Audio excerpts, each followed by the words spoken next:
Good morning, everybody, and welcome to Opening Call, your one-stop shop for all things futures, charts, levels, and so forth. Also a half hour where Hoag and I can say whatever we want because MP is still driving to the office. I'm Jack Pelzer, joined by John Hoagland. Eddie's still out today. Danielle told me to say that he's still cleaning out his bong. I will look that up to see if it's still true. Behind me is Mick Aronimo, who I hope doesn't have any calls. Hey, Mick. All good. Okay, we're good. All right, Hoag, how are you doing this morning?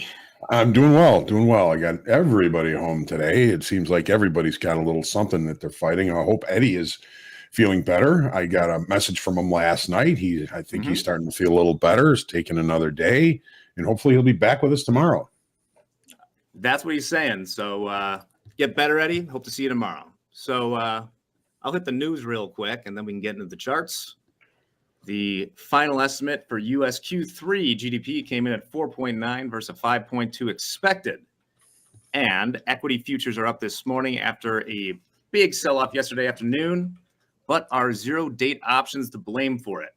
So what some strategists are suggesting, Hoag, is that large volume in zero-date put options combined with an illiquid holiday market accelerated the move as market makers were forced to sell futures as the stocks went through key levels.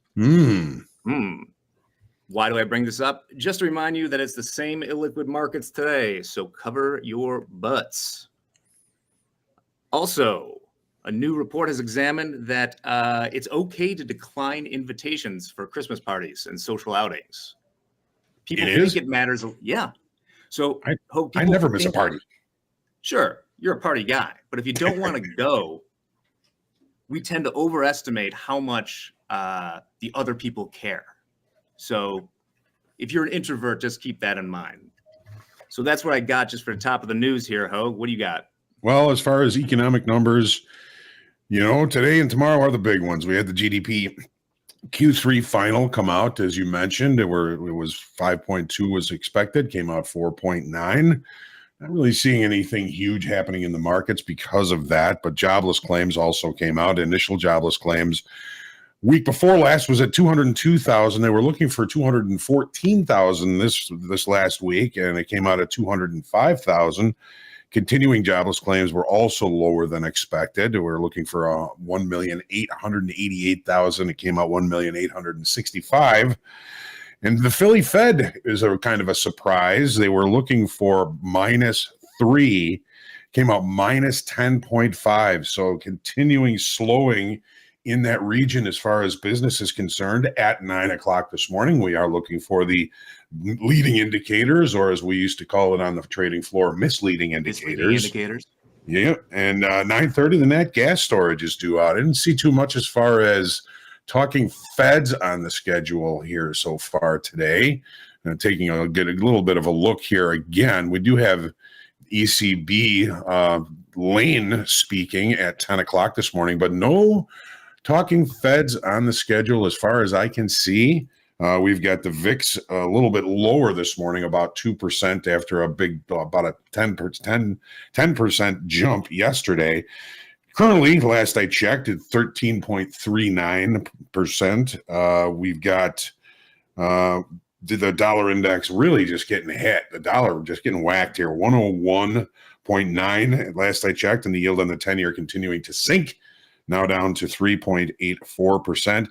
Today is the summer solstice. It is the shortest period of daylight in the northern hemisphere, which means tomorrow days start getting longer again. And as we were mentioning last night, Mercury is in retrograde for whatever that means. I've been feeling a little bit star-crossed because, well, I've been a little bit under the weather. My Luke's, he's feeling a lot better, which is great. Now Donna's homesick today, so it's just part of the season, I guess. Hopefully everybody will be feeling better for Christmas next week. And that's what we're looking at here, always focusing on context, risk management, and remaining patient. Right on. Well, somebody's talking about zero dates in there until we broke lower. Sure, but if people were buying them, they had to hedge them. Sorry. Yeah. Too early in the morning to be answering things in the chat. So we got a great show today. We got RIPS coming on for Fast Market, joining Hoag and MP. Later, we have Anne-Marie Band stopping by, I believe. A bunch of people are popping in today from Topstep, so keep your head on a swivel. And with that, Hoag, I think we can just jump to the charts. All right. Well, let's do it. As always, we start with the daily in the S&Ps. How do we know this is the daily in the S&Ps? We've got this watermark up here, ESH 2024 chart D. This is the daily chart. So yesterday morning, if you remember, we were talking about how this rally was really just bringing in laggard buyers, people that were late to the party, momentum traders, weaker hands, and we were kind of looking for either the market to kind of fall into consolidation or see a kind of a pullback like we saw yesterday, and we got it yesterday. The S&Ps, closed down 70 points. Overbought conditions, I think, had a lot to do with that, and overbought conditions in puts apparently was also part of it. But I'm viewing this as a technical break. Again, those laggard momentum-based traders are always the last ones in, and as Dad always said, the market always looks the best at the top and the worst at the bottom. Well, did we lose open interest? No, we gained open interest. We added 7,300 in open interest, indicating that there was more new selling positions created yesterday than liquidation positions, people that were long just getting out. This is a pretty strong reversal pattern, ladies and gentlemen. If you're a candlestick person, it's a bearish engulfing pattern. We would call this a key reversal, I think. The market opened, traded higher than the previous day, and closed lower than the previous day on an uptrend. This is considered a key reversal day.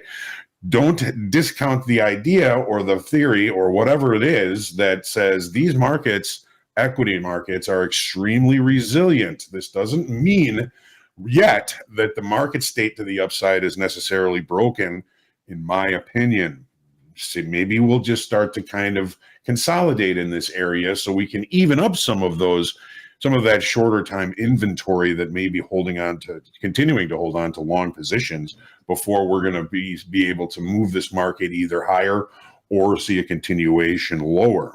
Take a look at the 30-minute chart, and then we'll get this scaled.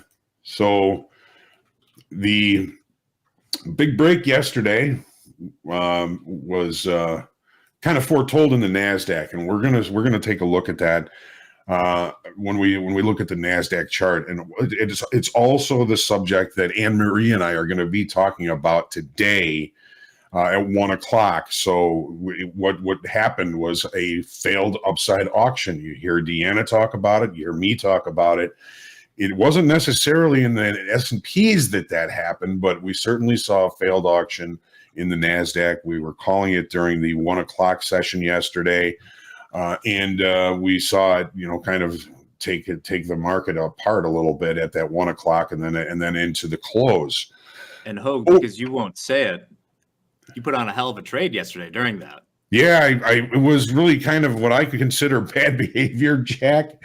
But this was kind of what I was expecting. So I had to participate to one degree or another. At least I got a good chunk of this trade to the downside, which is always a plus, right? So, and I was trying to get short when we were much closer to the highs, just seeing that failed auction in the NASDAQ.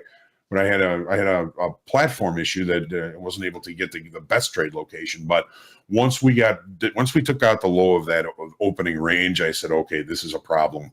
We got to see if we can find a way to get short here. So we just closed my eyes and sold, and it worked out nicely. So thank you, Jack. So here's the 30-minute chart. We closed down here. We have overnight inventory to the long side. Apparently, some of the 730 numbers did put a little bit of juice into this market to the upside. We're getting longer and longer in short time frame. This is a directional move, right? It's emotional. It was decent volume, but not huge. Even the volume in New York was only like 0.2% higher than this day. So you can see that the volume is just really not there. And of course, as Jack mentioned, and we're mentioning now, the fact that the market is a little bit illiquid had a lot to do with how deep this sell-off got. If there were more participants able to take the other side of it, it may have not have it been exacerbated to the point that it was. So overnight inventory long, if we're going to see an adjustment in that could bring price back closer to settlement, or where we opened the session last night, which is basically settlement. Settlement is 47.49.75. And there's a couple of important things in the profiles here. This was a relatively range bound day. It was P-shaped. It would look like it was going to be a short covering day. We broke the low of the opening range. Okay, the low of the opening range is right here. It's 48.0850. Once we broke that, I think that was enough to take all of these laggard longs to start the fire to the downside. That's going to be an important level if we get to it today. This is where the market really kind of broke in short time frame structure, and that's what brought the sellers in. So if we get an opportunity up there near that 48.08 level, that is something I would be certainly looking for, an opportunity for an execution.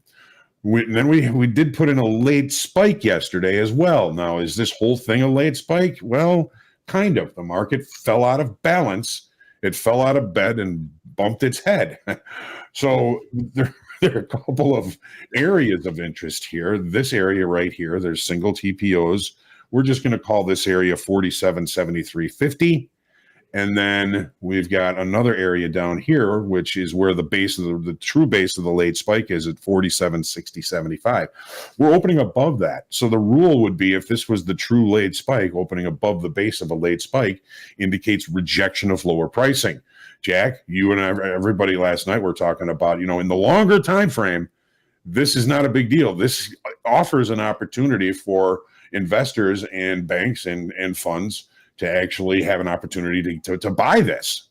And that might be partially what we're starting to see as we come into the open here. So those kind of pivotal levels below and what was it, 48.08 quarter are really the kind of more important levels that I'll be looking at. If this market does roll over and continue to look to the downside, 47.37 quarter, the pullback low after the CPI number Wednesday the 13th looms large. It looks like a small, tiny little level, but that's the lowest price was able to get after that CPI number, and I'm looking at it as a relatively important number. We almost got there last night. Pardon? There's a big gap there from the CPI. Big gap. Yep. All right. Yep. And there's all kinds of visuals down below. Naked points of control, naked point of control, naked point of control, and then last week's low and the weekly kickoff low below that. So there's plenty of targets down there. And that's, again, going to be important if we continue this move to the downside. We took out 2 naked points of control on the way down yesterday. Here and here. This naked point of control and this naked point of control. So those are our targets. We went right through them, maybe due to lack of liquidity. Let's take a look at the NASDAQ, because the NASDAQ will be a subject we're going to be talking about here at 1 o'clock with Anne Marie. We're going to be talking about the failed auction excess, the end of an upside, the end of an auction, and the beginning of a new auction. Here's the daily in the NASDAQ. Now, the daily in the NASDAQ volume was pretty good. It wasn't tremendous. It's kind of coming into a holiday week here. We lost 3,100 in open interest, which was what I was really kind of looking for in the S&Ps. The fact that we gained open interest in the S&Ps leads me to believe that there are some shorts that got into the market yesterday. And what do the equities do? They eat shorts. They squeeze shorts. So that may fuel some fire to the upside if that is true, if that is the case. But the NASDAQ, we lost 3,100 in open interest. Not a big loss, but obviously some long liquidation coming into the market yesterday. Markets were overbought. I mean, that's just it. We talked yesterday about the laggard buyers being the last ones in. They were the last ones in yesterday. They were the first ones out and the first ones to start that fire to the downside. Again, Another key reversal pattern, bearish engulfing, key reversal. Market opens, trades higher than the previous day on an uptrend, closes lower than the previous day on an uptrend. This is, potentially a reversal pattern. But remember how resilient these equities markets are.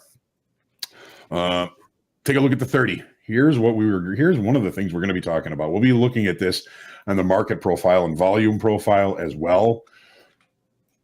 So the auction yesterday was to the upside. The opening range was left to the lows. We had an overnight all-time high. We say all the time that does not hold. It did not hold in the S&Ps. It did not hold in the NASDAQ. But in the third 30-minute period yesterday, the market looked above the initial balance and failed. We tried to take out the high of that failed auction to the upside, but we were unable to. If you were with me for group coaching, I think we were talking about the idea that the fact that we did not take out that high, that this excess in the NASDAQ, that failed auction was an extremely important nuance. I basically said that is my key nuance now to look for shorts for the rest of the day. I didn't know how right I was going to be, but I'm hoping a lot of you heard that and were able to take advantage of that sell-off yesterday.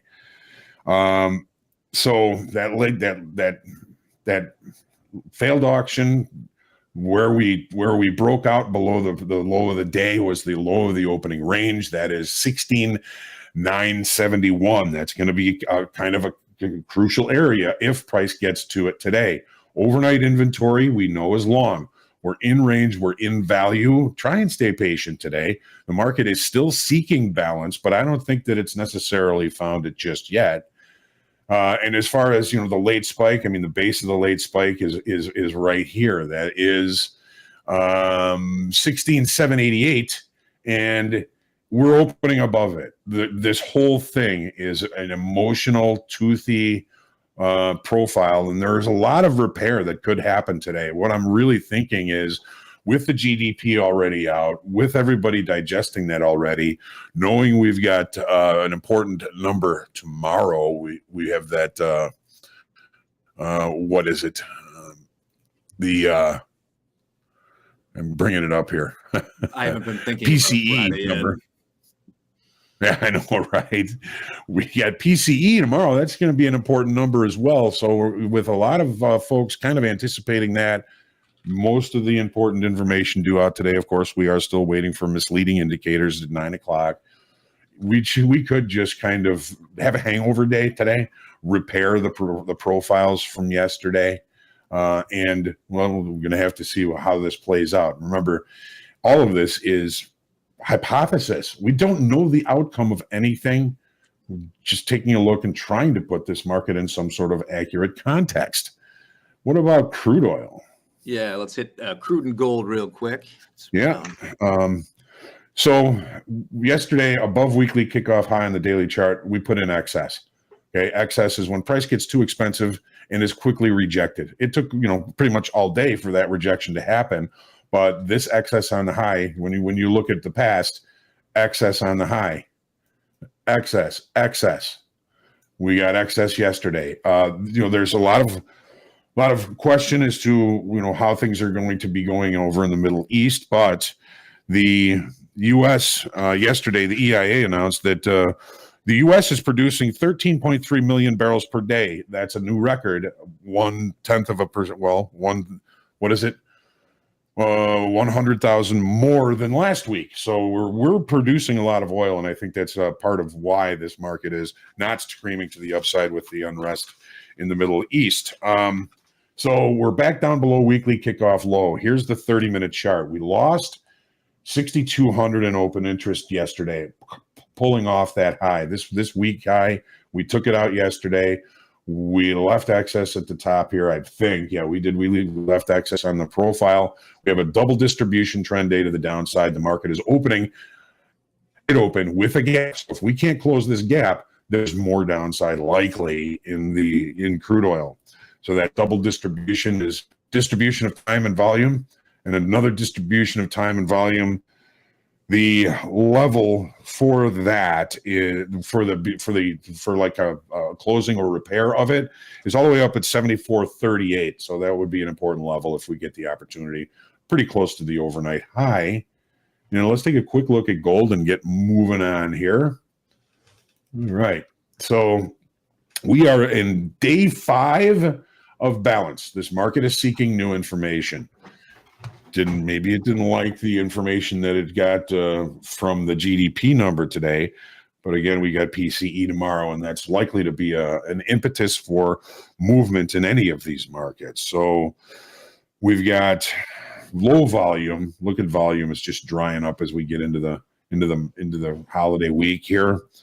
This market is just seeking new information. Here's the 30-minute chart.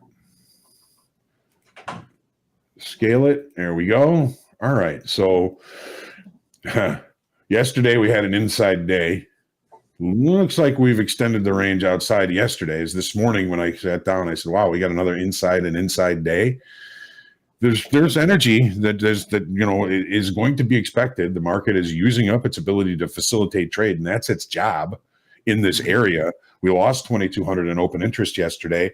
And we saw a normal trading day yesterday in gold. A normal trading day is when the initial balance is never tested or extended.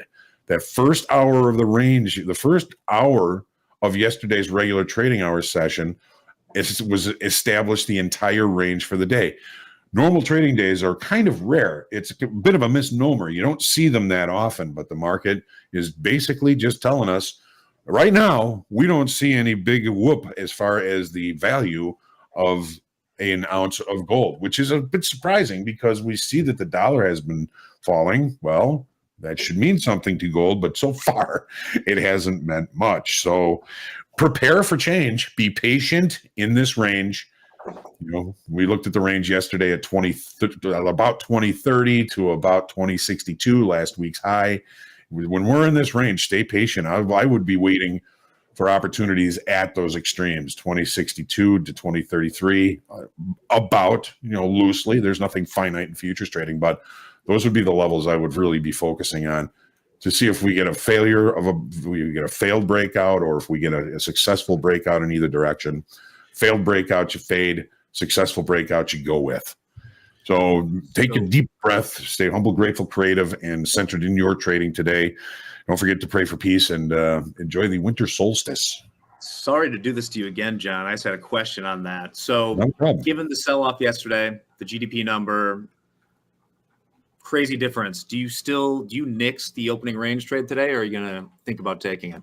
It's a good question, because we've got some pretty substantial overnight inventory. If the opening range isn't too big, I would probably take it. I want it to be cheap today. Well, you heard it here, but you got to stick around for fast markets to see whether or not Mr. Hoagland takes the opening range trade. We have RIPS on for that. Once again, later this afternoon, we have Anne-Marie at 1, and then Hoag and others for Power Hour. It's going to be a great day. So let's take our deep breath one more time, Hoag. We'll see you in a few.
All right. Hope everybody's ready. We've got just under a minute before the open. I'm John Hoagland. With us, as always, is Michael Patak. And we got RIPS with us this morning. How's it going, RIPS? Hey, it's going well. Thanks for having me, Hogan MP. Hey, can I call you Rips?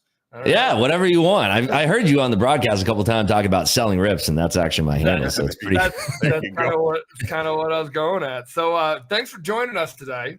The market is opening up here in seconds, if not right now, and then we don't have our seconds. Yeah, John, where's your little bell? That's not the Eddie bell. I was just gonna go ding ding today. So yeah, ding ding's fine. Ding ding's fine. Ding ding ding ding. Markets ding, are open. Wow, a little flush here off the open here, heading down, barreling down towards the 910s here. We have some bids firming up towards the 910s, catching that pretty quickly here. All right, so Rips, give everybody a little 401 skinny on what you look at coming right out of the gate. So I'm a momentum trader, and I trade every single morning live on my YouTube channel from 8 a.m. until about 10 a.m. here. And I usually trade the open just like this.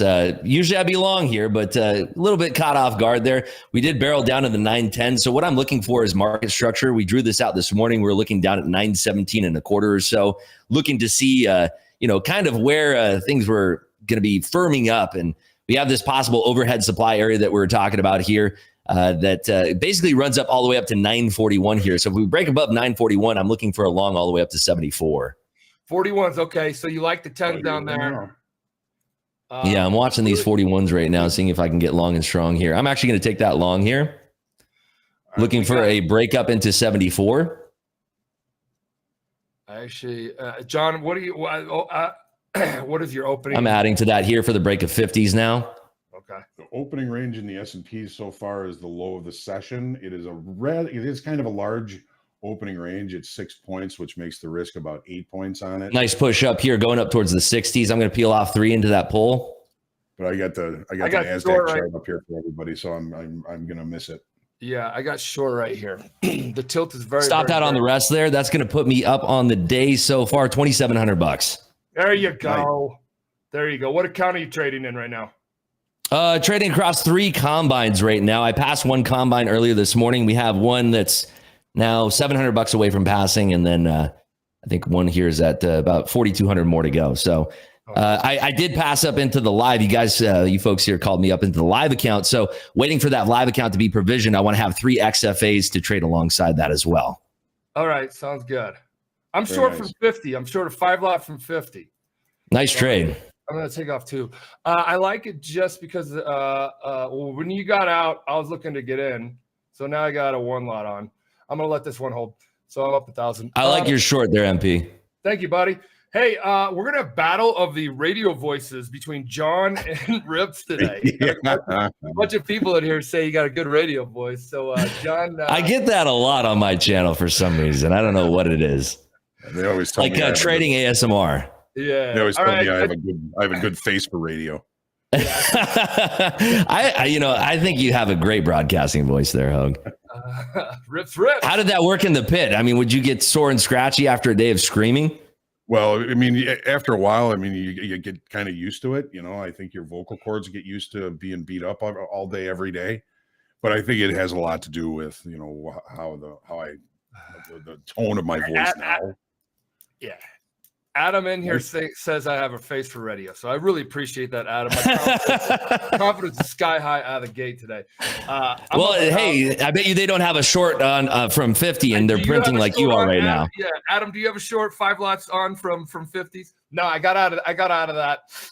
So I'm up. How much you pulled down there, MP? 1,000 right out of the gate. That's my guy. Look at that. Way to go. Give it up for MP over here.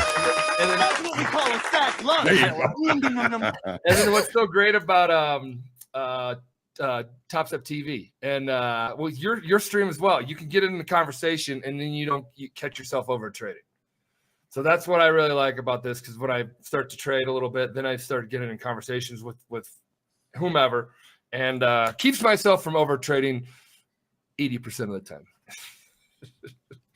Yeah, I mean, the community is strong. I mean, you folks here in Topstep TV, Topstep in general, you folks are amazing, but the community you guys are building here on Topstep TV is so helpful for newer traders. I wish that I had this when I started a decade ago. It would have been amazing. It's that same here, man. He started a decade ago? Yeah, that's when I started trading, about 10 years ago, 2013. It's almost like being in the trading pit, like when it was slow. We just all sat around talking, telling jokes and stuff. But when the market's moving, you got to be paying attention. It is moving a bit right now. I mean, it's moving these 20 handle swings in the NASDAQ pretty nonchalantly. Well, we pulled back below that 17.25 area that we're talking about here off the open. We pulled back down below that 17.25. We firmed up bids again, so it might be looking nice ripe for a long here back above 41s. We'll have to see. So you're liking you.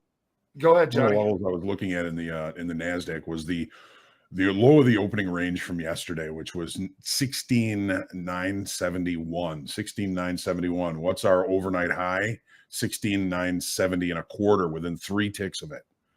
That to me is kind of an important level. That's when the market really started to accelerate after we took out that opening range low in the S&Ps and the NASDAQ.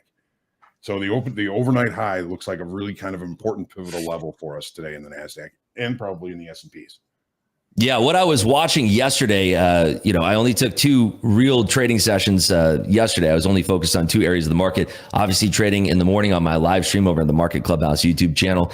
But in the afternoon, we had that huge break. Everybody was asking me, when that happened, was that news? Was that news? That was just market structure. We broke down that 74 area. And once we snapped that 74, that's where I got short. I ended up trading, like I said, these 3 combines, ended up making $13,000 into that drop. And I only caught a little slice of that move. I mean, I didn't even, I hit the max profit goal on all of my combines, so I couldn't trade anymore. I didn't have any live accounts to trade because it's still being provisioned. And so, yeah.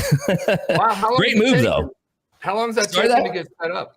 The live account? Because they actually messaged me late last night that it's pretty much good to go now. Good. Yeah. Yeah. So your team's very amazing, very quick. Yeah. I'm short 31s right now, just light and tight on seeing if there's a pullback. A 15-20 handle move would be nice, but yeah, I'll even take 10. That overnight high is so critical in the NASDAQ. We got nowhere near this level in the S&Ps where the market accelerated to the downside yesterday at that when it took out the opening range low. I mean, we're still down here in the S&Ps. We haven't gotten anywhere near it yet. Is this a better mic volume here? Because there's some folks complaining it's a little bit too loud on the mix. Is that better? You're good on our end. Okay, great. It says incredibly loud. Hold on. And then guys, I just want to make sure we're getting some comments in chat about that. Production team, if you guys want to.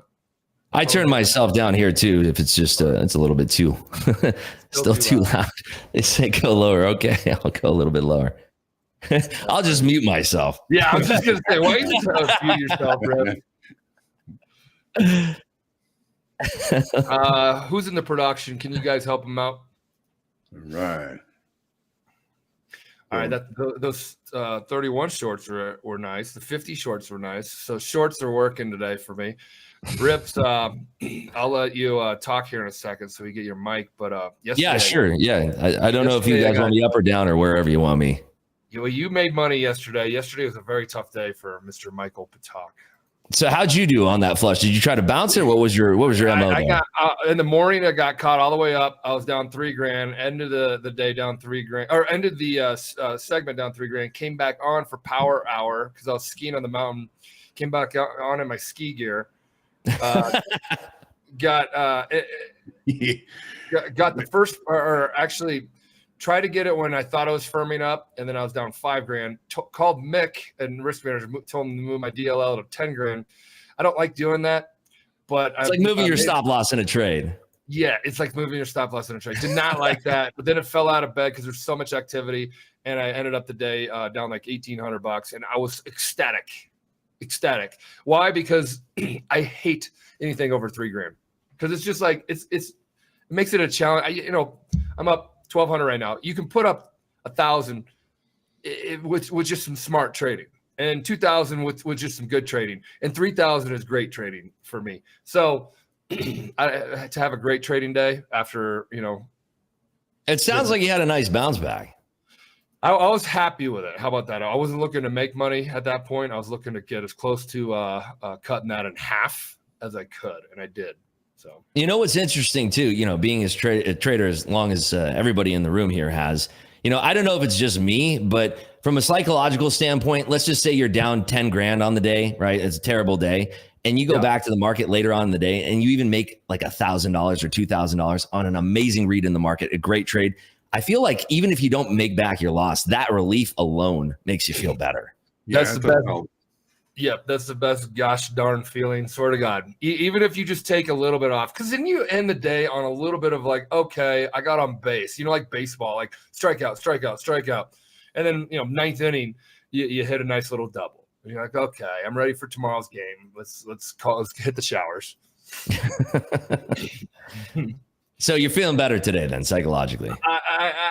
Yeah. I didn't come in a little timid, and that's, scared money don't make money. So what are you up right now? You're up a G? $1,200 now. There you go. Yeah.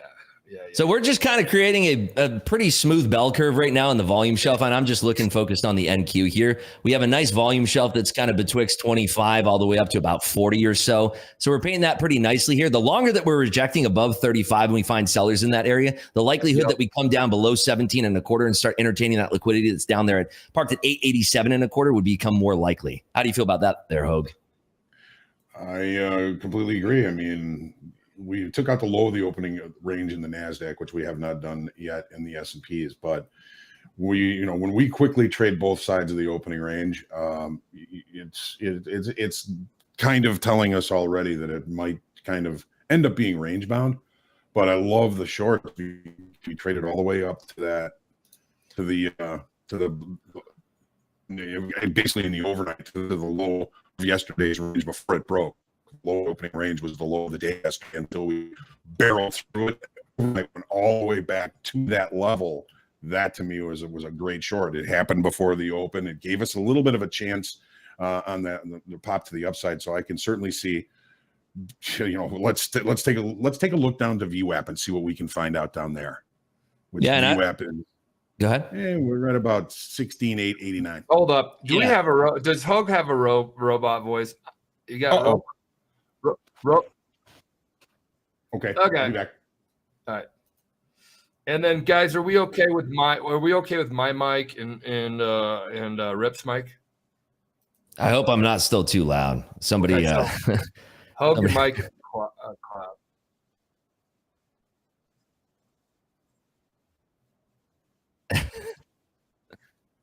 We're just gonna go off what Jen said. We're gonna go one person in here. He says it's fine now. MP rips are good. Okay, that's good. All right, so we're at the 10s now, and we are showing no bids in here. And the reason why I like what you were just talking about out of the gate, not because it's down here and it's kind of already playing out, is because a lot of the community was long. And I look at what the community bias is, because the bias to me tells me what everybody in the active trading world may be doing with live accounts at the personal brokerage and things like that. It gives you a strong bias. And when you get a bias in the markets, a strong bias leaning one way or the other, RIPS, I watched that. I've been watching it for years, and it tells me a lot about what the herd is doing. The large percentage of people are doing. So that's something I watch. It's an indicator that Topstep shares back with the community. And it's on the top of your screen, everybody. It's on the top of your screen, rolling across, and it's on Topstep X.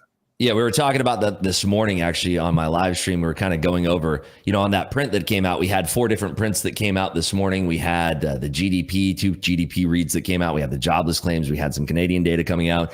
And, on the moment that those prints came out, it was right at 8:30. The moment that those prints came out, we had a flash down to the downside, very thin liquidity to the downside, and some bids were swept to the downside there.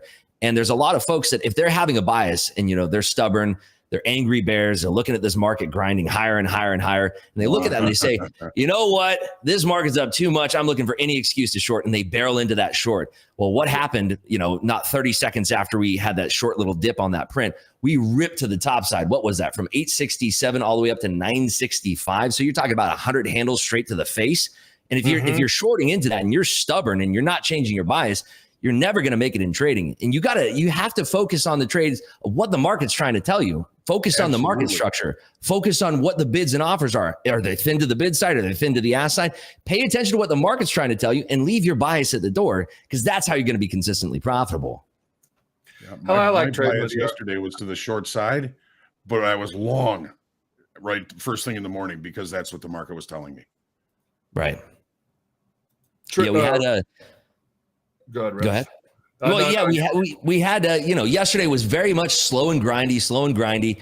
And, it was pretty much, I wrote off the entire day, wrote off the entire session. I was just thinking, I'm probably not even going to trade for the rest of the day. And lo and behold, we had that snap through the market structure at 974 when we had that massive sell-off, that algorithmic driven sell-off to the downside there. And, I didn't even think I was going to trade. And we talk about this often as well. If you go into the market every single day and you're sitting there saying, I'm going to make 10 grand today, I'm going to hit a home run today, I'm going to have the best trading day of my career, you're going to get smoked. But yesterday I made 13 grand on that move to the downside. if you asked me an hour before that move happened and you said, hey, Rips, are you going to make an additional 10 grand today in the markets? I'd say you're crazy. Of course I'm not. But lo and behold, you wait for those moves to happen, you lever into it and you snap a move off like that and you pull 13 grand from the market, because those kind of home runs will happen when you least expect it. And that's the kind of mindset these traders should have. Yeah. Home runs you hit home runs in spite of yourself sometimes. You know, you can't plan for it. You just have to let it happen.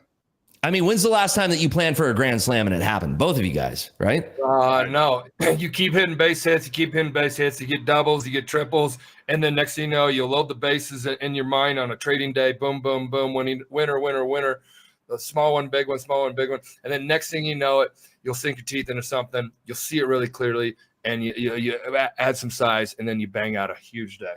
Exactly. And it's like those trades that you have that the look is looking very nice. It's starting to look pretty. You're adding into your winner. You're being nice, calm, cool, and collected into it. And all of a sudden, let's say like yesterday, you're adding into that winner, and then boom, you get that big snap to the downside there, and it just barrels down, and you just take your hands off and you say, all right, I'm going to let this work. I'm going to let this work and see what happens.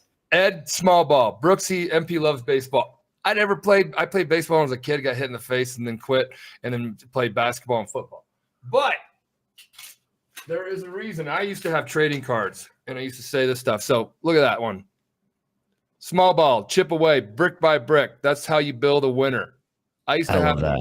It's a buyer trading card, and on the back it's a seller card. Johnny used to have these as a broker and all this kind of stuff. So I have them all on the wall. You can see them on the wall over here. And they're just little things that remind me. I've had these things going on since, I don't know, 2000 something, early 2000s. I started trading in 97. Wow.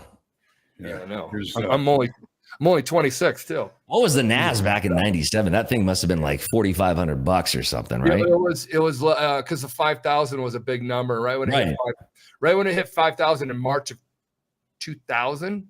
Oh man. Then we had the 99 boom. It was a roaring 90s on all the .coms, and then the Super Bowl came out with the pets.com or whatever. That was the final one. And yeah, I remember pets.com. That was amazing.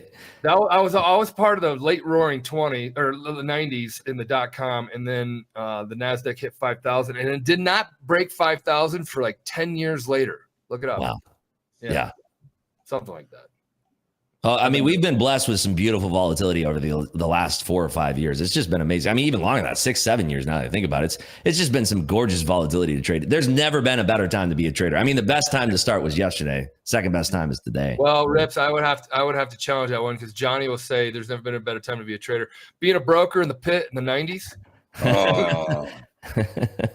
Yeah. They said you just had to have a pulse, right, Johnny? You just had to have a pulse in your six-figure trade. Well, I mean, it's a little bit more than that, but yeah, it was definitely, easier. You could see when your direct competitors, the people in the pit were all stuck one way, and you just go the other way, and eventually they're gonna start ripping faces off.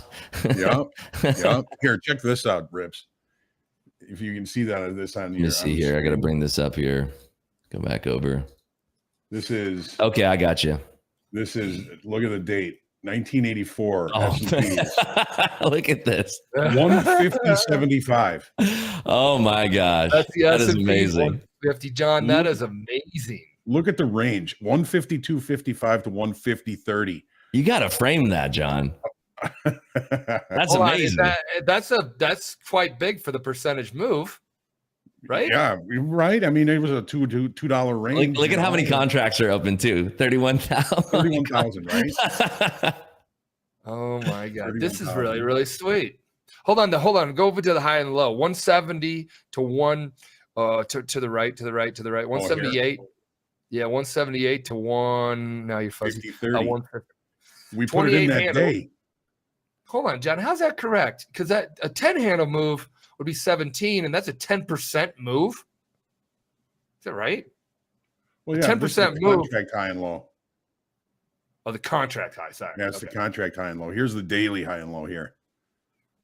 Wow. Oh, 2 handles. Okay, so that is that's about 2%. No, 1%. 10% is 15. Right. 1% is 1.5. So it's about 2%. So we're moving. That's what these indexes seem like they move. You know, you get your good move days or your one. I mean, right now we're almost up 1%, but like your 1 to 2% moves, but then you see these wild ones and like. This was when the S&Ps traded in nickels. Yeah, that's great. I was just about to ask, what was a tick? A nickel, right? Yep, it was a nickel. It was still $25, and then they halved the contract size and then made a tick a dime, which was still $25. Wow. This is very cool. I didn't know you had this. And really quickly, somebody asked about open interest. What is it? Open interest is the number of outstanding contracts. So let's say I initiate a position and I buy one from Michael that he's initiating the short. I'm initiating the long. He's initiating the short. That creates a contract, and the open interest is the total number of outstanding contracts. We're over 2 million in open interest right now in the S&Ps. Yeah. And I think in the NAS we're like somewhere between 500 and 750K, right? I can tell you right now. Hang on. So yeah, the S&Ps were 2,163,000. The NASDAQ is 273,000 is the total open interest. That's it? And the NAS only 273? Yeah. Wow, that seems pretty low. I guess seasonality. No, it wasn't. Might have something to do with it. We just went through rollover. That may have a part of it. I thought we had at least $500,000 though. Yeah, because usually you're right, 272. Wow, 5 million in the S&Ps. Yeah, only 650K in volume yesterday too. Wow. Yep. Okay, so John, this is value high, right? Weekly kickoff high, 925. Yes. Yeah, in the NASDAQ, yes, correct. Yeah, and it's been floating around this level this entire 1, 2, 3, 4, 5, 6, 7, 8. I don't know. Yeah. 5, 9.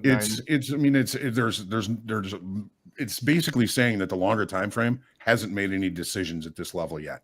Yeah, because we're just flopping around it.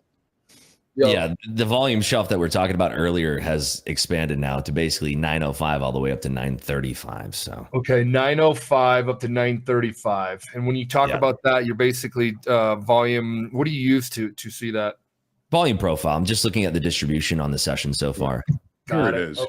Here's the market profile and volume profile. So RIPS is talking about, we run out of volume down here. We run out of volume. I have it. Hold on, John. We'll switch to your screen, but I have it right here too. Sorry. Right? Yeah, there you go. Yeah, there you go. And guys, we talk everybody that comes on here. I mean, follow and track the volume. And I mean, it's a big thing, of course. And as new traders, those are the breadcrumbs the market's trying to leave for you to teach you how to trade it. 100%. I know we all want to get fully technical and all that, but there's that's a piece of it. But there's also more to it than that. So go ahead, John, and talk really quickly about the volume profile that you and RIPS are talking about. Visually, what RIPS is talking about is we ran out of volume down here. That level all the volume is between here and here. So that's 35, 37, 35, 36, 37 here, and low volume here as well. So the market is just kind of hanging out right here in the middle. You focus on the extremes where volume dies. Those are your better trade locations because you can limit risk. I wouldn't do anything in here.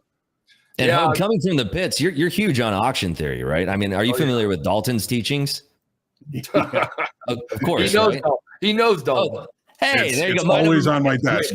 I love it. Always on my desk. A lot of folks don't even understand that they look at charts or newer traders that are maybe they've only been electronic traders. They've never been younger traders now, obviously never been in the pit. Right. So they don't really understand that you're looking at, this is a real life auction with real life participants here.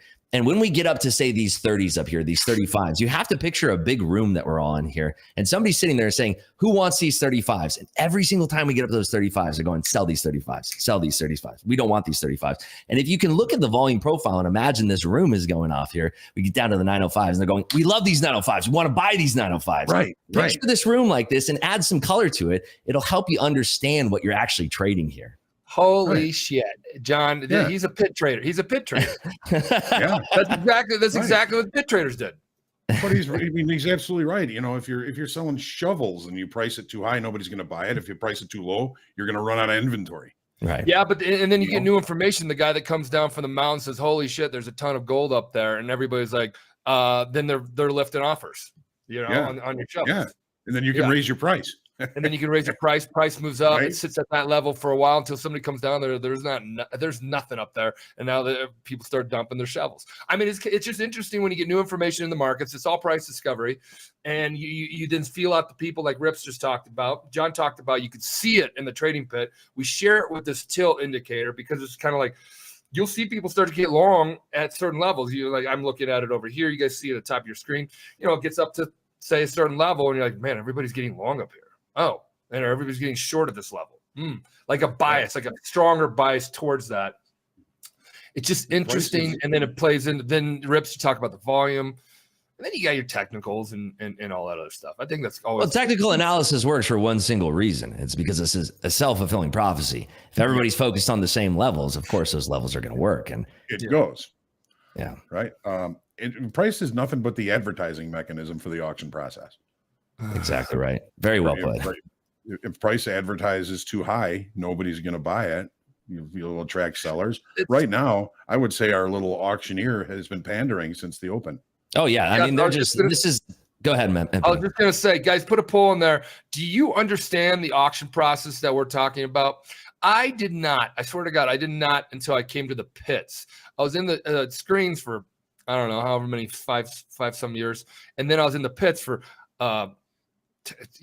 like up until we started Topstep. So I've been trading since I was 97. So long story short, the pits was when I really started understanding the auction process. Then I understood it to the best level I could by meeting Johnny in 2010, John Hoagland right here.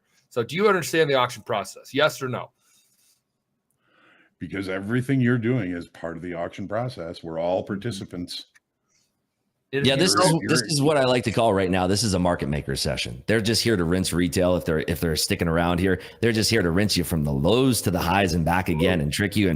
And they'll tease you too, because if you actually watch the order book here, they're going to tease up the ask maybe a few ticks more than it should be, just to see if they can tickle that a little bit higher and get some suckers to buy into that. And they'll be the counterparty of that trade, selling it heavy. And as we get more and more extended, they're getting thicker and thicker on the offer. And then boom, they flush it down. They pull their bids. Round and round we go until you get rinsed out. And once that's all cleared out, that's the time when we actually make the move out of consolidation. So we're trying to poke our head out of it right now to the downside. John, if there is an auction process video that you have, please let the Slack channel know here at Topstep or whatever. We can share with the folks. You've been speaking about this for years. So yeah, I'm trying to think if there's anything specific about the auction process. I know. Well, what was it? The 5-day thing that we did a couple of years ago. I think it's still on. I think it's still on 101. YouTube. Yeah, the 101, 201, 301. There's a whole hour on the auction process. Or just Google it too, but. Yeah, I mean, and if you're getting books, you get Dalton's books, Mind Over Markets and Markets in Profile. And, Hoag, you're just answering that question.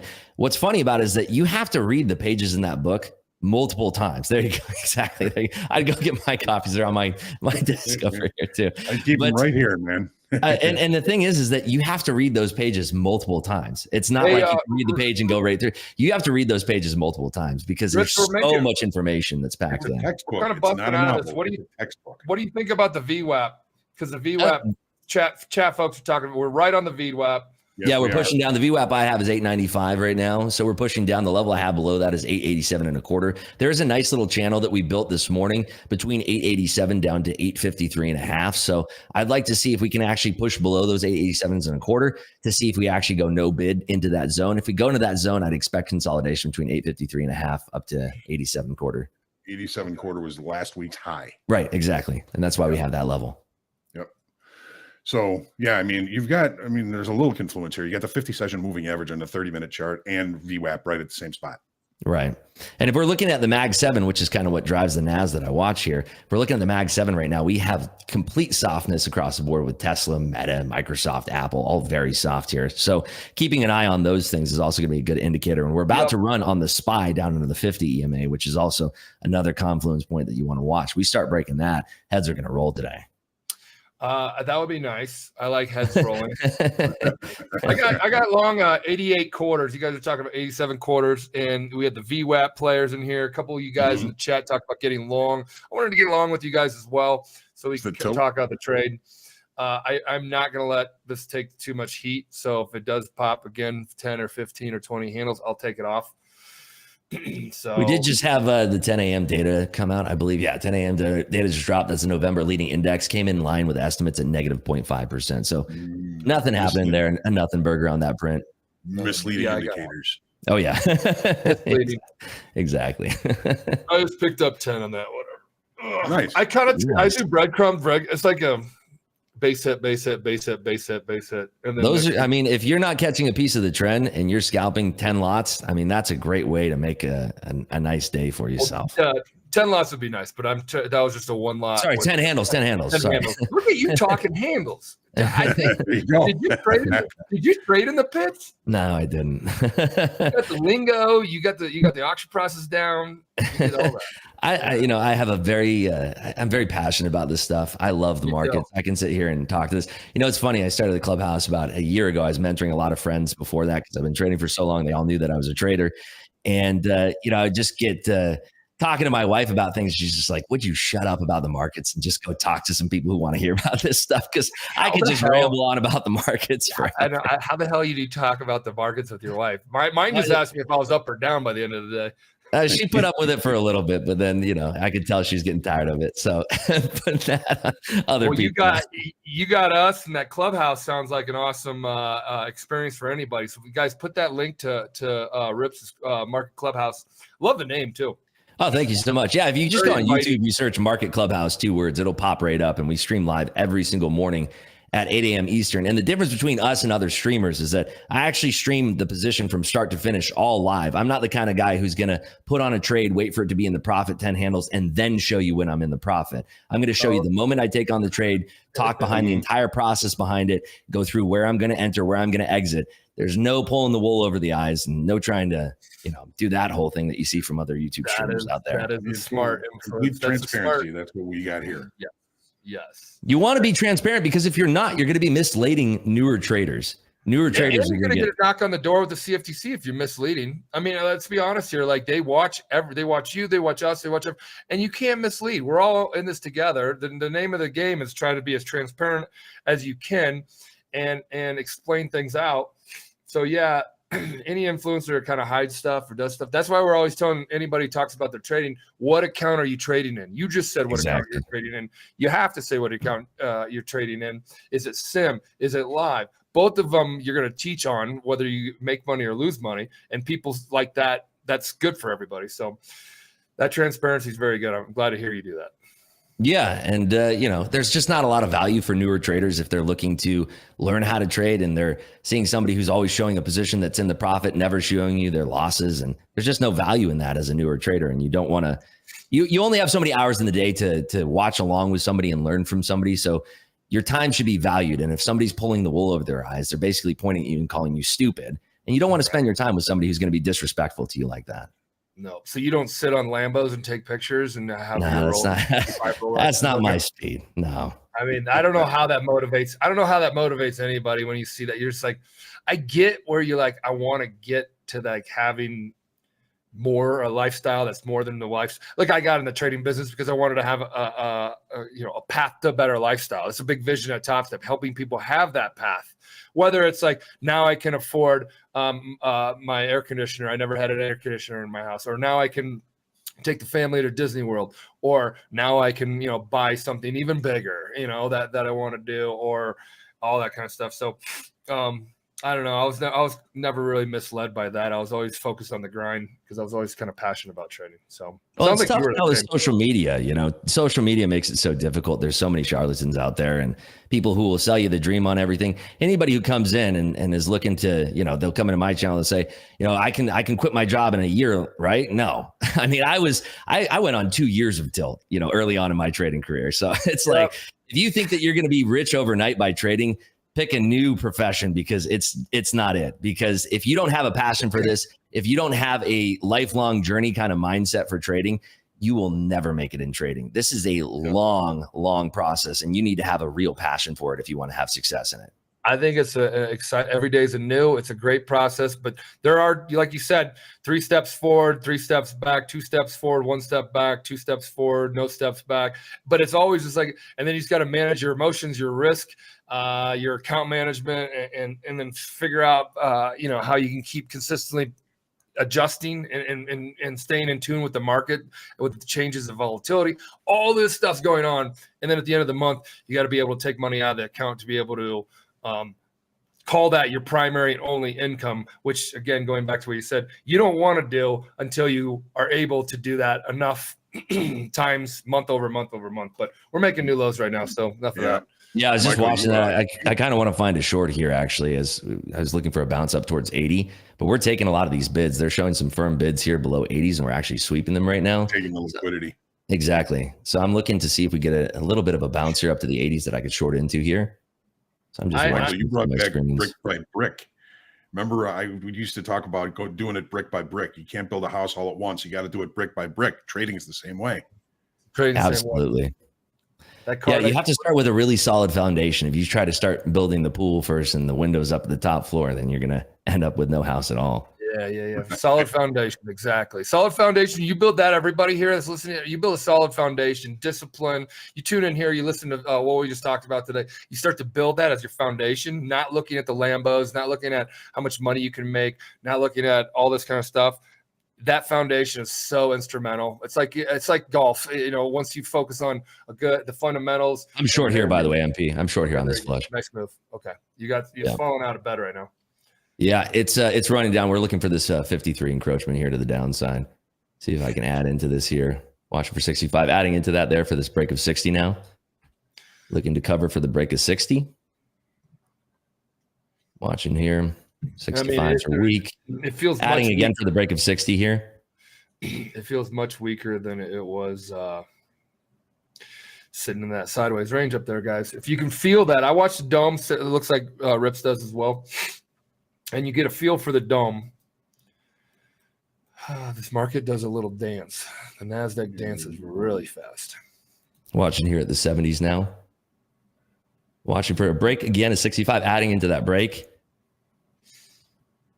I got short a 1 lot. I want to be a part of your I love it.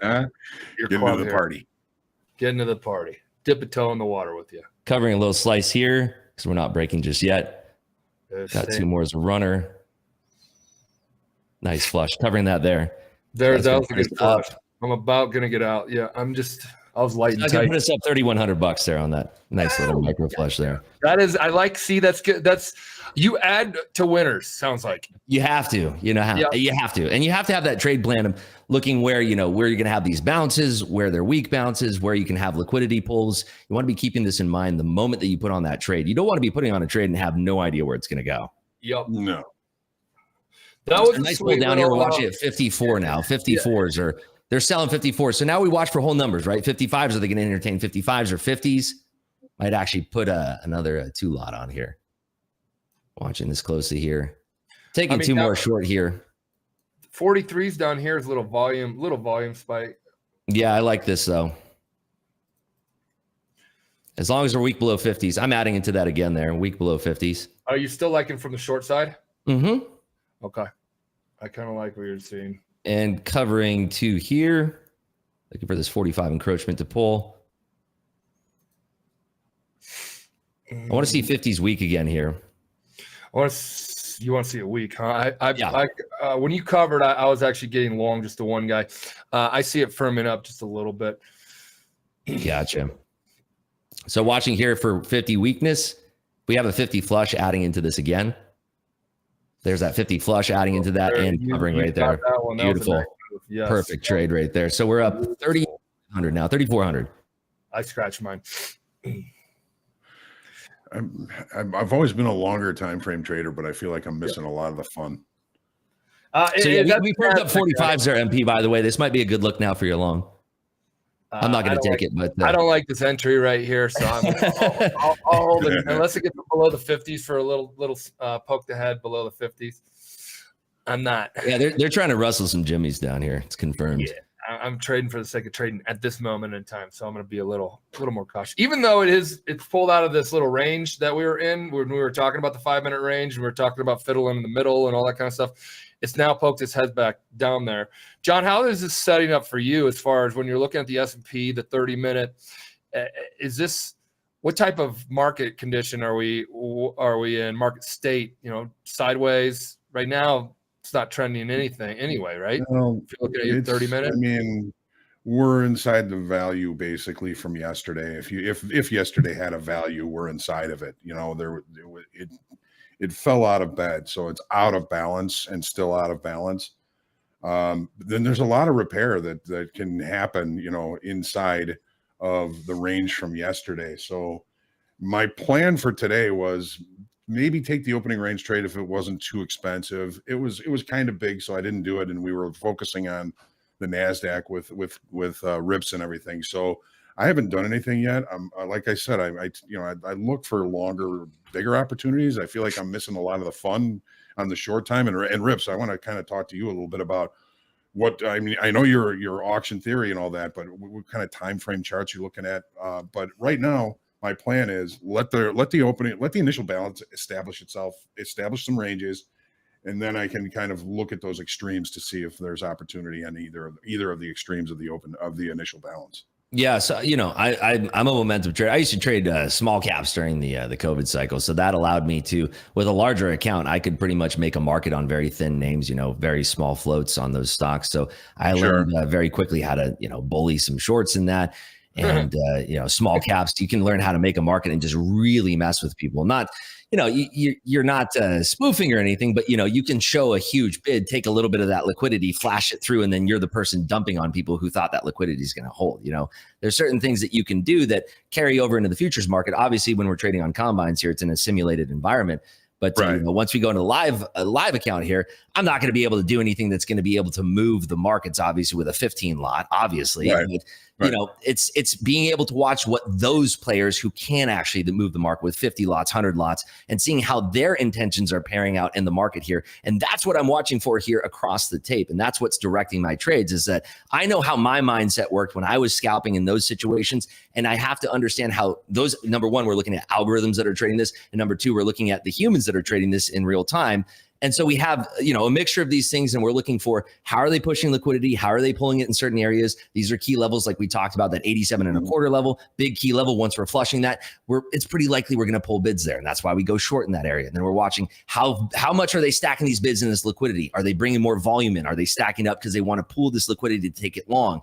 You're asking yourself all these questions as the trade is unfolding. And you want to have this constant dialogue with yourself when you're in a trade like that. And that's why, MP, I hate to say it, when you were long in that play there, that was just a stop sweep right above the 50s. And I added into that for that pullback to the downside there. And that's kind of a classic move that they'll pull, where it's not going to be on that first move to the top side. It's going to be that pump fake where they sweep liquidity. They pop those stops of those people who are already taking that and then sweeping it back down, borrowing that liquidity, and then taking it back up higher. It got 100%. I call it head fakes. It's the same thing. Pump fake, head fake, same thing. That's what happened. You got short right there. I was liking the long, but then I got shaken. People always correct me. Shaketh. Shook it out of it. Yeah, and it was a one lot, and I wasn't looking to get into too much. And then you were talking about the downside, but it did that little pump fake to the downside, got ripped through some stops, whomever that was weak on those, right, or tight on those. And I was one of the guys that just. But I'm okay. Again, we were talking about that 87.25 up here. We're now pushing up mid 80s here. So you want to be, head on a swivel here, watching 87.25 and seeing how are they going to handle this 87.25 again. Are we going to run into liquidity? Are they going to sweep and pop stops to the top side? You also have to understand there's going to be some covers for people who took this long in this minor cup pattern here to the downside. So a lot of liquidity was being purchased from 53 all the way down to 43. So you have to keep that in mind. Was that liquidity all folks covering their shorts, or was that liquidity people going long there and gathering that liquidity to take for a flip up to the top side here? Tell yourself these stories when you're in these trades. It'll make more sense of why this liquidity is pushing and pulling. John, this is one of the smartest guys we've had on the show. I swear to God. how you Agreed. talk about you're giving us your stream of consciousness, and that's what we try to do down here or on here is give that stream of consciousness. And you're always talking about that understanding it the best you can on everything is happening, especially if you're watching momentum, market flow, all that kind of stuff. But yeah, man, I appreciate that. You know, I think it's a lot better to spend your time in the mornings with somebody who can talk about their thought process rather than being like, wow, look, we're at the 80s and it might go to the 90s or it might go to the 70s. You know, like, what are you talking about? You know, that kind of trash. I like how you brought your own little beeper in with you. That was awesome. I like to keep it clean. You know, there's no reason to swear at your audience every other word.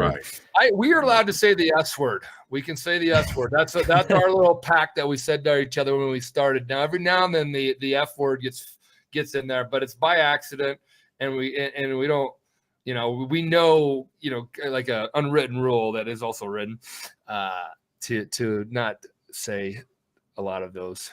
So yeah, you know, there's a wonderful woman who watches my streams, and she has her, I believe, 12-year-old son who's learning how to trade. And she said, you know, I love Rips your stream because you always keep it clean. I don't have to worry about you swearing like those other knuckleheads out there. So those, I was long. Go ahead, Johnny. Rip, so your short time frame trades you're largely just kind of looking at order flow, right? Yeah, order flow and areas of structure that make sense, and then keeping a keen watch on the order flow. You know, God bless me with a photographic memory, so I can see. I used to trade off a footprint chart and just a dome, right? And so you could see when orders are being added and removed. And you know, it's one of those things where I'm watching the order flow specifically, and I'm seeing when they're pulling bids of certain areas, and I'm keeping that, you know, kind of in my implicit memory as I'm watching. And as those bids are moving and shaking around, that's kind of giving me, okay, now we're going to go long here. Now we're going to flip it up to the top side because they're going to firm up 10 handles higher, and then I'm going to flip it up to them, maybe flip it back short. You know, again, it's watching this order flow, getting into this dance of the market. It's this beautiful flow. It's like this beautiful dance that you can be a part of. And that's what momentum trading to me, at least, is all about. Dude, you are hands down, like wildly, like well-rounded as a trader. I mean, John, I'm sorry. Yeah, who goes in here? Joseph says I'm in love. I'm fascinated by people that you can tell they're so passionate. They read the markets, they understand them so well, and they will never tell you here's what's going to happen or anything. They are always just dissecting what's happening, what is happening. John and I do it all the time. The show's about doing it. Rips, man, I'm liking this. I never traded with you before. This is great. Well, I hope we can trade again, you know, more than this. I mean, we're done. We're done after this. You crushed it. You guys, if somebody does worse than me, then I invite them back. No, I'm joking. But absolutely not. You're a big partner of ours. You're a big partner of ours. You got a live account coming. We treat the live funded traders as our Red Bull athletes. If Topstep is Red Bull, we look for Red Bull athletes, those live traders, which are now starting to get a bit more partners doing it. Love the fact that Rips is at the live level, which is incredible. Guys, it's very hard to go from combine to XFA to then trading well in the XFA and then to get called up to live. Now, you get paid the same no matter what if you're XFA or live, but the live traders are the ones who are like, no more sim. We want you trading live capital, real trades, going to the real exchange. You're a professional trader with the CME, with our prop firm. So, yeah, there it is, Rips. Right yeah, there. And it was great too, getting called up to live. That those XFAs I traded, they did my trader card. I posted that on my Twitter. By the way, my handle is @sellingrips, just one word on Twitter, on Instagram. You can follow me there. And then our YouTube channel, of course, Market Clubhouse. Go to YouTube, just search Market Clubhouse, 2 words. But I posted that on my Twitter where, you know, you folks here featured my trading card. And the interesting thing to note, again, for you newer traders who are looking to learn this process, you don't want to follow somebody who got one lucky day under their belt and had a 15 lot long, and then they just got lucky. And then maybe you guys were kind of reluctant to call that person up to live. And then they had 10 back to back max loss days. Right. You know, you want to practice consistency. When I got called up to live, my stats were 17 days out of 18 trading days were profitable days. I had one losing day. That's consistency. And that's what you want to look for in a trader. That's why we don't tell people how it's kind of our proprietary thing. We look at all your data. We look at all your history. We look at how many times you reset. We look at how many times you've blown accounts. We look at all that. But then we do it in a way that our guys know risk management, and they have kind of like just real passion for finding the talent. It's really no different than being a major league scout, and you're going down to the Costa Rica or wherever you find a lot of these kick-ass talent that they're just playing park ball and all that kind of stuff. So that's the really exciting part about you getting called up, because that means a lot. It should mean a lot to your entire community, a lot of people out there, because there's thousands and thousands of people trading on Topstep. And I think we only have about 100 or 200 or 300 live funded traders. We have thousands of XFAs, thousands, and we have much more thousands in the trading combine. But the best of the best, the 1% are at that live level, and you made it. So kudos to you, my friend. I appreciate that so much. And yeah, it says a lot. And it's validation that you're looking for as a trader sometimes too, where, even if you have, like I had my stats, 17 days that were winning days out of 18 trading days before I got called up, even having those types of stats, sometimes it's nice to have that extra pat on the back and get that call up to live. It's having that prestige and knowing that you're actually doing something right here. Yeah. And we're going to make you, when I say you, all the live traders, more and more spotlighted next year. We'll be starting a Topstep Trading League, TTL, think the NFL.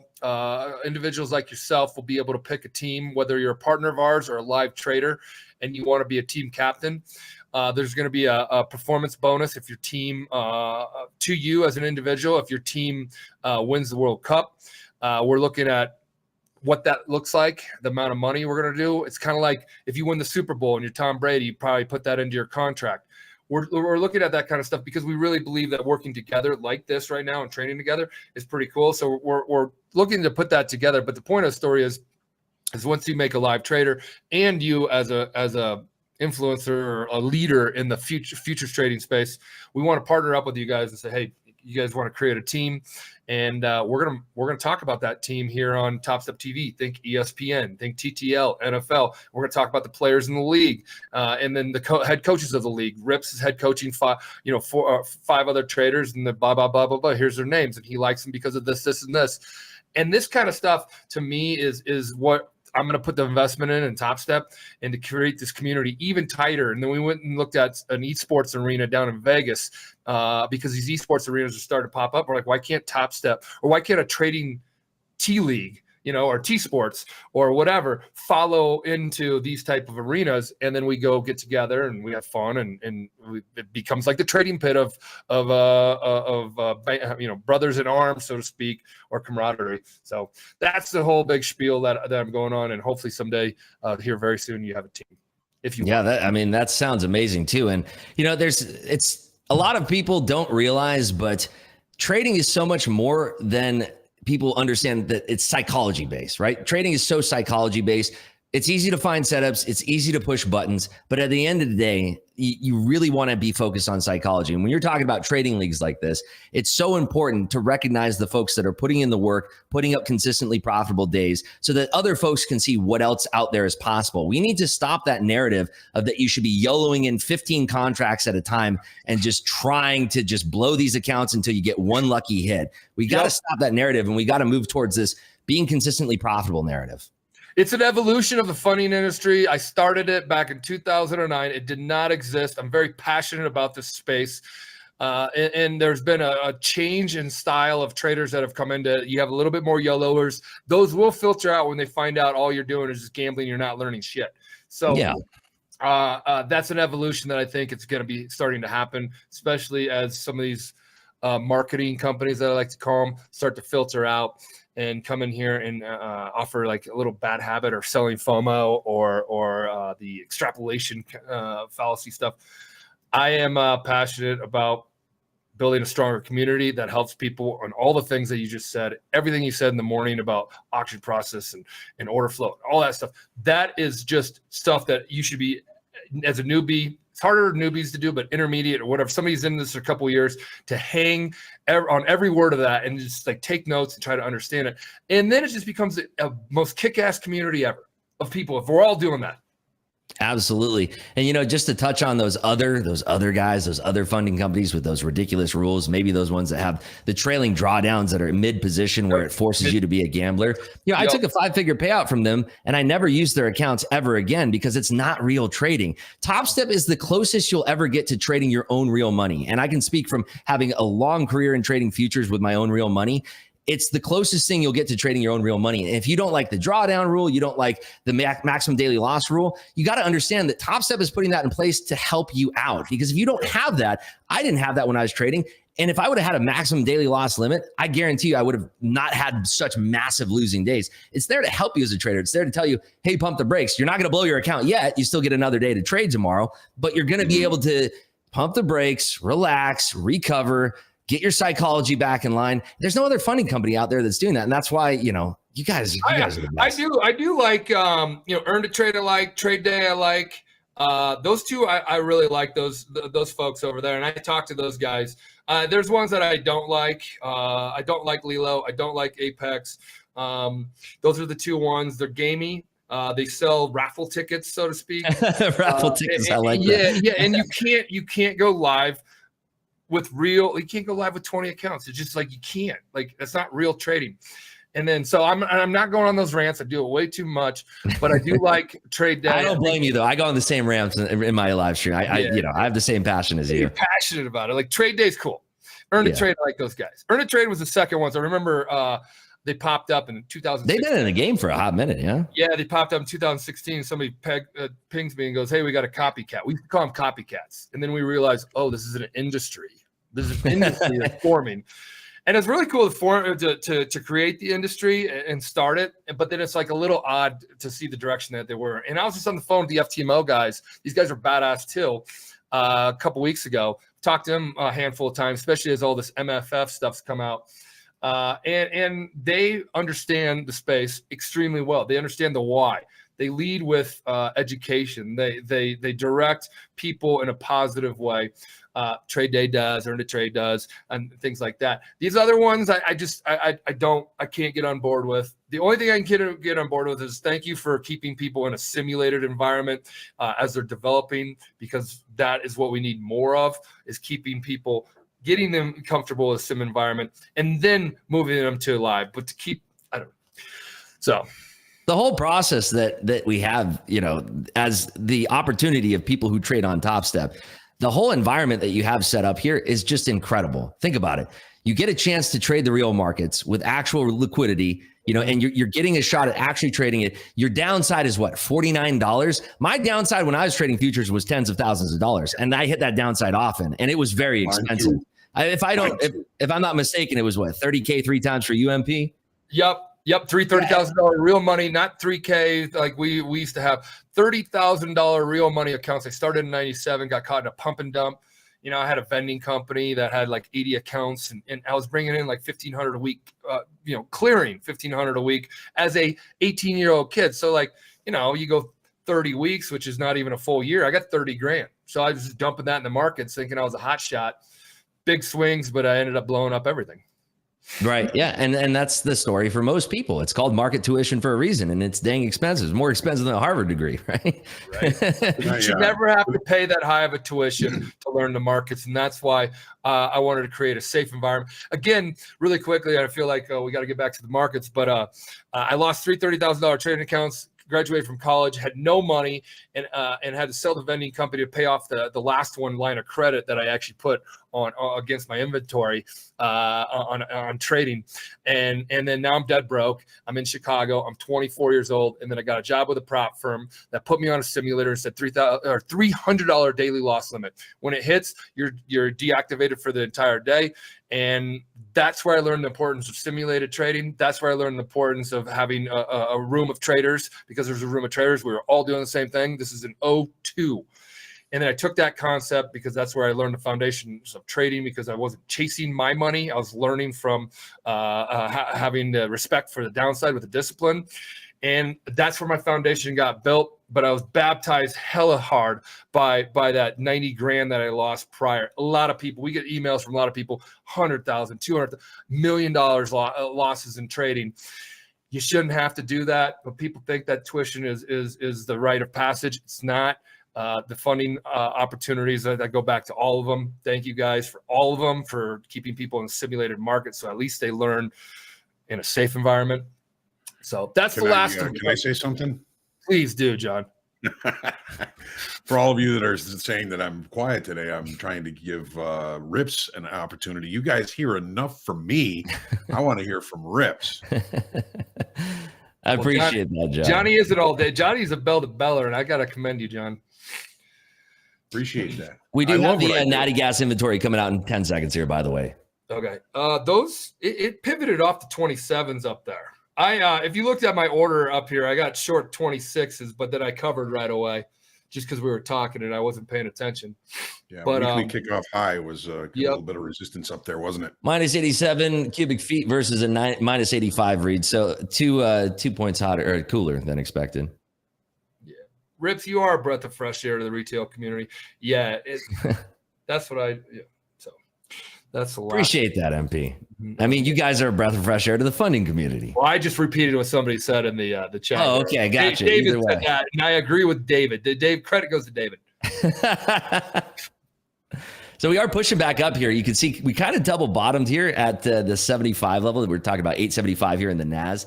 We are below the 50 on the SPY here, but we are kind of collecting some liquidity. So this, again, could be this push and pull in the market where we've drawn down. We could be making a higher low here, which basically means what? If we're looking at charting perspective, everybody knows, oh, it's a higher low. But what does that actually mean? It means that the auction tried to seek a lower price, and there was enough buyers that we tried to find a lower price. So many buyers showed up. They said, all right, heck with it. We're not going to offer it any lower right now. You guys are all demanding the price to be at this level. We'll go ahead and sell it to you here until our inventory runs out, and then we'll run it higher. So we'll see if this higher low holds here. It's basically around 872, 875. Mm-hmm. Somebody was asking about how my phone call yesterday with important phone call about somebody who wants to get really serious about Topstep TV because they see the future of it. It's a big company, so we're pretty excited. We're pretty excited about that. They're cool guys. I've met them multiple times. I think 2024 is going to be amazing, an amazing year. I'm seeing so many people that were traders that were either in equities or options or, small cap equities. And you're just seeing a lot of these folks now are just getting killed by their brokers that are scamming them on these small cap shorts. Yep. And, they're seeing the light. They're saying, wow, this is a very regulated market. I can get in for as low as $49 to learn the markets. I don't have to be blowing my own money into the market. And then I can, actually have a market that functions every single day. You're not sitting there and waiting and being like, oh, I hope that a small cap is up 300% so I can short it. And or some news comes out on my stock. Yeah. So that 2024 will be a big year. Like going back to all this, go with a company that's going to help you get better as a trader, not going to feed that like get rich quick mentality. So I mentioned a couple of the other ones too. I have no problem. If you guys want, people go around the horn. I call it going around the horn. They go to other ones, and then we want them to stay. They come for the funding, but we want them to stay for the community and the development. That's really our anchor statement, because we know people come into the space for the funding. Okay, cool. But the funding, you're going to find out really quickly, is going to take a little bit to get yourself consistently profitable, blah, blah, blah. And if you just interject here, Mike, if you're rushing to that step of where you want to get funded, you finally get that funded account and you sit there and you go, okay, now what? You haven't really gone through the fire and the flame to learn the process to where you're actually going to pull money from the market. So taking it slow during that stage of learning the funding process is one of the most keystone things that you can do to be a profitable trader when you finally get to the funded stage. So don't rush that process. If it takes you 10 weeks, 9 years, whatever the case, don't rush that process. Take your time doing it. So go to companies that are going to invest in your community or helping you develop. Topstep dropped our price this year to 49. We should have probably dropped it sooner, but we dropped it to 49. Huge influx of people came in. Topstep TV starts. We make no money off this. It cost me probably $1 million a year at least to run this, if not more, that we're going to put into it next year. The Topstep Trading League. I didn't need to start this. I didn't need to have a production or a meeting with my product team and say, hey, let's do all this and just keep throwing money at the community. I wanted to, because I'm like, Hell, I have fun with this. This has been a very, very exciting, one of my most exciting days since Topstep TV started, because I find somebody that has the passion, that sees the market. I could talk to you for days. I could trade with you for days, and I could grab a beer with you, and whatever, the community is out there. You see more and more of those type of people that are starting to filter to the top, and then the sludge, so to speak, will go over to the Lambo Instagram places and follow those, which is totally fine. I want to create a community and be a part of that with you and others that think the same. And I'm willing to invest in it. Topstep has the luxury that we're going to be able to do that. And I don't have to do that. I'm doing it because I believe in it. So that's Topstep TV. It's been out for like 90 days. It's the first of it. And having you on here is great. And John, I am talking way too much, so go ahead. It's okay. That's all right. I guess I've been replaced. Rips, he's yours. He does feel a little bit like Johnny Knowledge, but yeah. So it looks like we did actually make a higher low there. They did encroach back over the 90s. We're trading 900 evens and above here. So it is interesting to note that we have made that higher low. We sought liquidity lower. We just couldn't find it lower for now. So what we're looking for, if you want to take a breakout trade, is probably encroachment back over 930 here. Above 930, you're going to be tickling into that 41 range that we talked about earlier. We had that overhead supply that's been there, that's been sitting there. We blew through that. We're going to have stops being popped. And by golly, we'll probably hit 974 today. Hell yeah. So we're getting poked and prodded by our incredible behind the scenes team. If you guys don't get our likes up there, John and I are going to officially quit. If you get our likes, get our likes up there so Rips can come back. He's coming back regardless. But if you're enjoying it right now, give us some likes just so we can help out that algo. So then other newbie traders see it pop up on their YouTube and they go, "Holy shit, what's this?" And they come on here and they hear Rips talking and they go, "I want to be a part of this game."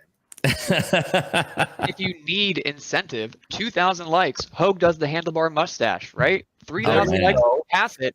And the coveted growing it. 4,000 likes. Michael will sing Rudolph the Red-Nosed Reindeer live on TV.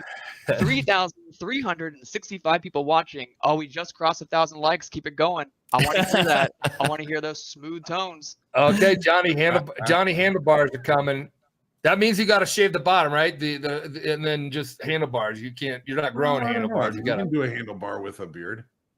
Oh, come on. That's MP, cheap. are you trying to catch up to Mick over there with your stash? You see this? I know. Yeah, I mean, it's coming in. It's that's about as far as I can grow it. All I did was take this stuff down a little bit and go a little wee on everybody. But yeah. Hoag, have you been doing any waxing that mustache at all yet? No, not yet. Just growing it out. It's getting there. It's getting pretty close. MP, I have a great idea for a possible challenge for likes in the future.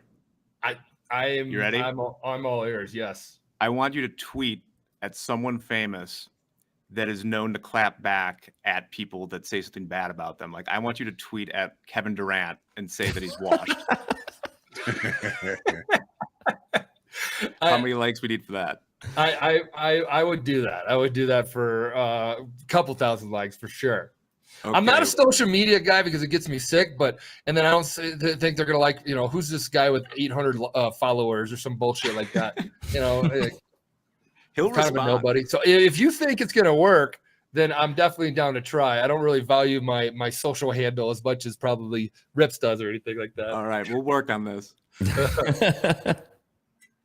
But I'm done with it. Okay, so guys, we're talking right now because the market's kind of going a little sideways. Now it is moving 10 handles, 20 handles in this little it's range. A big range. This is a big area of liquidity. This is kind of the top end of that volume shelf that exists. Again, it's a big range here, 77 all the way up to 907.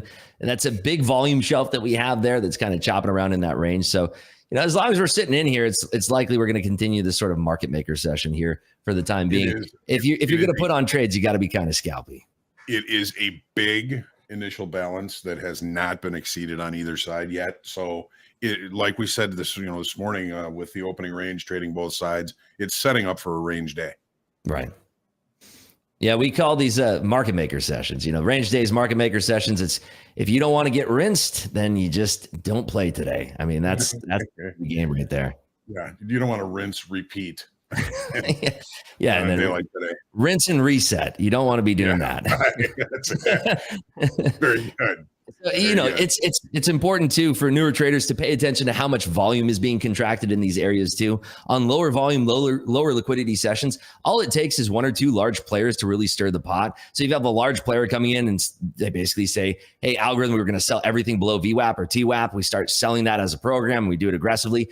You know, there's algorithms that have been written that can do a lot of different things. And if there's large players that are running those algorithms right now, it's very difficult to kind of read the market when we're in a low volume area, right? So if we have low volume, we have low liquidity, you generally want to be sitting on your hands in that type of market. When we have a very efficient and liquid market, that's generally when you want to step in. It's a lot easier to predict where the market's going to go when we have liquidity versus when it's scant liquidity like this. And volume's already lower because we're coming into the holidays. Exactly right. Yeah. And, you know, the closer we inch towards the holidays and then next week, you know, this week is actually the final full week that we have of 2023 here. Yeah. This is the final full trading week. Next week, we only have 4 days and then we're going to skitter on into 2024 there. So it's shaping up to be something here. And I don't know if you folks are newer out there, not you guys, obviously, but anybody who's watching here on Topstep TV, if you folks are newer out there, January and February present some of the best opportunities in the futures market for the most part, coming into that contract roll when we go into the March and we expire the March and go into the next contract. So we get some really fantastic opportunities. So if you're feeling like you have FOMO right now, you're feeling left out, maybe you missed that big flush yesterday, pump the brakes. It's okay. Enjoy the holidays. January, February are going to bring a lot of liquidity back into this market, and it's going to tell a whole new story for us. Yeah, review last year's performance, aka this year. All your trading, your journals. Hopefully, you're doing all that. If you're not journaling, set a goal that you're going to journal every day you trade. If you're not reviewing your past performance, you're not going to know what to work on in your future performance. And then set yourself up for that first of the year. And then you got your Januaries and Februaries. January doesn't really start getting going until the second half of the month. In my history, because you got your Hamptons, you got your New Yorkers, your big money movers that their kids are still, you know, home, and they start to leave and go back to, just like summer quiets up because they do the big money players that move things. That's my take. But yeah, I do agree. February and March has been great trading. October and November has always been great trading. Oh yeah, I mean, I always say October through March is like, that's my jam right there. That's, if I look at the last 10 years of my trading, that's historically when I've had the most profitability. My best trade was in January of all time. Best trade ever was options and GameStop 7-figure trade was just nutso. Yeah, starting off the year with a killer day. It was lucky, you know. It's just pure luck. It was pure luck, and you know, being in the right place at the right time and having the market that we had, which by the way is just, you know, a lot of folks are continually asking you, when is the COVID market going to come back? When's that going to? You're going to be waiting for a long time, unfortunately. Yeah, so that's another reason to kind of focus your future, your trading on futures, because the market that we get in futures every single day is amazing. Yeah. It's like saying, when's the 2008 market going to come back? 2008. I mean, that was an incredible trading year. Incredible. My best. Yeah. Maybe we'll get some presidential tweets market back here again, depending on how the election unfurls. It depends how that unfolds, which is pretty interesting. I'm not it's good to watch. Don't get involved in the conversation with other traders, because traders shouldn't be talking about anything like that except understanding what's happening with politics affecting the economy and things to come. Right. Yeah, exactly right. Yeah, so we are kind of holding this range here still. This is 77.5 all the way up to 900 here. This is forming a little bit thicker of a volume shelf here. So there's really, again, not that many opportunities. What you're looking for in opportunities would probably be a break of the lows back down below 845, or a break above here into 930, looking for that encroachment back above 930, 941, top of that shelf. We break above 941, again, looking for trades into 974, and above 974, you get that encroachment above that into 17,000, potentially 17,013 and a quarter. So that's kind of where my eyes are for right now. And, you know, I'm flat. I haven't traded in probably about 20 minutes here. So I haven't found any really nice opportunities. The only one I really liked was that long, but I didn't take it myself. That long where I said, hey, MP, you should probably flip long here. That was good for about 100 handles. I came out of the gate nice, and then sized down on a couple things because it was just getting really fluttery. So now I've been sitting for probably the same amount of time as you. Yeah. Which is great. See, like if we weren't talking, if you were just sitting here in your own office, listening to your desktop, fan, go, you would get the itchy finger, no doubt, to put bit more trades on. In the history of me, I know I would. Yeah, I used to trade alone and it was miserable. And it wasn't until I started trading with a community and having, friends that were also interested in trading the markets. Obviously, COVID helped a lot of that. That brought in so many people out of the woodworks who had never traded before. And that's where I started mentoring a lot of my close friends and family. And, it was an interesting time. You could throw a dart. I mean, look at Dave Portnoy. He picked Scrabble letters out of a bag, and he could pick a winner. It's an amazing market. It made everybody think they were a market genius. And now we've had the culling of the week. And now we see, the tide has gone back out and we see who can actually trade and who was just lucky during that time. And, it's a lot better trading with a community. And this is great that you guys have Topstep TV here. You guys have the Topstep Discord. It's just an amazing. It's amazing. It's an amazing. I said this earlier at the top of the call. It's an amazing time to be a trader. There's no better time. Hope disagrees, but there's no better time to be a trader than now. We're getting people tell me I need to send a contract. No, I agree. I just had to get some more coffee. So Rips, people are telling me I got to put you as a regular and I got to sign a contract with you. And we're signing more and more contracts for, like we did one with Deanna, we're doing one with Anne Marie, we're doing one with other people because we're finding out there's incredible talent out there and we want to lock them in on Topstep TV, which would be like a media network that we're really putting together, that then we bring in the top players, get them on here more, and you guys still have your channels and it still feeds you guys with your channels. So we're going to talk to you more about being on here as a regular. Right on. Love the sound of that. I'd love to continue to, share the dialogue that we've had on here so far. It's just been a lot of fun. I have a real passion for talking markets, and anytime that, we can share a like-minded conversation like this, I'm all for it. And if I can help your community grow and your community can see this community, and then you're like, okay, then we all meet up in the Vegas Topstep Trading League World Cup, and you're like, oh, that's Rips and their community, and you guys all got the same gear on. I think it's gonna be, that's awesome. I love that. I can already see it in my mind. That sounds amazing. So, all right, guys, the markets are going sideways. Yeah, there's really nothing happening in the markets. This, again, if you're feeling FOMO, which is, again, FOMO, fear of missing out. Somebody asked, what is FOMO? If you're feeling FOMO right now, close down your charts if you need to. If you're finding yourself that you're always pressing buttons, you're in trades like this, there's a lot of people who say, well, just trade in your sim. I think that breeds bad habits, because if you're trading in your sim, you're kind of building that muscle memory and that inclination to want to trade. You shouldn't have that. So close down your charts, close down your terminal, close down NinjaTrader, Quantower, Topstep X, whatever you're trading on. Topstep X, by the way, fantastic platform. Close down whatever you're trading on. Walk away and enjoy the rest of the day. Touch some grass or do whatever it needs to be done. Don't sit here and stew in FOMO, because you're going to drive yourself crazy. It's just not worth it. Well said.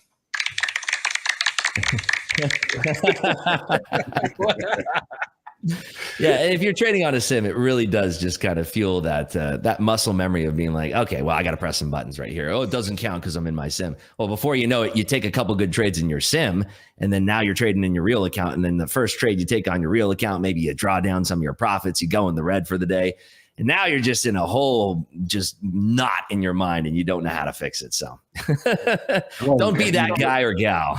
It's all about the consistency. It's all about the consistency. Traders ask me, how do I become a consistent trader? It's all in what you bring to the table when you sit down to trade. You need that consistency. Jack, we got any news?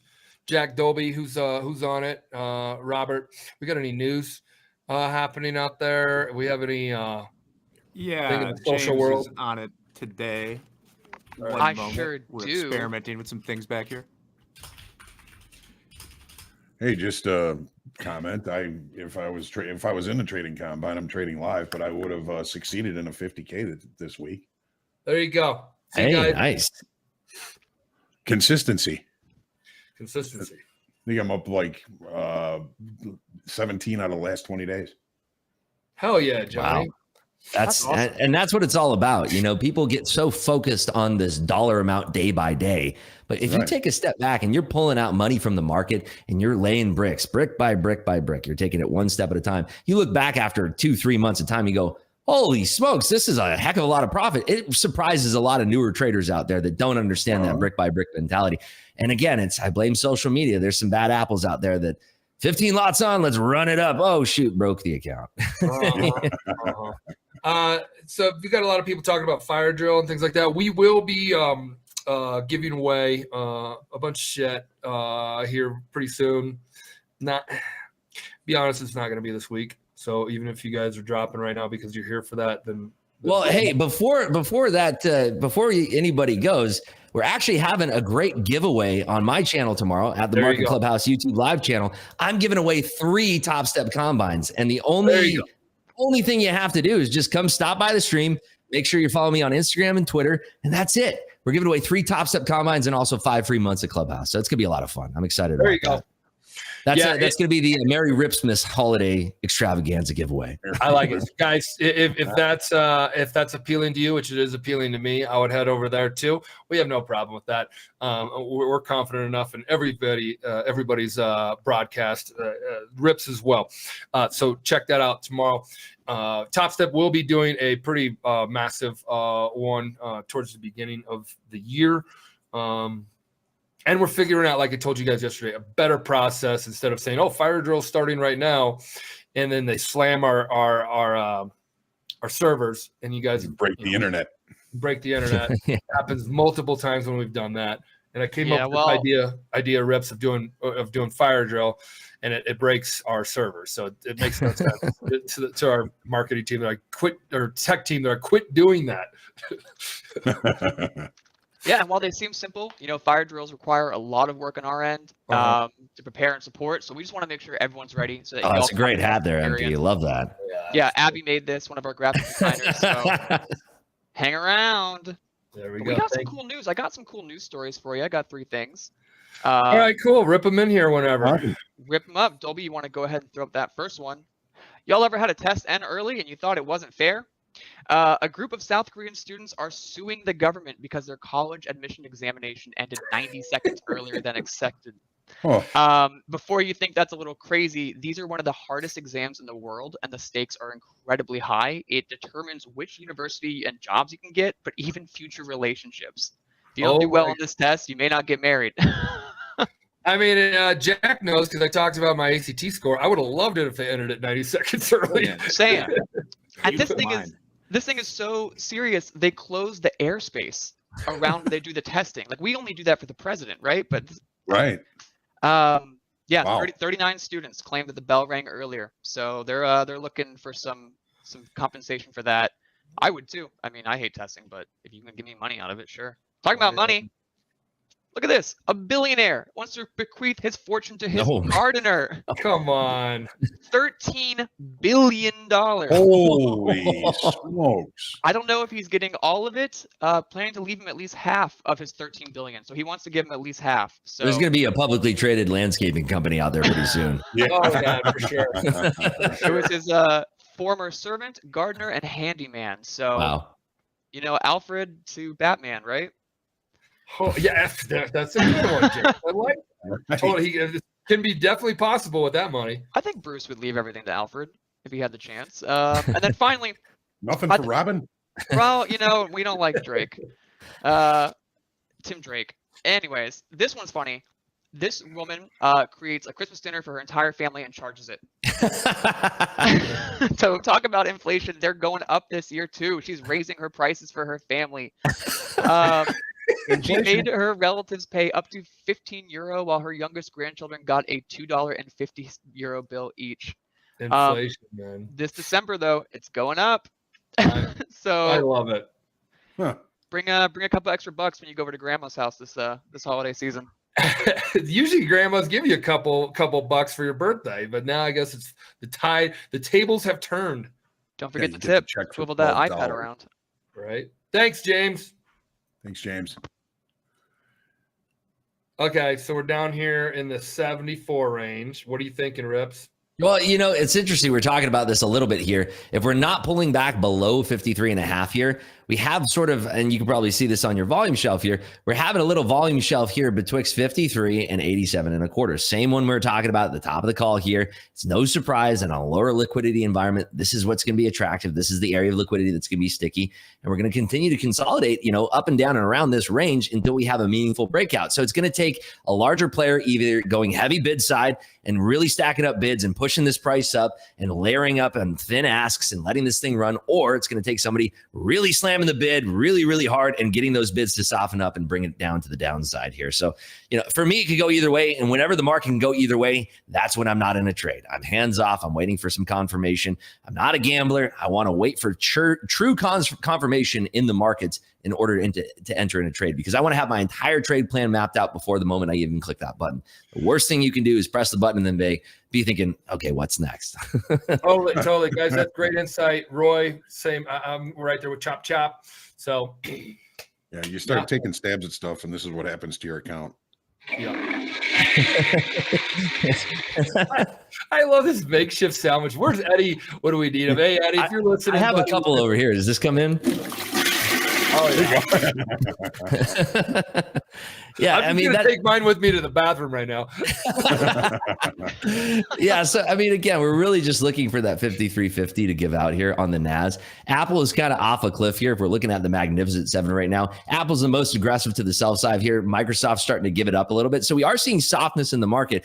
If you're to, ask me, if you held a gun to my head, you said, where's the market going to end on the day here? It's looking to me like it's softening up here. If we break below on names like Apple, if we're breaking below, 194 evens. If we're breaking below Microsoft, we're below, 370 evens. Then we can start to skitter onto the downside. But until you have that confirmation, you still are kind of just throwing darts at a board here and just kind of guessing, because like I said earlier, on thin liquidity environments like this, it's a lot easier to manipulate the price and trick retail into a move. For instance, you bring down the price really fast, and their intention is to firm up those bids right below you, and you don't even see that coming as a retail trader. So traps abound. You have to be careful on moments like this. Yep. So what levels are you liking down here again? 53.5. So 53.5, big level there. I want to see that if we actually snap through that. And what I want to see when I'm talking about snap through, I don't just want to take the first trade the moment that we barrel down through that level. I want to see a retest into the 53s, 55s, and see if we have sellers up there. If we have vehement strong sellers at 53s, 55s, then I'm confident in taking it short, leading a leash, maybe 15 handles, 10 handles, like a 60 tick, 45 tick stop, something like that. That's what I'm looking for. A clear flush, a retest, sellers are present. Let's take it down lower. On the other side of the coin, rips really quickly. Weather says, who is they? Who's they? The market makers, people who are running the algorithms, people who are providing the liquidity. You have the big four banks, you have Sigma 2 partners, you have Citadel, you have all these liquidity providers. That's the they. Yep. Okay. People often ask that, and nobody answers that question for some reason. Who's the they? Well, it's the liquidity providers. That's a great question. Okay, go ahead. Your second part of that. Yeah, so I'm just saying, if we firm up the bids at this level down here, that's the other side of the coin. And again, this is why I say we don't approach our trades with a bias. We come in with a clear mind, a clear head. We come down. If we are firming up bids here, let's just say we flash below 53.5. Now we find buyers down here. Are they strong? I want to see a retest at 53s and below and firm bids taking that up to the top side. And that's kind of what we saw on that trade where I was shorting into that break. I took my profit on it. You tried one long, it swept down low, knocked you out. And then that was the one where I was like, yo, MP, try a long here again. That's where we swept back high again. Yep. So look at the same kind of price action here on these lows. If anything deviates from that, there could be a trade presenting itself. But again, we're keeping an eye on volume here. And if we're dropping volume to the downside, what do we see? We see volume steadily declining here, steadily declining. So volume low, hands should be probably off the terminal for now. Yep. Guys, nothing on our tilt. Nothing. Go ahead, John. Just showing what he's talking about. This is the volume profile. Volume declining at lower levels. Right. Volume. So it's going to take new business to push this market lower, which could very well happen. But so far, we're just kind of running out of volume on the lows here. And that's something, to touch on here for newer traders. Nobody is forcing you to press the buttons. And if you can find that patience within you to say, this is not a good environment to be trading. And I do understand that around the corner might be the best environment to trade. I just need to have the patience and the account there to trade it. That's it. Perfect. Mm-hmm. The more patient you are, the more ideas that you'll be able to trade in the future. The less patient you are, the more likely it is that you're going to blow your account. And that great opportunity is going to come with a great market environment, and you're just going to miss that trade. So Rips, when you're looking at these, at the day type that we're setting up today, I know you've read the books, the lingo. Yesterday, we ended up putting on normal day in gold with the big initial balance that we have in the NASDAQ today. There is the probability of a normal trading day where neither extreme of the initial balance gets extended. Right. Is that something that you're considering when you're looking at the price action down here? Is that going to be a factor in one of your trading decisions? Yeah. What about if it's cheap? Yeah, that's the thing too. In a lower volume environment, when we have cheaper prices, you think that you want to barrel into that. I'm not going to do that until we have some players showing up, showing that they're willing to take sides of those areas if I'm looking to bounce trade here. So let's just say that we're, selling off back down towards that 760 level that we hit end of day yesterday. If we're looking to buy those lows at a cheaper price, I need to see other players that are interested in the same trade idea. If I don't see that, I'm not interested, because again, low volume environment, not really interested in trading because the high probability trade is probably not going to be there. Conversely, though, if we do have players showing up at big areas of liquidity, namely for stop runs, if we're going up to the top side and we're getting a lot of stops being popped for everybody that was short yesterday, that's a different trade. That's a momentum trade that I can get interested in. But if we're talking about something, a fade to the downside, firming up bids, I need to see a lot of contracts being pushed, held there at the bids there. Yep. Right. All right. Thank you. It's so we've been talking this whole time, and it's kind of been going sideways. And now, I'm ready to trade, and you can't do that. So I'm glad we're having this, because now I'm like, well, I haven't traded in like an hour or whatever. And now, then the market hasn't done anything. So not trading is being a trader. Not trading is trading, or whatever you want to call it. So you don't want to get caught in this idea that because you're a trader, you have to always be trading. That's not the right. Here's a really good way to look at it too. Let's imagine that you're playing blackjack in Vegas, right? And I hate to use gambling analogies for this, but just give me some rope here. Let's say you're at a blackjack table and you're playing and you're doing really, really well. And the dealer says to you that anytime that I don't get 21, you win. You're going to sit there and play that table for that rule set for the longest time possible. Now, let's say that they go to you and they say, the only way that you can win a hand is if you hit your hand to 17. If you go above 17, you bust. If you go below 17, you bust as well. You can only win on a 17. Are you going to sit there and continue to play at that table with that rule set? Of course you aren't. So when the market environment is not setting up for you in an advantageous way, you want to think about, am I being presented with a good market to trade, or am I being presented with something that is not advantageous for my trades? Man, you're full of good stuff. I was going to say full of it, but that would not have came off well. You're full of the capital IT, the it knowledge.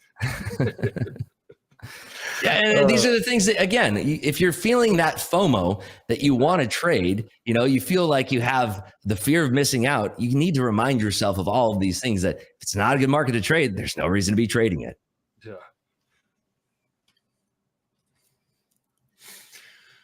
Oh, well, that has been the fastest hour and a half I have had on the show in a while. So this is awesome. I got to go to here in about, we fast markets end here in 30 minutes, but I got to go to my kid's recital. He's singing. Oh, nice. 10 in the morning. Like, what? Yeah. Well, that's a lot of fun though. That's going to be cute. I remember when my kids were doing that, I always had to have this VCR camera recording, and it always bummed me out because I never got to watch it on real time. I'm always looking at it through the camera. Guys in the chat, I don't think we've ever looked at them. Yeah, right. Guys in the chat, you guys busted by it. I like this. I like good trade. I like passionate traders. Period. Why do you think Johnny and I have been hanging out for so long? Yeah. Yeah, you're lucky you get to spend time together all day, every day. That's awesome. Yeah. When we were in the office, it was incredible because we'd always be like, hey, check out this guy, blah, blah, blah. And guys could be girls, it does, whatever, check out this trader. And we would just talk them. They're doing this, they're doing that. And then, hey, you gonna have a conversation with them? Yeah. And then come into my office, I got off the phone with so-and-so. So. We don't get to do that anymore because we're not in the office, but with Topstep TV, we get to spend a little time together every day. Love it. And, there's so much passion in this room right now, between Rips and Michael and myself. This is what we do. It's what we did on the floor. It was traders talking about trading all day long. Yeah, all day long. Okay, guys. So the schedule, I just mentioned that fast markets ends in 30 minutes. After that, if we could throw the schedule up here, or Jack or James, if you want to bring in the schedule for the others to know. Bell to bell, guys. Bell to bell, baby, ear to ear. That's we're going to be starting that club next year. Is what we're working on too, and that will be a better reward than sitting here waiting for fire drill. But the bell to bell club. So we'll give a schedule of the bell to bell. There we go. Bell to bell. I was here bell to bell. Well, I'm here bell to bell every day, but I was on every segment yesterday.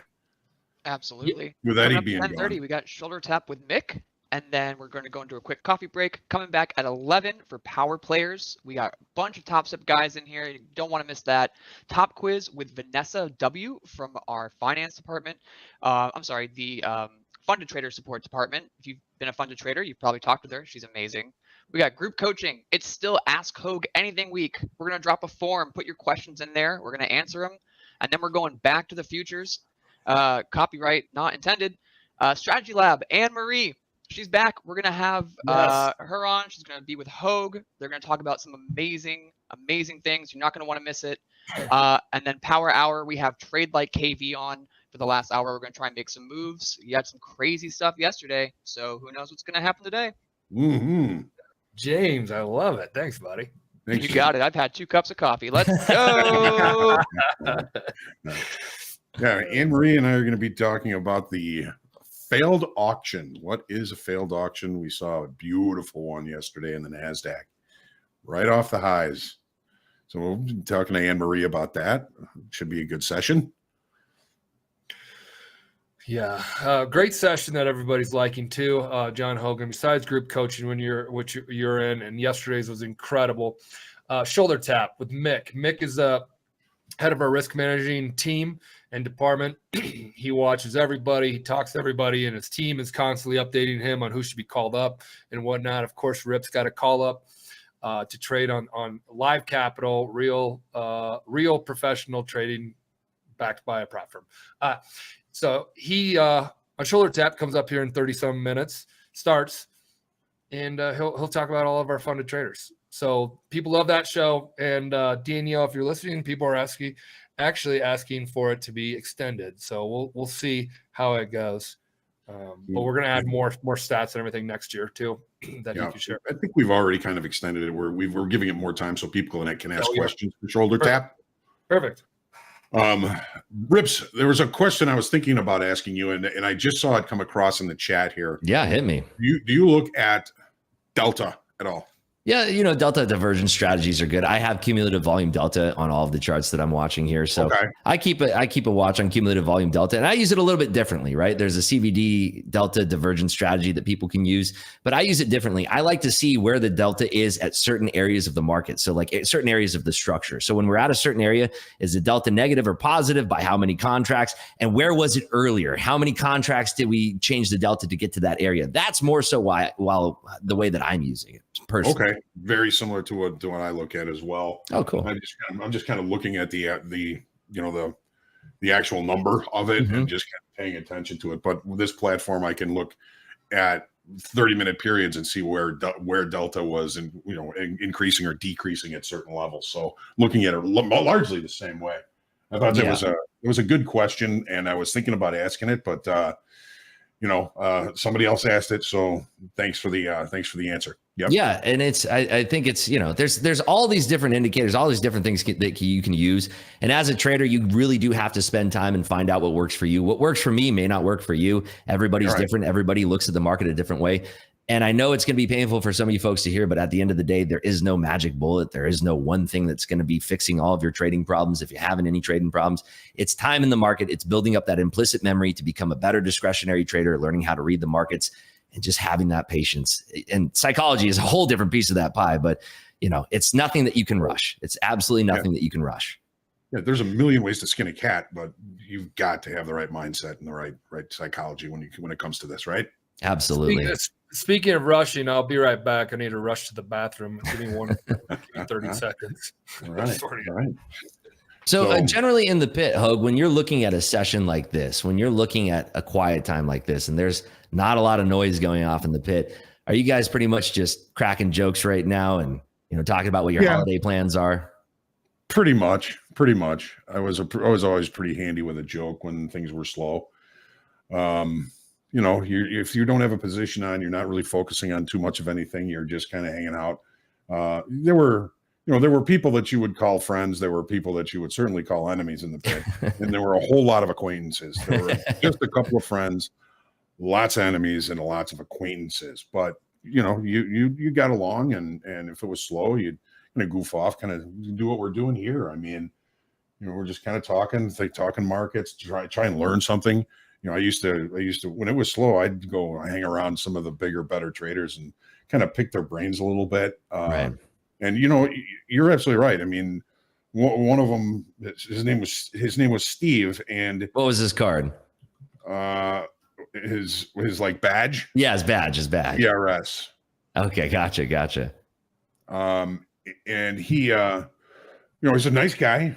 You know, started like everybody, just trading one lots and trying to figure out how to scalp one lots. And he built himself up into a 50, 100 lot trader. Wow. Big trader, good trader. I mean, we're talking 50, 100 big S&Ps. That's, that's massive.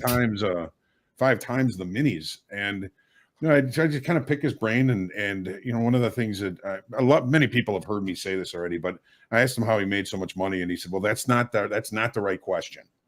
The question is, how did I become a good decision maker when it comes to trading?" Right. It's That's about great the insight money. right there. Right. It's you know, I came in with the mindset that I wanted to learn to be a good trader. I want to know how to make good trading decisions, and as I got better at making trading decisions, the money came as a byproduct of that. Exactly. Yeah. So are you a pretty competitive person then, Hoag, naturally? I mean, throughout your life, were you ever, you know, a very competitive type of person? I was a sponsored skateboarder. Oh, wow. Were you on a Thrasher at all? No, I mean, this was like, you know, the late 70s. I don't even think the ollie had been invented yet. You guys are still doing vert ramps, right? Yeah, we in were doing pools ramps and pipes, and there were a couple of skate parks that we could go at. But I competed in like southern Wisconsin, northern Illinois. But I've never been excessively competitive with others, but I'm very competitive about self-improvement and doing things better as time goes on. Mm-hmm. Yeah. If you're not doing it, go ahead. No, I'm just saying if you're not doing that, then I mean, you got one life to live that you know about, regardless of what race or religion you think about, blah, blah, blah. Why not make that one consistently improving and getting better? And whatever it is that you're actually like enjoy. So find ways for self-improvement every single day. You know, practice mindfulness, be grateful for your life, be grateful for what opportunities you have, seize those opportunities as they come. You know, and a lot of people take their lives for granted in that sense. Mm-hmm. Grateful, humble, creative, and centered. Those are my 4 buzzwords at the end of the opening. I really like that too. I caught the end of that this morning. That was really nice. I like that a lot. He's been saying that for 10 years straight at least. Wow. Yeah.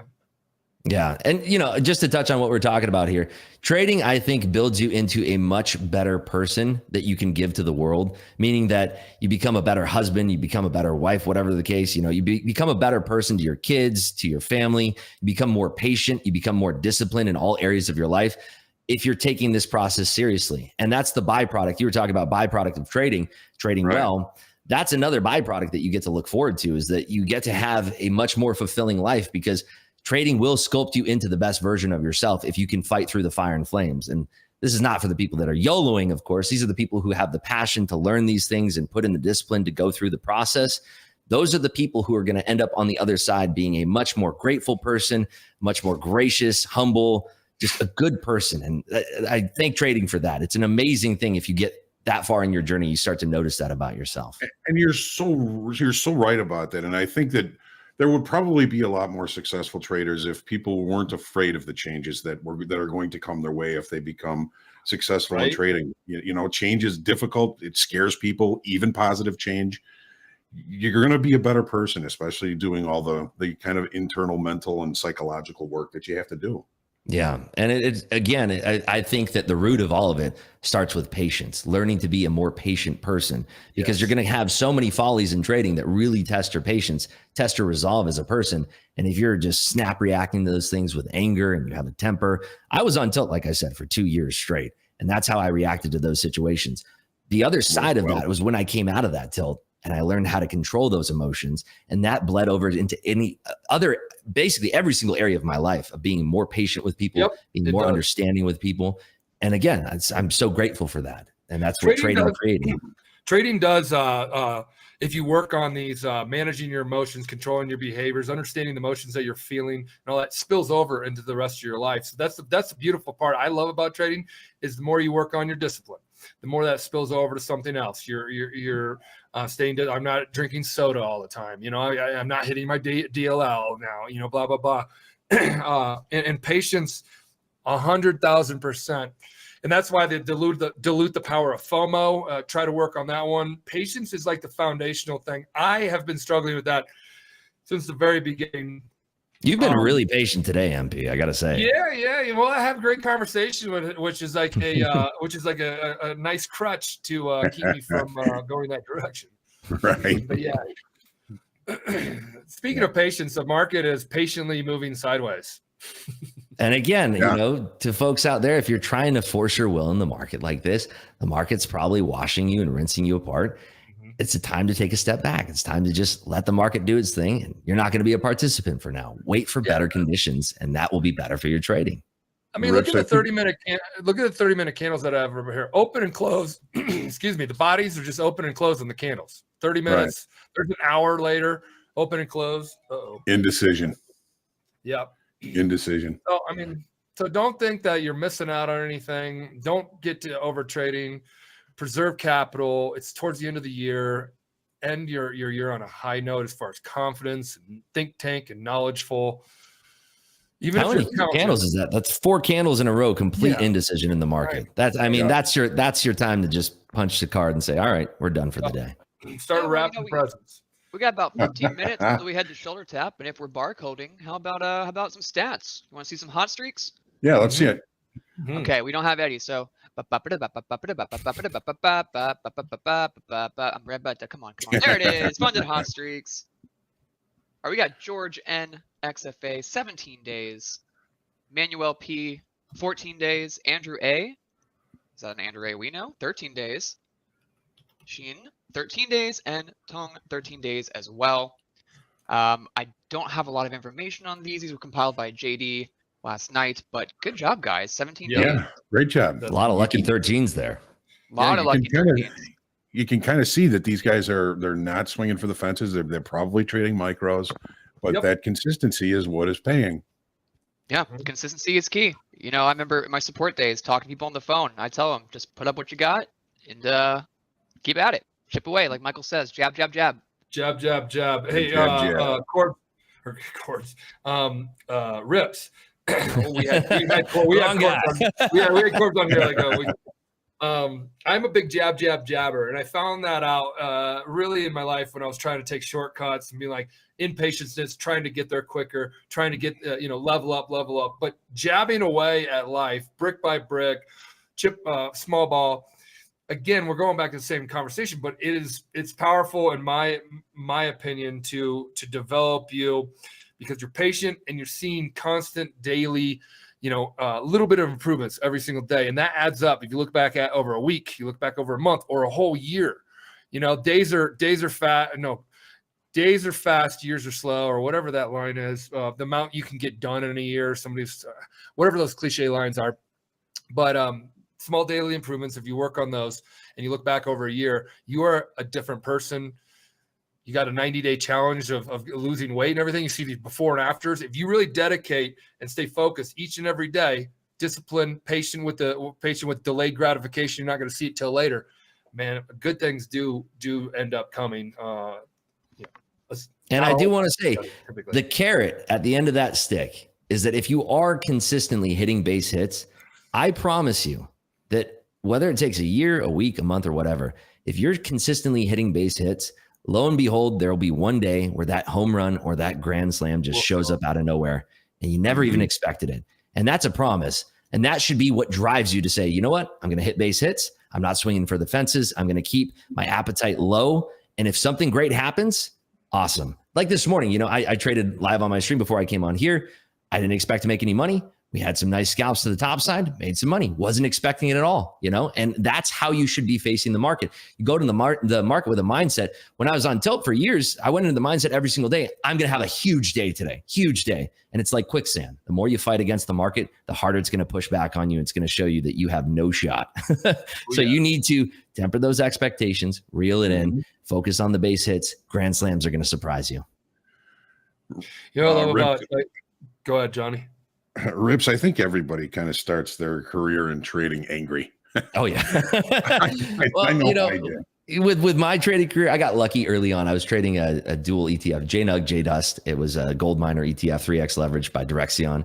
And, I got very lucky in that. And I thought trading was so easy. I think I went long JNUG. The gold miners were doing well that day. They're doing poorly, get into JDust. I've told this story on a podcast before, but basically, I made about 20, 30 grand on the first couple trades that I took. And oh yeah, I thought, I was like, oh man, everybody else is an idiot. I figured this out. It's so easy. You just go long if they're going to be good, and then you buy this one if they're going to be short that day. And then within 2 weeks, I blew the entire account. And it was just like the most humbling experience, because you realize, yeah, I'm an ant. I don't know anything. I'm nothing. I don't know anything there is to know about trading. Yeah, I didn't even know how price was derived in the marketplace. I knew nothing about it. And it's this humbling experience. Effect. Sorry? You hit the Dunning-Kruger effect. Yeah, exactly right. It is to a T, right? And what's the Dunning-Kruger effect? What? It's where you think you're a genius, but you're not. Oh, yeah. You think you're much smarter than you are. There's a lot of those out there. Yeah. They're running around everywhere in the world right now. But you get you get this ego about you where you think, I'm better than everybody. I can't believe other people struggle with this. I just have to press a few buttons and this is so easy. And then that ego gets the best of you, and then all of a sudden, you're on the floor, you're on your knees and asking, what the heck just happened? And it's humbling. And that's, again, it's trading crafts you into the best version of yourself. Because if you can get through that, you can make it through that gauntlet and come out the other side as somebody who's consistently profitable. You're going to be a much better person. Now, a lot more patience. This doesn't appeal to everybody because it does take hard work. A lot of people will go back to the thing. We'll choose, how do I get the shortest path to that? So it is a hard work. It's a hard work and dedication and grind, but it's worth it. It's exactly. And it's a skill that you will possess for the rest of your days. Right. And it's the best. And again, like I said, carries over to everything, but it's everybody that comes into this thinking that you're going to make money quick and you're going to make all this money. It's going to be so easy.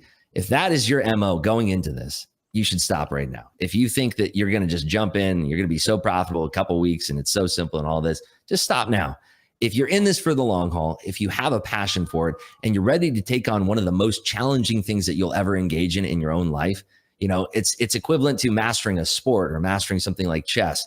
If you're into that type of challenge, this is where you should be. And that's where your mindset should be. Yep. I say the chess thing all the time. You're playing, you're going, coming up. Well, actually, I think futures is checkers and options is chess, but outright futures is like checkers. Right. But no, it's just, it's new every day. And then, so markets are going sideways.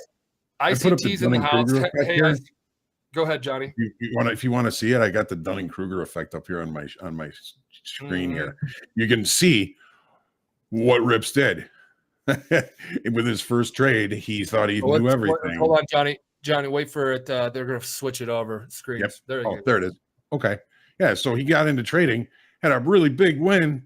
He thinks he's God's gift to trading. Exactly. It didn't take too long until he found the valley of despair. And then you gotta figure out, well, I got a lot of work to do if I'm going to figure this out.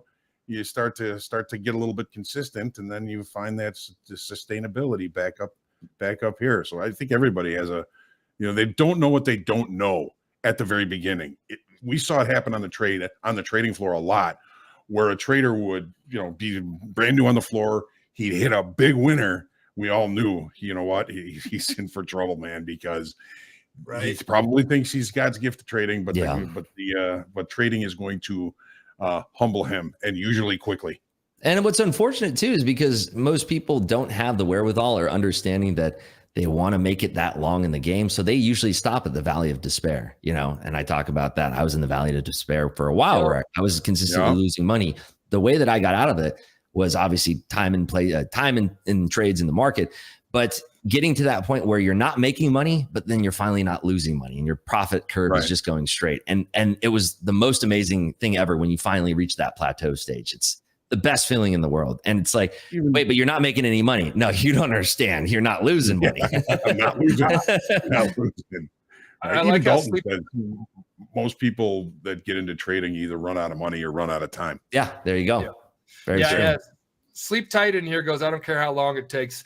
I like that because you're allowing it to come to you, which everybody has that different come to you. They're learning curve or whatever, and however that goes. So good stuff in there. Hey, ICT. Hey, Patrick Wheeland. What's going on? You guys are in here. Rips, you're holding 3,500 people consistently in this. What is it usually at for your guests? If we're doing a fire drill, it's like 10,000. No, it's like, yeah, we hold about 3,000. Next year, our goal, we'll hold about 10,000. I like that a lot. And I think you'll hit that goal for sure. We have zero marketing spend. We have zero marketing spend even as a company. And we have so much cool shit coming out next year that we're just going to make this the ESPN meets CNBC meets Barstools smashed together is kind of the feeling that we want people to have. We're traders. We can be a little loose. There's going to be no suit and ties on here. There'll be no, like it'll be talking shop. I mean, that's what we like to do. We've been talking about it all morning, and we'll be watching markets and we'll flip to it like Red Zone does when you got, markets that are moving. Which hasn't been happening for the last hour. Right. Yeah, definitely not. Yeah, it's going to be ESPN Ocho. The Ocho. Yep. The Ocho. Bold strategy, Cotton. Let's see if it works for him. That's a great film. Well, guys, we're coming up here on time a little bit, so I just want to give a chance for anyone to say any final thoughts from this fast market section before we move into shoulder tap with Mick. Rips, it was great having you on with us, bud. We would love to have you again. Oh yeah, I'd love to be back. Why don't you leave Rips with the last one? I'll go really quick, and then Johnny, why don't you take it? Rips, enjoyed this time. We're gonna follow up. I know we have some agreement on regular time. I would like to get this more. I don't know what that agreement is yet, but I truly enjoy this. Having somebody, for one, you and John's voice is just therapeutic, and then your knowledge is just a wealth of information. So even if you guys are down money today, hopefully your think tank and knowledge tank got filled up, which is like you got to do two things. You got to try to make money trading. That's what we're doing every day, and fill up that think tank. So Rips, I did that both today with you. I love that, Johnny. All right. Well, Michael, we'll see you soon. Have a good rest of the day. Enjoy the singing, and you gotta soak that stuff up. Doesn't last too long. No, it doesn't. I love right, kids. Right. Mm-hmm. Rips, what a pleasure getting to know you today. Thank you very much for joining us. Looking forward to any and all the times that you want to come and join us, and have a great holiday if we don't see you before then, and we'll see you soon. Really appreciate it, both of you having me on here. Really appreciated the conversation. And like I said, if you folks want to join me tomorrow, giving away 3 combines on the Market Clubhouse YouTube live channel, just go on YouTube, search Market Clubhouse, 2 words, and hopefully we can have some more top steppers here in the building. It'd be a lot of fun. There you go. Put his YouTube link in there, and then guys, go check that out tomorrow. Try to win that stuff, but also get familiar with the Market Clubhouse. We like working with you, Rips, and all that kind of great stuff. Thank you. You guys all have a great day, and preserve the capital. Keep it in your pocket. Thanks, Michael. Thanks, Rips. Thank you. Ladies and gentlemen, we're going to take a brief coffee break, and we'll be ready for shoulder tap here in just a couple minutes. Rips, did you have something you wanted to add? Nope, nothing at all. Just had a fantastic time, and I really appreciate it. Well, we appreciate having you here. Thank you very much again. All right, we'll see you all in a few minutes. Stick around. They ain't really who they say on the outside. You gotta be who you really be, shine from the inside. Cause they ain't really who they say on the outside. Slide around the city with my day one. I ain't gotta worry cause they A1. Wasn't in the field, then you can't come with us. My little shorty going stupid, going straight dumb with us. I'm a big time, still humble in the hood. Gotta keep it positive on nothing but the good. When I'm on vacation, I be stunting like I should. Got a real queen falling, she gon' stumble on the wood. And I still be doing business with my brother down. And I know that if I got it, I'ma cover them. And I know that if I need it, they gon' give it back. Gotta practice what you preachin', I be living that. Taking trips round the globe, bringing game back. Touchdown hood, happy that I came back. Take a photo with my granny for the memories. And if it's for a good cause, I'm buying 10 of these. Seem like every captain gotta maintain the cap. You can make change, don't change for that. Tell the whole truth, get paid for that. Bet you never fall off, you was made for that. You gotta be who you really be, shine from the inside. Cause they ain't really who they say on the outside. You gotta be who you really be, shine from the inside. Cause they ain't really who they say on the outside. Knee deep in the game and I'm still the same. Why you always hating? That's a shame. Gotta split the profits with the ones that came with you. All the homies share the vision, yeah, we got the same picture. You won't catch me in the club, I like to meditate. I be higher than a bird, I like to levitate. When I ask them how they doing, it ain't never great. So I be focused on the money, need a better rate. Baby girl eating veggies, doing yoga at the crib. Swimming in the winter, don't get colder where I live. Still the same number, if you got it, you can hit me. Pull up to the park, I'ma match you on a sticky. I ain't tryna be nobody, I ain't gotta be. 100 bands up, shopping at the Dollar Tree. Never been a type that gotta act, gotta lie. I just go and get the bread and bring it back to the tribe. Seem like every captain gotta maintain the cap. You can make change, don't change for that. Tell the whole truth, get paid for that. Bet you never fall off, you was made for that. You gotta be who you really be, shine from the inside. Cause they ain't really who they say on the outside. You gotta be who you really be, shine from the inside. Say on the outside.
We're on. Well, welcome everybody to the favorite mustache and shoulder tap. Mick, how you doing, buddy? Hey, I'm good. How are you, John?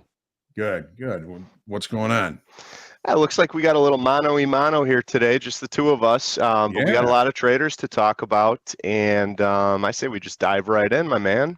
Well, let's do it. Happy winter solstice day today. Winter solstice day. Friday Junior, as we used to call it. Longer tomorrow. That's good. I don't like this darkness. I know, me too. Get to the office in the dark and leave in the dark. Yep. My dog, who you can see behind me, certainly doesn't like it too. I know, mine either.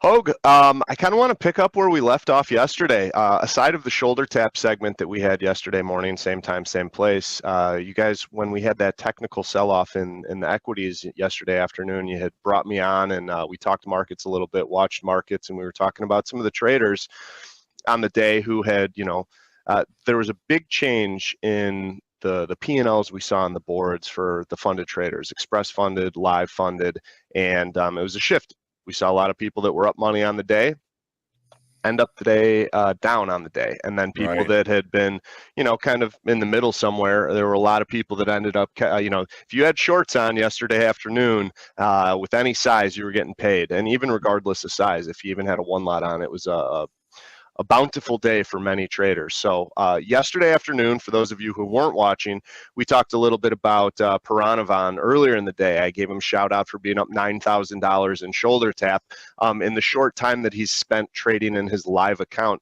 I think it was like 6 days I was talking about. He was up over 40 grand in his live account over the course of 6 days, which is awesome.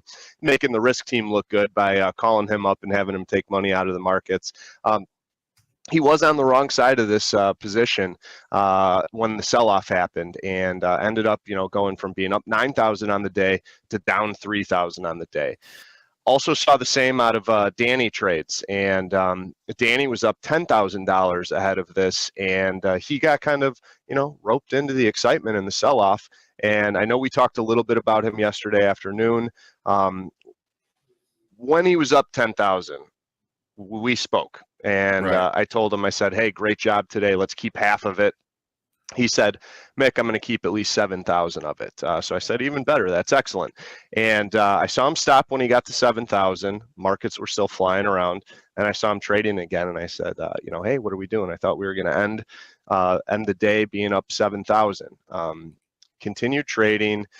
Said that, psychologically, he got, a little bit of FOMO and continued trading and ended that day down 3,000. I saw he had tagged Topstep and myself in one of his posts.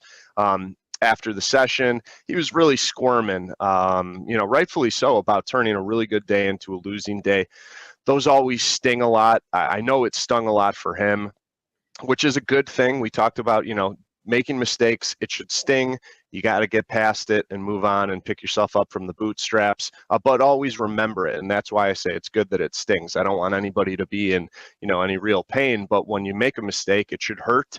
If it doesn't hurt, you're going to replicate it. But if it does hurt, the odds of you not replicating it are much, much higher. So, I appreciate his honesty to his big following that he has, and, reaching out. Certainly it hurts, but I think it's a good learning experience, for everybody listening that, when you are well ahead, and I talk about this a lot, you got to end the day up money if you're having significant profits, and protecting those profits. I was having a conversation with one of our internal employees this morning, and he said, it's relatively easy to make money in the markets, which I agree with. And he said, what's difficult is actually keeping that dough that you're making. And I couldn't agree more, because that's really, you can, if you're going, there's two things you can do in futures when you're trading just outrights. You're either long or you're short. So, if you're on the right side, you're going to be up money. If you're on the wrong side, you're going to be down money. But that second piece of managing your money and keeping what you make is a really difficult thing. And it goes all the way back to the number one goal here for any futures trader. Goal number one has got to be capital preservation first before everything else. I mean, nobody's in this business to not make money. Everybody's here to make money, but first you got to preserve the capital, and then after you make the money, you got to preserve the capital too. So that's a thing that, you know, I see a lot of traders struggle with. John, talk to me about your experience. You know, for as many decades as you've been in the business, you know, how do you handle challenges like that? Well, usually I quit, and then I come back the next day and I try and learn from everything. I think the real goal from everything you do is, you know, you learn from the good things, you learn from the bad things. You know, it's you know, I've quit this industry a million times, but I'm always back the next day. You know, and Mick, you and I have been talking to traders for years and years. We've been traders for years and years. If you're up big, you've got to set some sort of percentage where you're going to keep it, and you've got to stick with it. You know, I think Danny he got stuck in FOMO, and he just thought, you know, I'm up big, I can risk big, and that's the wrong thing. You just picked my dad wisdom for group coaching today. Because my dad always said, you know, it's easy to make money. It's easy to lose money. It's hard as hell to keep. Yeah. Well, Hoag, I'm now proudly in the camp with you where I do have some dad wisdom to be sharing. 10 months into that dad wisdom, I'm trying to build my repertoire there. Yeah, you know, one thing I told him too, and I think he had turned his phone off at this point because he said he was going to do that because he was, you know, he was that shell shocked, was, hey, every time that you're losing money in the markets, I said, it's when you're making an exception to your rules. You know what you should be doing. You understand the right discipline that you need to be implementing, but you're making an exception. You know, you said you were going to stop at 7,000. Now, had the discipline been there at that time, there is discipline there, but at that time, you know, it would have been a $10,000 difference on his account balance because he went from up 7,000 at that point to down 3,000. So right. It's a discipline thing. And, you know, the other discipline thing we talked about was he hadn't done well trading in the overnight session. And he told me, he's like, I don't effing trade the overnight session. What am I doing? Why would you do that? Yeah, why would you do that? So we put a little restriction in place on that. So I don't want to make this all about him. We got a lot of other traders to talk about, but those were some nice examples. Before I dive in, I got to give a shout out to one of our traders here. James Van Hofwagen, shout out to you. I saw he had mentioned in the chat to me earlier. I bring him up because he was at one of our trader meetups that you were at, John, that one we went to in Old Town when we had trades by Matt in town, and it was a blast of a day. Met this trader, real nice guy from the Chicagoland area, and a little over a month ago or so, I was at a barber shop getting cleaned up a little bit, and it's like, Mick, is that you? And said hi to him. He was in the chat earlier. He said, you know, let Mick know I'm going back to the barber tomorrow at this time. Have him come meet me. James, I'm not going to be able to make it over there. Last time I was in, when I saw you, and I just wanted something simple, like clean this neckline up a little bit. They really botched me and butchered me and raised that neckline of mine about 3/4 of an inch. So I'm not going to name the name of this place, but I'm not going back there. If I do have to go back there in a pinch, I'm going to be very specific with my instructions, or make sure I don't get the same guy that I got. But anyway, so thanks for I know he's an active participant in the YouTube channel and the chat, so happy to see you're still in there and watching. Thanks a lot. I always wish him the best of success in his trading. I got some shout outs, some other shout outs to our traders. I'm going to start out with Michael P, who's trading in an XFA. He's up 24K today. Wow. What? Wow. 24K today. It's huge. Cutting it up. Huge. We got some other big ones too. So I wanted to start with him, but a shout out to Malay, who's in a live account, up $4,200 on the day. Shout out to MP2, up $1,200 on the day. Nice. Hugh, someone in a live account I've talked a lot about lately. I came in this morning kind of expecting to see the worst. He's been on a cold streak. I talked about how I took the liberty of trimming his position sizing because things just haven't been working. Happy to share that since I was prepping for this segment, I saw him up $3,300. Now he's up $4,000 in his live account, which he definitely needs to lock in this winning day today, because I've been talking about him over the last 2 or 3 days about how he's had some big winners that he hasn't locked in, similar to Piranavan and Danny's trades that I also talked about this morning. So the theme of this week seems to me is talking about traders who need to lock in money. So if you're up big on the day, everybody should be considering, walking away while you're up, or if you're going to continue finding trading opportunities, which there's nothing wrong with, because you could be up 15 grand and it could turn to the 24 grand, like I just mentioned with Michael P. Do have a plan for if you're up X and you continue trading because you see trading opportunities. We don't want to be just trading because there's still day left in the session. You want to be making trades only when an opportunity presents itself. So if you see those, do calculate how much you're going to risk of what you're already up on the day. Think about keeping at least half or 2/3 of any significant profits. I'm not talking about, oh, I'm up 200 on the day, I'm only going to risk $100 and walk away. But significant profits is where that comes. Yeah, you've got to set that level for yourself. You have to. And I think that's a big distinction between people that have continued success in the industry versus people who, might make $1 million and then lose $1 million. There's a lot of people out there who can make a lot of money and not hold on to it. You don't want to be one of those people because you got nothing to show for it afterwards. Right. And that's painful. We were just talking about that, with RIPS. I mean, the losses they're painful, but you got to be able to get past them and move on. And John, have you ever read that book, How I Lost $1 Million? No. Yeah, it's an old CME guy who had written a book. Basically, he made a lot of money and then he lost a lot of money. And basically, he was honest and open about this. He's like, I did some things right early on, but ultimately, I wasn't a good trader. And this is someone who made a lot of money, that had the humility to say, in the end, because I let it all go away, I wasn't a good trader. And now he wrote a book, and maybe he's living off, the book. So anyways, royalties, right? Well, that's another one of my dad's wisdoms is success is never final and failure is never fatal. Yeah.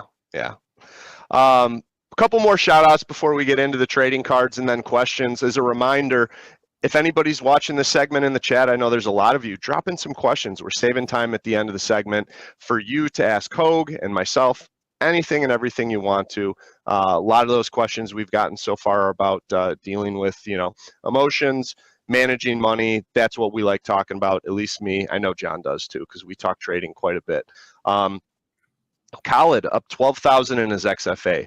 Dalton up 9,500 in his XFA. Steve 9,500. And then we've got a guy, Ronald, who's trade copying. We actually featured him yesterday on one of the trading cards. He's up another 19,700 today. Now that's spread across 2 XFAs. He's using the trade copier on there, and another knock it out of the park day for him.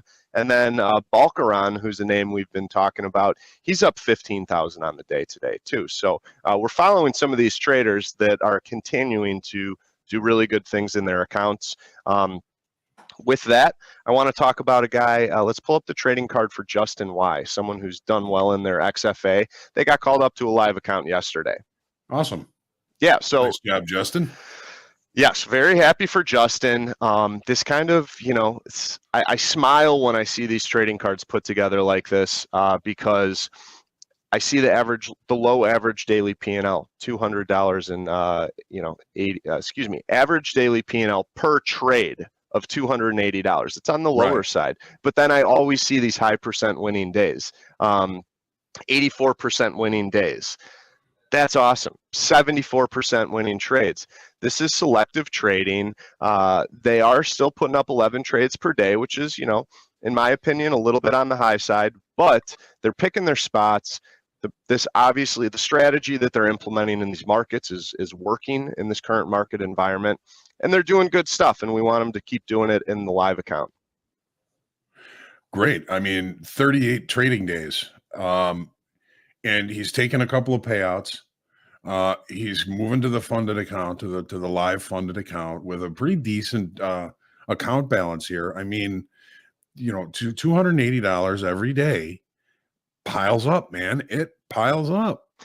Yeah, 30 to I'm happy you mentioned the trading days because I think I was going to leave that out. 38 trading days in the XFA and 84% of those being winning days. Very impressive. Yeah, Very, very impressive. You mentioned the payouts.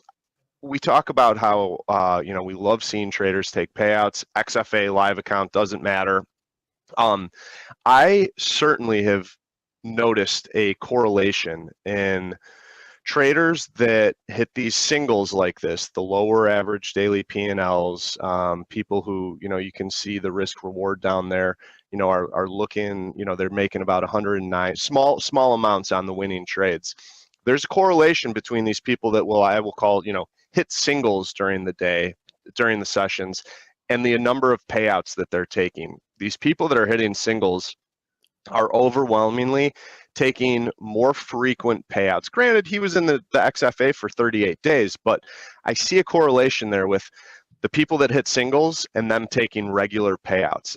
That's what you want to be doing as a professional in the industry, regularly paying yourself. These professionals in the industry, this is their sole source of income, or it's their main source of income.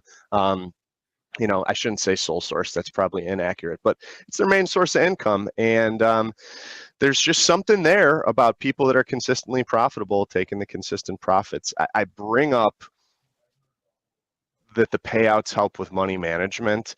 I think all these traders that we feature that fall into this category are good examples of how that assumption is accurate.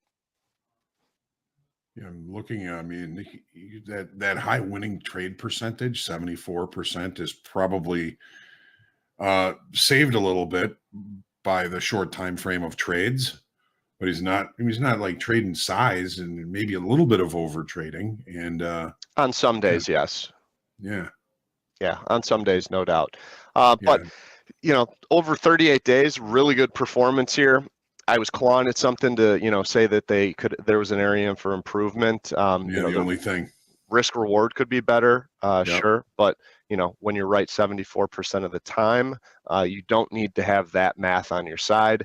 If you had that math on your side, maybe we'd be seeing better metrics. But all in all, this is really good stuff. So it's hard to maintain that high winning trade percentage, but the shorter time frame does help. There's days here where he's got 11 trades, all winners, 13 trades, all winners. What do you attribute that to? Being right. Well, why do you think they're right that often? Well, I think it's just being in tune with the market state. I'm big into context. And if you're trading the NASDAQ and you've been trading the buy side for the last month, pretty much every trade you've taken has at least gone into profit. You think trade location plays into that? Trade location, of course. Yeah. I think that's a big piece of it. A big piece of it. Speaking of good stuff, let's get Glenn L up. I want to talk about Glenn. Glenn got called up to a live account this month, and today's their 5th day in the live account. Really, really strong start. So today's day 5. All the stats you're looking at here are through their first 4 trading days. Days 1 through 3, days 1 through 3. So in their first 3 trading days of their 5, put up a little over 11,000, almost 12,000 bucks in this account. Beautiful. So a really, really good start. That's why you see, an average daily P&L looking like that. 3 winning days out of 4 so far. Their 4th winning day was down 3,000, hitting the daily loss limit. Glenn hit the daily loss limit of 3,000 again today. I wanted to talk about him because comes in hot to the live account, still overwhelmingly profitable, after the last 2 days of $3,000 daily losses. Still up, what is that? He's still up about $5,600 after 5 trading days in the live account. But I wanted to feature him because not only did he trade really well in the XFA, he is profitable in this live account, but I want to kind of talk about, him as a live trader. And I think about these people that, we've talked about on this segment that are making lots of money. And then, also having big losing days too. Right. To have, back-to-back losing days for $6,000, it should be a little eye-opening as to how quickly, the profits, like we were talking about earlier, can go out the window. Not saying it's going to happen here with Glenn, but this is someone who came out strong. I think that, psychologically, they're feeling very confident. I'm sure that a couple losing days at, 3,000 a crack can shake a little confidence. Now might, and it's so early on, and they've got a good healthy account balance, because not only had they been up, are they up 5,600 in the 5 days that they've been trading live, they had that, XFA balance that they carried over from an express funded account. So there's a healthy starting balance here, or there's a healthy account balance here. But sure, this is where I would start thinking about, like, hey, I got dinged pretty good. $6,000 in 2 days is a lot. What kind of adjustments could I potentially make to my trading to, limit my downside moving forward, so I can keep this, live account for a good long time? Now, winning trading days, it's good that after today, the winning day percentage decreased a little bit. They're scaling in trading one lots. Something that I would say to this person is someone who scales in and scales out is, think about, and I don't know the answer to this. I'm just saying, if you're scaling in, starting with one contracts, load up when you're being proven right, and don't cannonball to the downside. And again, not saying that this trader's cannonballing, but if you're doing one lots all the way up to 15 lots, be adding to the winners, adding size as you're being proven that you're correct with your market directional bias. Yeah, there is a challenge to that. Let me ask you, Mick. We've been talking about protecting profits. Now, in this trade report, I mean, he's putting up 5-6 grand, 3 grand. Yesterday, at one point, he was up $1,700. At what level would you put your daily trailing loss limit to protect some of the profits as a trader that makes that kind of money on certain days? It's a good question. It's a tough one to answer because, at the $1,700 high watermark yesterday, we've seen that, these winning days can be a lot larger for this trader. So when you're trading size too, that money can come and go very quickly. So I have a hard time answering that question, knowing that they That's put why up large. I'm asking you. Yeah. Give me the tough ones. It's okay. Because for someone who, I'll frame it out this way, for someone who, for a trader where $1,000 is a good winning day for them,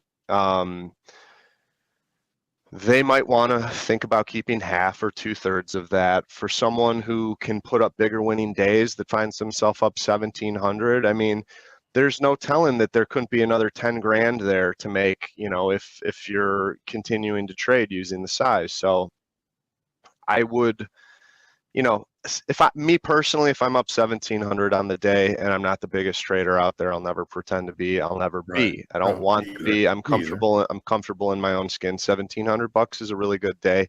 Yeah. I would want to walk away up money. I don't know. It'd be scenario based. I don't know if that's 500 and say, hey, I made 500 today, or 1,000, or $1,250. But I mean, when you think about it, Mick, he's up 1,700 and he hit the daily loss limit.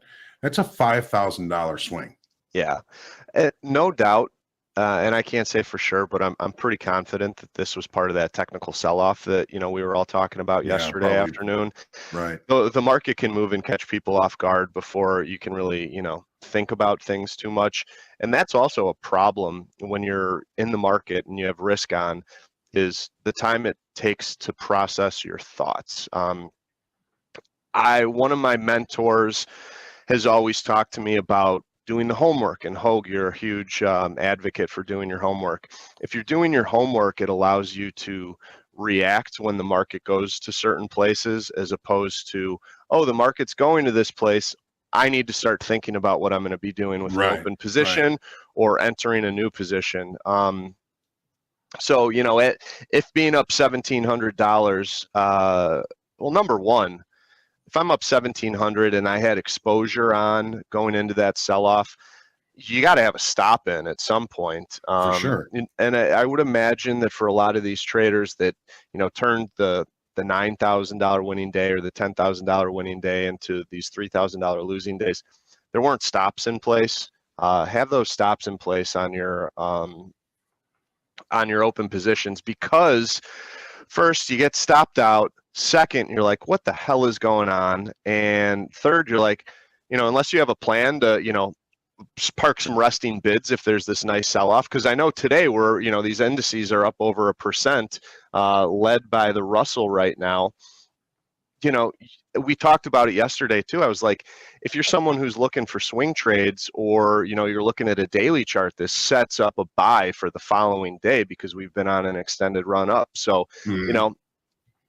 I wasn't sitting there with resting bids below the market, but if you have that plan, and in mine, it wasn't even a plan. I started looking at a daily chart when we were on, and I was like, this sets up for tomorrow. I was thinking about the next day, Right. trading for tomorrow. You were already doing your homework. Yeah, so I don't know. Going back to your question, as I've kind of bounced around, I don't know. It's not a one-size-fits-all question Right. or answer, and I will maybe more often than not, you'll hear me say not one-size-fits-all. But that, it depends on the trader. But to Hoag's question and how I'm kind of trying to process that answer, all these traders out there that are listening should be thinking about the same things and processing it in their own comfort zone, in their own trading style. So ask yourself these questions. What would you be doing if you were in that situation? It will be different than many other people's answers, but think about yourself. It is kind of an individual business, individual sport where you don't want to be sizing yourself up against other people and what they would be doing. Think about what's best for you and your strategy. Right.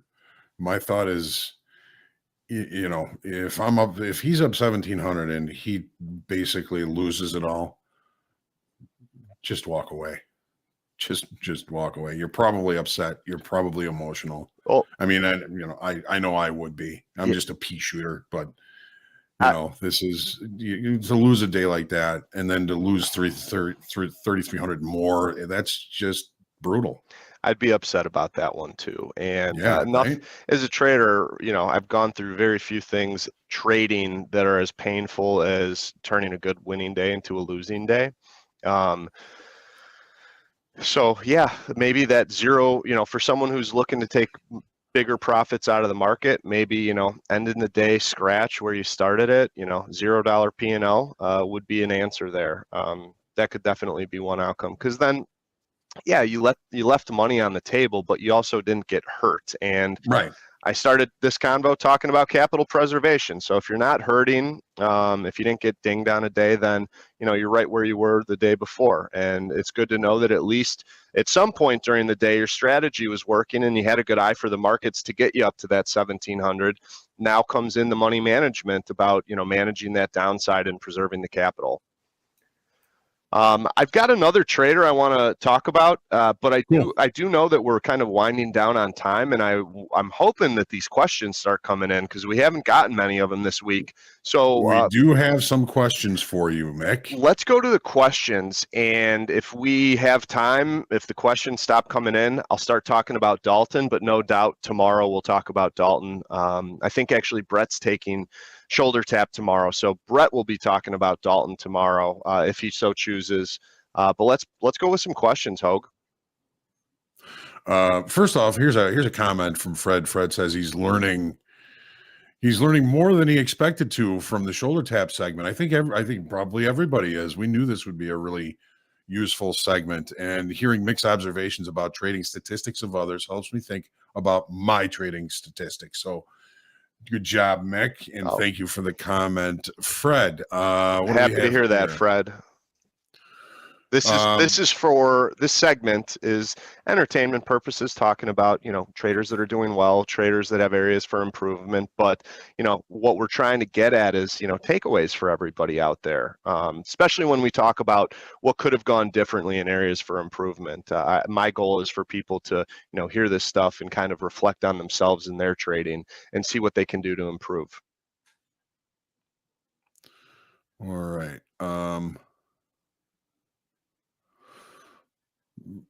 JK is asking, how are you coming up with a trader's risk to reward stat? Are you looking at their individual trades and seeing what they're doing? It's the Whether they're putting their stop loss, target orders on, or averaging their actual losses and wins. It's on the trade reports, and it's broken down by per trade. So, it's per contract. If I go all in, buy 10, sell 10, it's on that one trade. If I scale in, using one contract to get up to 10 lots is my position size, it's on that per trade, the one lot adding. Okay. Good question. Yeah, you can see those on your dashboard, JK, if you didn't know. T. Ricky is asking, how much risk would Mick take per position in a 50K combine? Now, this is asking you personally. I like this. So you got a $1,000 daily loss limit. You've got a $2,000 max loss limit on that account. I know how easy it is to make or lose $1,000 trading one contract. To think that I'd risk half of my max loss limit on a single trading day, you're not going to see me doing it. If I was in a 50K, I'd be trading different position sizing and taking different risk than I would be in 150K. I think about it as a percentage. Now, these account parameters that we give people are pretty wide. You think about it, we can say you can lose up to 1,000 in a day before you get auto liquidated in that 50K account size. But if you do, it's going to be half. I would probably, something I would do differently than a larger personal account. I'd probably want to be keeping it really tight at $250 in risk per day. And in order to do so, because I'm thinking about what percentage of my account can I risk. I say 250, you will keep the math simple. If I'm risking 200 in a day, that's 10% of my account cushion that I have there. Right. It's really easy to make or lose $200 on a one lot. Heck, even on micros if you're holding it for a period of time. So I think I would have to, go out and take $250 in risk because I want to be able to ensure that I don't, lose 4 days in a row and then bust the account. That's not a lot of wiggle room to give myself in the bigger picture. So if I'm only risking 250 a day, I'm probably also going to be very selective with the trades I'm taking, and I might be looking to, only take one trade per day in that scenario and so that's how I would approach the 50K. Now, if I had a $100,000 personal trading account and I was risking, over 10, I wouldn't be risking over 10%. So, in my example of risk 250 on a $2,000 max loss limit, I'd be taking some time off if I ever took over a $10,000 loss on a $100,000 trading account in a single day. Right. Okay. Great answer, Mick. Great question.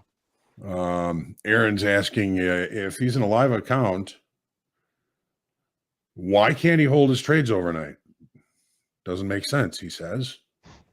Well, I feel differently. I mean, if you have a long-term bias and we tell you to get flat after the equity, after the stock market closes, the market can open right back up, maybe a little bit, better or worse than where you were positioned, but it opens back up at 5 p.m. You can trade. These markets are open 23 hours a day.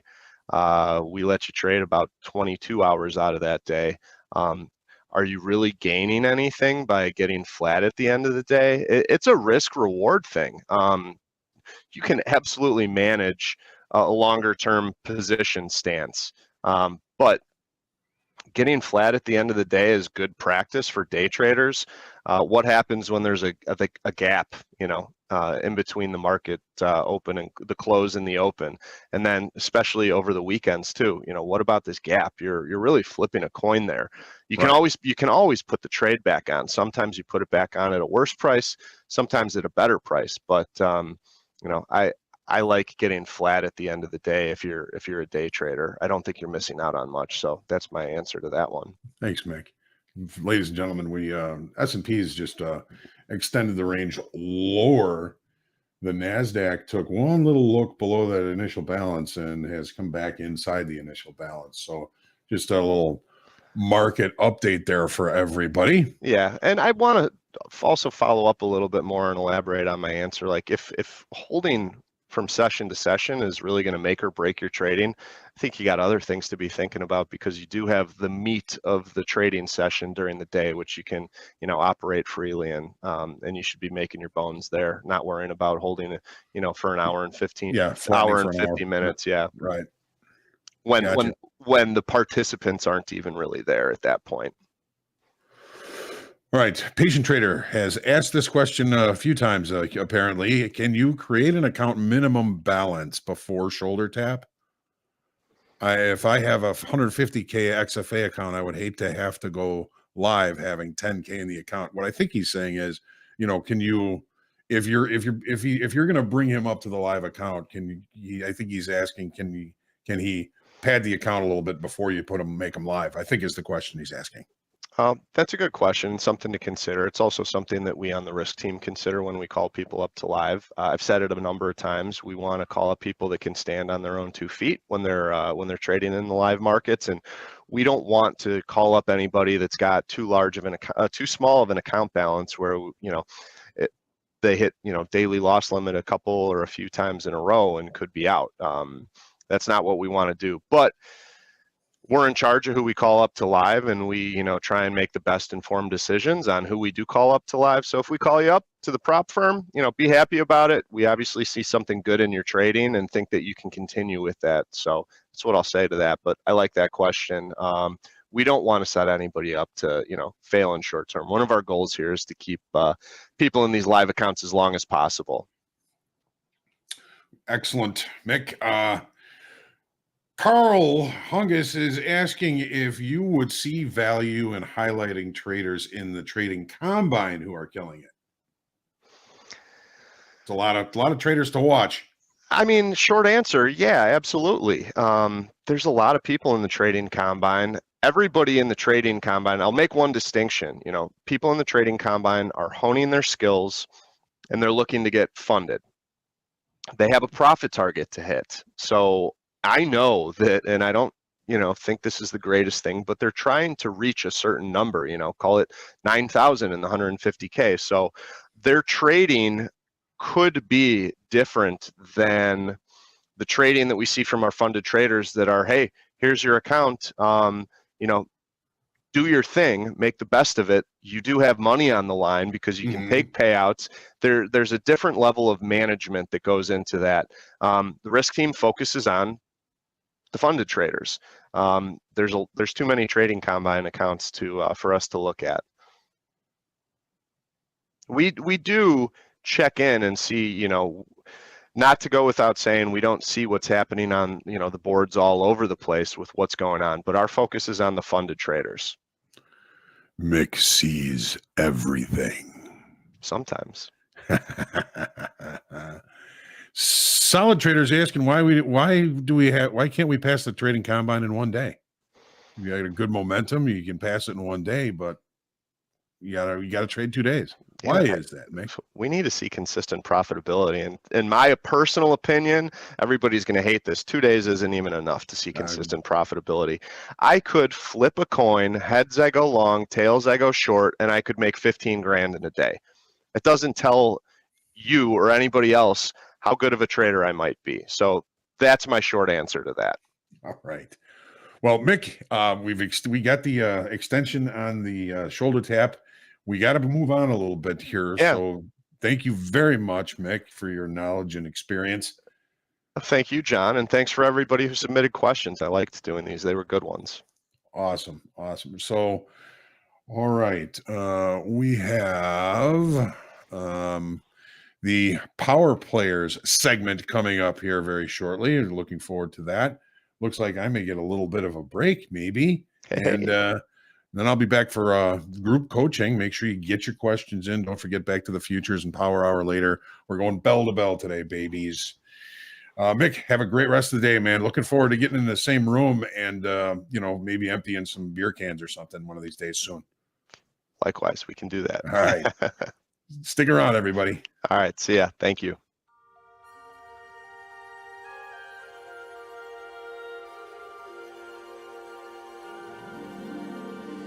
Jingle bells, jingle all the way.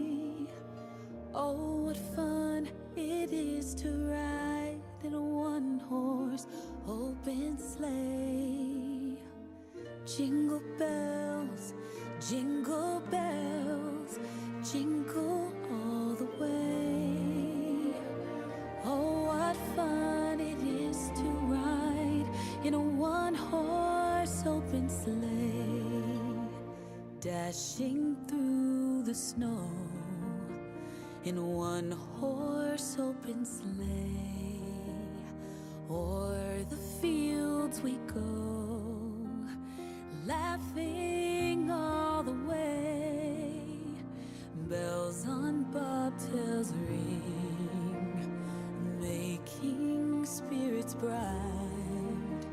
What fun it is to ride and sing a sleighing song tonight.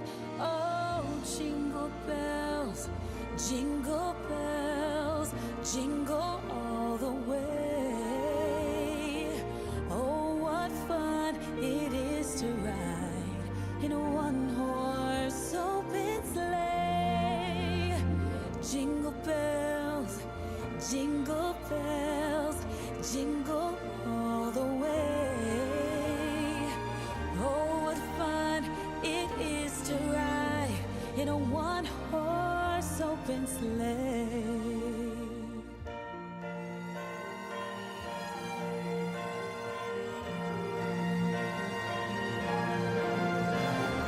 Dashing through the snow in a one-horse open sleigh. O'er the fields we go, laughing all the way. Bells on bobtails ring, making spirits bright.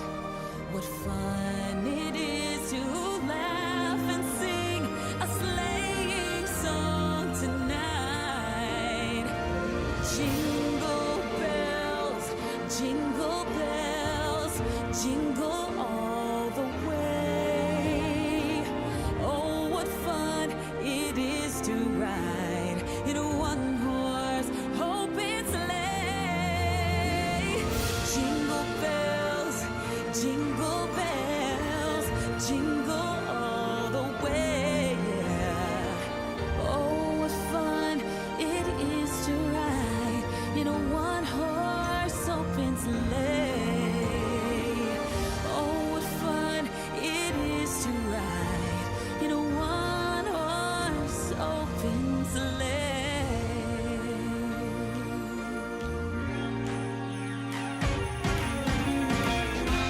Christmas lights are all around.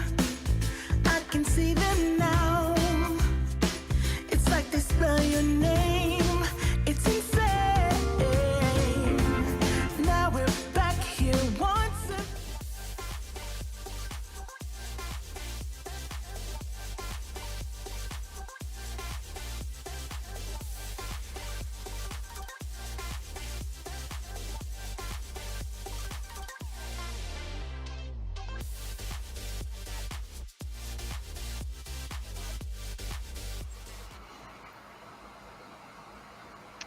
Welcome back to Topstep TV. This segment is called Power Players. My name is Robert Cooney, and we're here with Eric from Support. How are you doing today, Eric? I'm good, Robert. How are you? I'm doing just fine. Thank you for asking. How's your day Good. going so far in the trading world, trading community? And It's good. It's good. Yeah, I luckily made one good trade today, and now I'm just kind of sitting back and waiting for a good setup. Waiting for that A+ setup because I don't really want to give any profits back today. yeah, it's a really good choice. So you said one good trade. Have you heard of that book before? Read that book? I believe it's from it's SMB Capital. I can't remember the gentleman's name that's there, but it's called One Good Trade. It's pretty good. I haven't, but I have a list on my phone of trading books that I and just have on the list to read. So I'm gonna have to add that one on. Yeah, one that Hoag recommends all the time is called Mind Over Markets. I've been partway through that. It's a little bit different style than I'm used to trading, but it absolutely is a good book. It's a little bit slower read because it's all technical, right? It's the way things are moving in the markets, but it is absolutely worth it to go and look at that one. And I'd love to hear some of the other books that you have that you've been through. Looks like we're looking at. Go ahead. Oh, I actually have that book on Audible right now, but I think that's one that is more of a read with an actual book. So I'm actually probably gonna order that one on Amazon this weekend. Nice. Before we go into this a little further, if you look at my background over here, I'm just using a green screen. A little history. I was actually yesterday gonna do a little bit of screen time with Hoag yesterday, and this is his background. Anybody who has watched Topstep TV here, bell to bell, as we like to say. This is Hoag's screen, so this is not me. I am not Hoag, don't have the things back here, but I just kind of want to put a tribute on there, be kind of silly through the holidays coming up. So it would be his screen, and then my screen, it would be like mirrored of each other. So I'm going to take that off because I didn't want to have any disrespect, but I wanted to give a shout out to Hoag, and I wanted to do that for yesterday. We were a little bit thin on crews, so we were mixing things up a little bit. Things get pushed around, but let's go back into my glass window office. So sorry about that. I wanted to make sure we get that right out of the picture there. I think you're just at Hoag's house. You know, you guys just switching off on the computer. Yeah, isn't that funny? Looks like we're looking at your charts there, and boy, does that look like a familiar platform. Why don't you tell me about your chart, what we're looking at, and about the platform? Yeah, so using Topstep X, using a trading combine, a little bit kind of. So I trade smart money concepts, ICT, everything like that, and I do all my trading based on levels. So that's why you'll see all these different levels down here. I always have the midnight open and the 8:30 open always marked out because those are usually key levels where we tend to see price go and react off of. But then I have a couple other levels as well because I always start my day on daily bias, right? Like most people should. And then essentially what I'm looking for during my daily bias is what can I expect from the market today? Obviously, yesterday that was a wild Back to the Future segment with that just massive dump off, right? So first and foremost, that was what was at the top of my mind. Kind of with that big red candle, immediately kind of had a little bit of a bearish mindset going into today. But also with that big of a move, thinking we might be just kind of range bound, right? So it's actually nice to have RIPS on here earlier saying not to have like a set daily bias, just because I feel like there's been many times where I'm super set in my daily bias, and then all of a sudden I get just way too hooked into it, and I just start going on tilt because I'm forcing my trades, right? So essentially, kind of what we have here, have a couple volume imbalances marked out, and then with this big candle here, anybody who's familiar with ICT, we have a monster fair value gap here on the 4 hour, and I always mark out the 50% range because that's where if price is going to react, that's kind of where I'm looking to enter, right?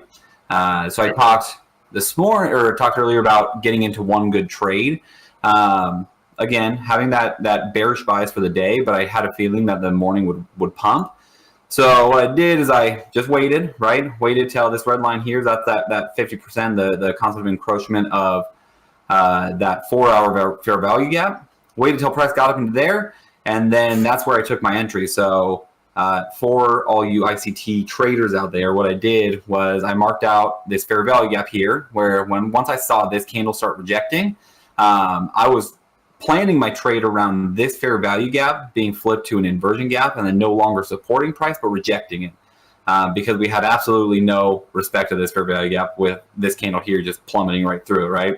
So I watched this one come up, touch right into it and reject, but this was all pre-market, so I wasn't really looking to trade then. Unfortunately, I've learned my lesson with pre-market. I always get stopped out right before the move. So I waited, and I was just waiting for another retest. So I actually ended up getting in on this candle. And as you can see, we had a lot of just nonsense this morning. But I was patient, stuck to my plan, kept my stops where they should be, and then dumped down. I took profits right at the start of this here, just because is also where NQ took out new lows. So I just closed it out here, made a little over $500, and then called it a day because I'm like, you know what, that waiting during all this, that took a lot of mental capital. I'll tell you what. It sure does, and kudos to you for sticking through that. And you know what? More than that, sticking through, but you had a plan in place. You started this off saying you looked at the higher time frame, then you dialed it in, and you saw this during pre-market, but it was a pre-market play. It was rejected, and you had to sit and wait, and then you had the patience and the discipline to follow your plan, follow your structure, wait it out, and be able to take that trade and pull it right back down to that profit area. So really kudos to you for doing that. I personally am a very short-term fast trader, and I mean, if I'm going to trade 5 minutes, it's a long time. It's neither right nor wrong, but that's just the way it is. Now you were trading ES on that screen that you were showing there on the Topstep X platform, but you did reference NQ. Is that something you commonly do? Do you work those two next to each other, or do you play confluence on them or divergence on them? Can you talk about that a little bit? Yeah, so on my other trading computer here, I have 2 monitors, and I have both the ES and the NQ pulled up, just one on top of each other, because I always play the correlation between them. If I see NQ breaking new lows and ES not, I usually try to kind of, if I'm in a short on ES, that's usually when I'm going to take profits, right? Just because, as you can see, right, NQ made new lows, but then we get the ES did not at that time, and then we just rallied right back up, right past where my entry was right at the start of this gap here, and that, I mean, that would have shaken me out right there, right? So I always trade with a correlation between the two, just because I think that correlation can explain so much, right? Yeah, so you're basically, to use the terms that we have here, Topstep TV, leaders and laggers, right? So you're basically using the NQ as the leader, NQ as the lagger to try to follow with, although it can be a little different. And for those traders that are watching, in case you didn't know, those are 2 indices that follow the stock market. NQ is the top 100 stocks of the NASDAQ, whereas the ES is the 500 of the S&P 500. So it's a thicker market. It's a thicker market, it moves slower, takes a little bit more to move it, whereas the NQ with only 100 stocks in it whips around quite a bit more. And if we take those 100 stocks, it's really the top 6 or 7 of them that move it a lot further. If you remember, if you were here this morning on Fast Markets with RIPS, he actually referred to that. He called it the NAS 7. Take a look at those 7 stocks, see what they're doing bouncing around. That generally is going to pull the market with it. I believe the number is the top 9 take like 52% of the market of the NQ with it. So that's something to go. Don't need to look at all 100 of them. And I love what you said there about taking the NQ. It's got those fast moves, drops into a certain area, and glance over to your ES for that follower, that lagger, and see if you can jump on and make something out of it. Apparently it's working for you because you're doing pretty well. Congratulations. Yeah, you know, it's been good. I've had to learn my lesson about the whole pre-market trading. I mean, like yesterday was a prime example, right? Where I had a long bias in the morning up to a certain level, and I got in pre-market just to get stopped out and then just watch the run without me, right? So I've had to slowly learn the pain of that lesson. Boy, don't we all know the pain? Yeah. No, when you're trading though. Yeah, when you're looking at pre-market levels, what are you considering that for your time frame? What do you use for your quote unquote pre-market time? An hour before? I mean, pre-market for me is any time before the 9:30 open Eastern time. So I try not to put it. So I'm on the West Coast, so I don't put a trade on until about 6:30 a.m. my time. So about 7:30 Central Time for being Central. I'm Eastern also, so I got to do a double conversion on it there. Put me on the spot, buddy. Yeah, exactly. Okay, so with your Topstep XUC, you do have the tilt showing at the top. What do you think? How are you using that as part of your trading? So I haven't been able to get a hold on it. I have used it before because I watch a lot of Topstep TV, right? I'm in the chat, monitoring the chat a lot. So I have used it. I just haven't been able to get it to essentially notify me exactly, like give me a good bias, right? There's many times where I'm in a trade and I'm with the tilt, right? If it's 80% short and I'm short, I'm hoping that 80% gets paid, right? So I haven't done enough testing with it to really devise a plan around it. It definitely is on my mind though, because there are times where I see, I see 80% short or something like that, and we're at a key level that I'd just be waiting to see kind of what price does, right? So I think there's a good time for it, a good time to use it as like an extra confluence in your trades. We're just still working on that. That's trading, right? We're evolving. We're adding something new every day.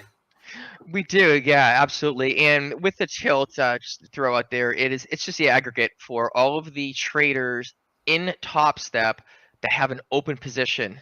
It could be not the trader, the account. So if you place a trade in 3 different accounts and you're short NQ, it's gonna register all those trades as now you have shorts available, so it's gonna register that way. It's just an aggregate to show which way the Topstep traders in the combine and the funded are looking. So if your bias is short, it's to the downside, and you look at the tilt and you're saying, wow, look at this NQ or ES, it's short 80%. So, well, apparently 80% of all of the traders that are in combines and funded program agree with you. So that it's not a end all be all, it's certainly not a guarantee, but it's a pretty good idea that at least it's an agreement. Now you can go contrary to that and say, well, I don't know. A lot of traders might not do so well. I don't like the looks of this. Your bias was long, but everybody looks apparently like it's short. Maybe give a little bit of time and then go in the opposite direction. It's a great, as you said, it's an indicator for confluence. You're not going to throw all your money on it, but it can help. Just like anything else, we don't want to use indicators to say it did this. That's all I'm doing. Period. Right. It's just there to go with or go against your bias and give you some ideas. The market's always changing. I shared something. Yeah. One thing to add on to that too is I know MP likes to fade the tilt a lot, right? Correct. I personally try not to let other traders in that sense affect kind of what my bias is, just because I think learning early in my career of trading that, man, I'd watch these live streams and I'd have a certain bias, right? And let's say I go short and this YouTuber that I'm watching is like, oh man, I want to go long here. I would close out on my short at that point because I'm like, oh man, I haven't been doing this as long as he has. I should probably just close out. I'm probably wrong. Just to come to find out that I was right. They were wrong. They took a loss. I took a loss. So I try to also not let that weigh in too much on my personal trading. And I try to just make sure that my strategy speaks for itself. Yeah, absolutely. I just saw somebody put into the chat here that MP loves to fade the tilt trade against that. Yeah, absolutely. But there are traders that will fade the tilt, and there are traders that will go with the tilt. Exactly. There are traders that will. Hey, we have the opening range. You can see on my screen there, sharing the same charts as Hoag. We have the opening range first. High and low of the first 1 minute candle. I'm showing our 4 instruments that we trade here, primarily. You get an opening range breakout to the high. One person says, well, I believe this is going to go higher. It's going to keep running going. Another person says, I'm going to let it bounce back into there and then short it. Great. Neither's right or wrong. One might be looking at a larger time frame and have a smaller size on. Who knows? Mm-hmm. And that's one of the things I just absolutely love trading. We have a question here for you in the chat. Thank you, Jim. So, Eric, if you could explain the question simply, what is a fair value gap for those that don't understand and don't follow this, ICT and smart money concepts? Why don't you give us some answer there? Yeah, fair value gap is just a 3-bar sequence. So if you switch over to my chart, all it is basically you're going to have one bar that's going to open, another bar that's going to extend away from that bar, and then that third bar doesn't come in to fill in that gap right there, right? And then it closes below it. So now what we have is just this imbalance of price where we're flooded with sellers and no buyers decided to step up and try to buy anything in here. Those are all fair value gaps, imbalances, anything like that. That's what I personally like to trade. I like to see how fair value gaps interact with price because they're either going to get respected or they're going to get disrespected and blown by it. And then a lot of times at a later date, they actually will come back and figure out kind of what it's going to do with that. So like, I mean, like I said, my trade this morning, right? We had a fair value gap right here, disrespected because it came down, but it decided to come trade back up into it. And then it stayed respecting this fair value gap. As you can see, the candle bodies never close out of this. So that's just kind of like that added confluence that I know it's going to come back down. Great. That's a super great explanation. I'm glad you did that. We have another guest here. We have Dan from Risk and Compliance.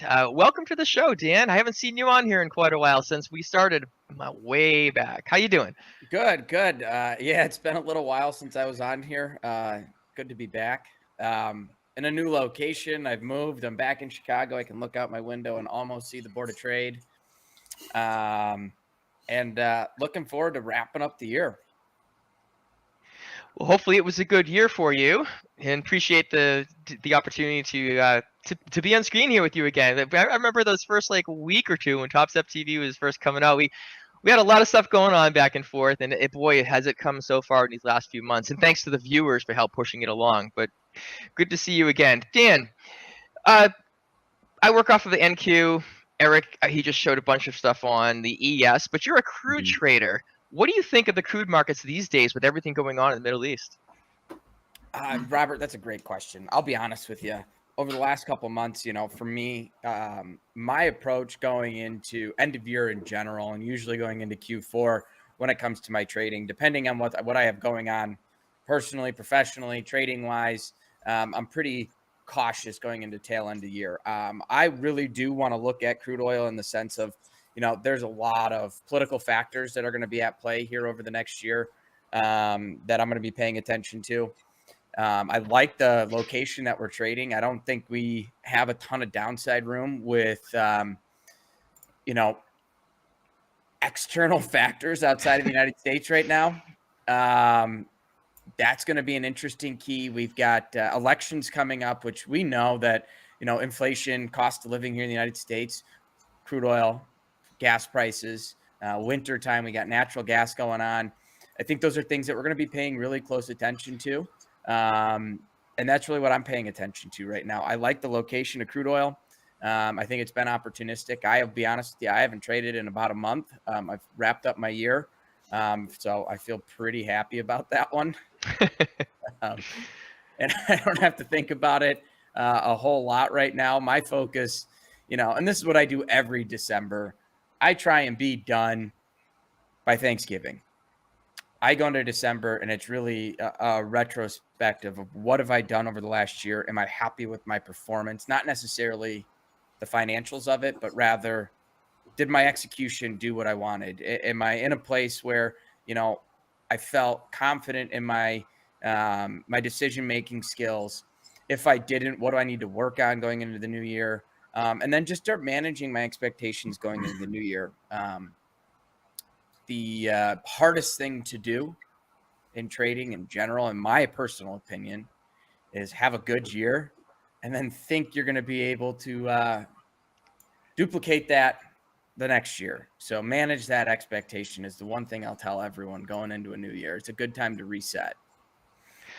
It sure is. And I think I'm not big on the economics on this, but I do recall maybe a month and a half, 2 months ago, where the exports coming out were cut by something like 1 million barrels a day right through the end of the year. So you can see how the turn of the year might have an adjustment with that. Would that be an accurate statement? It's tough, Robert, right? Like, we can create all these expectations we want. And I think that's one of my favorite things about trading the crude oil. It changes. We get numbers weekly. Things change drastically. You've got EIA coming in that is an external force that the number 1 week can be, hey, we're going to boost production by 10 million barrels. The next week you can come in, hey, we're going to cut production by 15 million barrels. So then you have this thought process for 1 week of, hey, price action may start to move lower based off the fundamentals of what was just said. Where on the flip side, the coming next week, you have to change your whole perspective. So yeah, 100%, we can definitely have that expectation or thought process there, Robert. But that's why I like crude. It changes. It changes so quickly. It does. Thanks for sharing that. I just looked at, we had the number come out today. There was a report earlier today that the prior was minus 55 BCF. The actual came out was minus 87. So I guess there's not a lot of big change on that. And I was watching it a little bit this morning when fast markets were on. I was toggling back and forth myself. It didn't look like it had a huge impact on the market. A lot of that stuff sometimes gets baked in, Robert. I'll pay really close attention right now to the API numbers that are coming out Tuesday afternoon, EIAs on Wednesday. Those are my big numbers that I'm looking for. And then we got to think about, unrest, where the unrest is at right now. We know that that's taking place over in the Middle East. We have some unrest over there, which creates concerns, potentially impacts the flow of product. So that's something we want to think about. We want to pay attention to Baker Hughes rig count that comes out on Fridays during times like this, right? Where are the ships moving? Are they coming in? And then to me, the biggest factor I'm going to pay attention to here in 2024 is the political landscape. Absolutely. The elections are really something. And just you said the movement over there of the distribution, we got all that issues going on in the Red Sea and things. I won't get into that, but I'm sure it does play a part. Switch right back over to Eric just for 1 second. Talking about oil, do you trade oil or have you traded oil, or is that something you would consider, Eric? I don't. I don't trade oil. I try to stick with the ES and NQ. NQ when I'm feeling really confident, when like I'm on a hot streak. I switch over to NQ because I'm like, okay, I can take a little more of this this volatility. But oil, from everything I've seen and I've heard, I've seen it's really, really technical. So I've been very curious to dabble in it. I think there's just a lot of nuances with it that I need to kind of tackle before jumping right in, right? Luckily, again, being able to work here and man the chat is I get to see a lot of Deanna, our local CL expert. So that's been nice. So yeah, maybe one day, but right now I'm going to stick with my my two loves of ES and NQ. Yeah, it's amazing. Good you referenced Deanna. Deanna, she's always here Mondays and Wednesdays on Topstep TV on Fast Markets with the whole morning crew. I've dabbled in oil myself. I'm not that good at it, and it just doesn't speak to me. Coming up next at 11:45, we have Top Quiz with Jack and Vanessa W. We're going to put the link over into the chat at some point. So we just have about 5 minutes coming up again. And let's see, Dan So Crude. Do you recall that statement over there? What do you think of the Dan So Crude? It's been a while since I've heard it, but I do remember it. And I do want to mention one thing. I think, just pulling back to what Eric said about the technicals of crude oil. I think one of the things that I look at when it comes to a market, I think we can apply similar strategy that we have in any product based off of how we read the charting, how we read order flow. That stuff can relatively be transferable. But every market has, this is something my dad always taught me that resonates with me as I've looked at different markets coming from the options world and bonds into the future side. Every market has a heartbeat. And once you start to understand how that market's going to pulse, I think is the best way to put it, right? As you learn how it's pulsing in directions, that starts to create this like framework to, okay, now I understand what a pullback is when I look at this market. I understand where a breakout is. I understand how levels hold, because then it turns to this other topic that I've talked about a lot in the past, is this term elasticity of levels, level elasticity. Right. NASDAQ is a great example of that rubber band that the mail carriers used to have, where they'd wrap up 100 letters with a rubber band, and that rubber band would stretch a mile long. Very elastic, right? When that market's moving, you see levels are elastic, and we can move through it and then come back. S&P, a little bit tighter. Bonds are insanely tight on the elasticity of the levels. Crude oil, I find, is a little bit between that. Crude oil has some elasticity, but I think it has strong levels. And I'm a levels trader. That's how I like to trade, based off of framework of the market. I define channels, trending or working sideways, and being patient, waiting for it to approach an extreme and look for that market to rotate back inside, even on a trending market. 100%. That's one thing that I did notice at the short time that I did poke into CL and played around a little bit. And to be clear, it was MCL because I'm not that big of a trader. But the levels did seem to be respected, unless it was some type of catalyst to push it around. And I did take a look at the Dan'l. If people don't know what the Dan'l is, it's the Dan channel. He's got this amazing setup that he likes to share with us from time to time, and it's really super good. So quick wrap up here before we get into the next segment. Ask you both the same thing. Dan, first, there's fundamentals and technicals, right? Technical analysis. What would you give yourself as rating as a percentage as a trader? Are you more fundamental? What's your percentage? 60-40, 50-50, 90-10 on crude? Because I know crude's a little different. This is why I'm going to go to Eric next, and I'll finish up. It depends on what I'm looking at. Am I looking at a short time frame trade that I want to be in and out in a single day? I'm gonna focus on technicals with the high lens of what are the fundamentals telling me. I also make long-term trades. And I will look at strictly a fundamental based off of my entry will be based off of technicals. So to me, it's a 50-50 balance of when it comes to trading. I think you have to have a solid understanding of both, and a market like crude oil is very fundamental heavy. In my honest opinion, I think fundamentals have a massive impact on a market like crude oil, but to be able to trade that, I have to understand the technicals. That's a great answer, and I absolutely love it. We just want to wrap up quick here. So Eric, put the last word in. What do you think? You trade ES, so are you more fundamentals? You look at them, or more technicals? What's your percentage? I think Dan nailed it right on the head. I'm very little fundamental. I like to get an idea of like macroeconomically what we're looking at, right? To kind of have a general mindset of where I think we're going long term. But everything I do is short term, right? I'm out of the market by the end of the day. It's all quick trades, relatively quick, I should say. I mean, everyone's usually in and out faster than I am, but I'm not holding anything overnight. So I'm relying like 90% on technical in pretty much everything I do. Boy, you're speaking my language, my friend. We are going to wrap up. Eric, thank you for coming in here. First time with you on here, and I love it. It was appreciated seeing you before, and I'll be back again. Dan, always a pleasure. Glad to see you back again as well. Thank you for joining us on this quick little segment. We kind of got thrown into this little ball of wax here, but I appreciate you, and we appreciate everybody else for watching Topstep TV. Moving on to the next segment. Enjoy your day, everyone. Happy holidays. Holidays and cheer, but now I got my eye set on you. I'm not gonna play it safe. It's going down on Christmas Day. 'Cause I've been trying to tell you in every way. Yeah, I've been trying to show you, but somehow felt I wanna have someone to hold.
everybody. Welcome to Top Quiz for the Solstice, December 21st. I am Jack, joined today by Vanessa. Vanessa, how you doing? Dandy, nervous, Dandy, kind of nervous? dumb, so excited about this trivia stuff. No worries, man. This is Vanessa's first time on the quiz, so I have made the questions tailor-made to her. I actually didn't, but positive thinking is all good.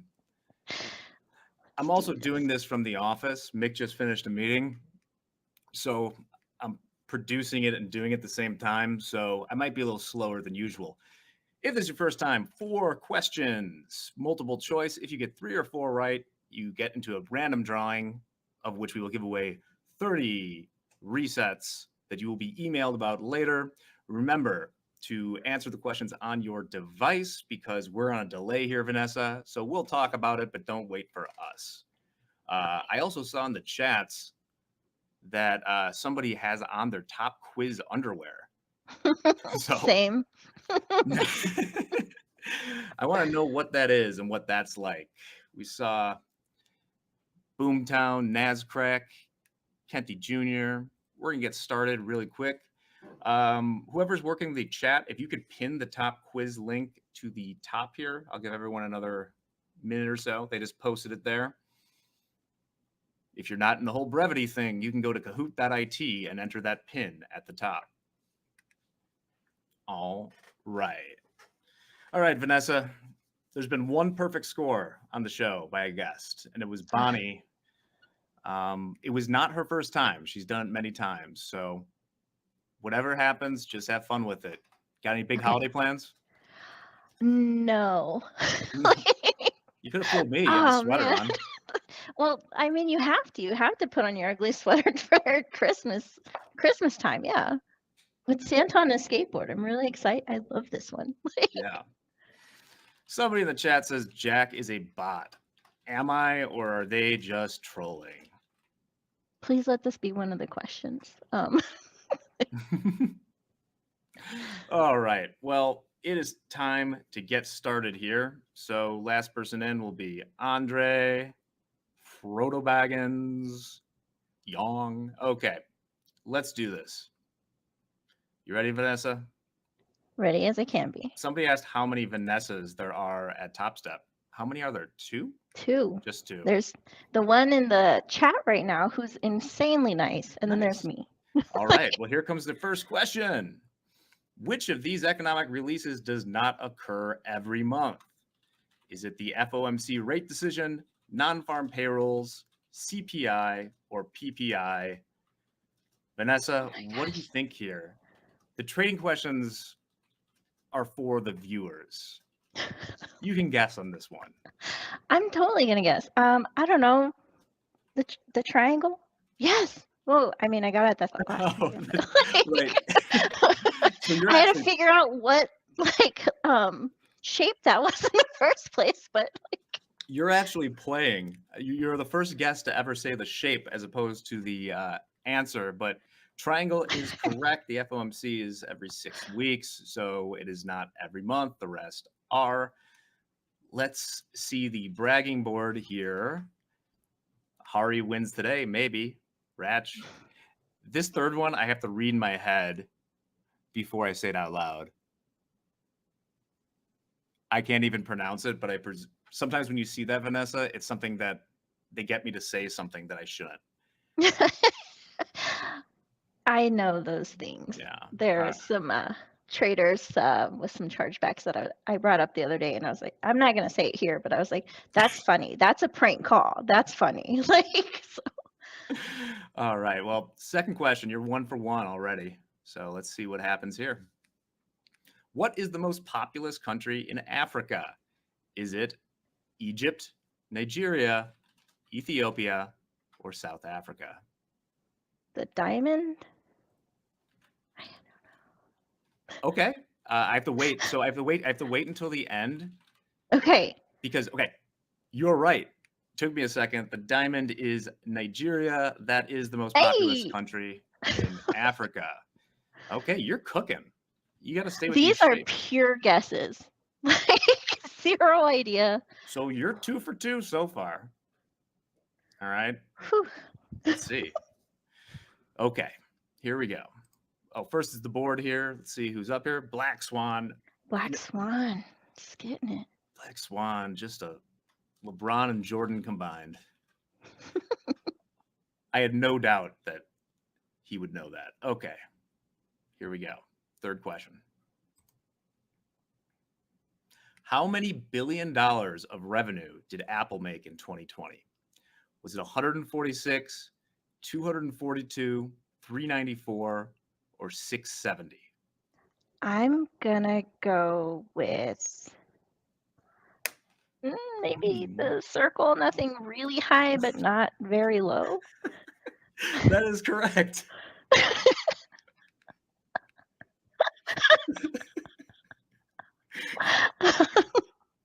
Okay. This is truly something special we're witnessing today. Yes. $394 billion they made in 2022. That's okay, yes, that's a lot of money, by the way. I looked it up to like make this question. $394 billion in revenue. Okay. Let's see the board. Black Swan, Swarm Keeper, Cacti, Vanessa. I have a question for Vanessa's boy toy. Is that like all Vanessas, or they don't have an apostrophe?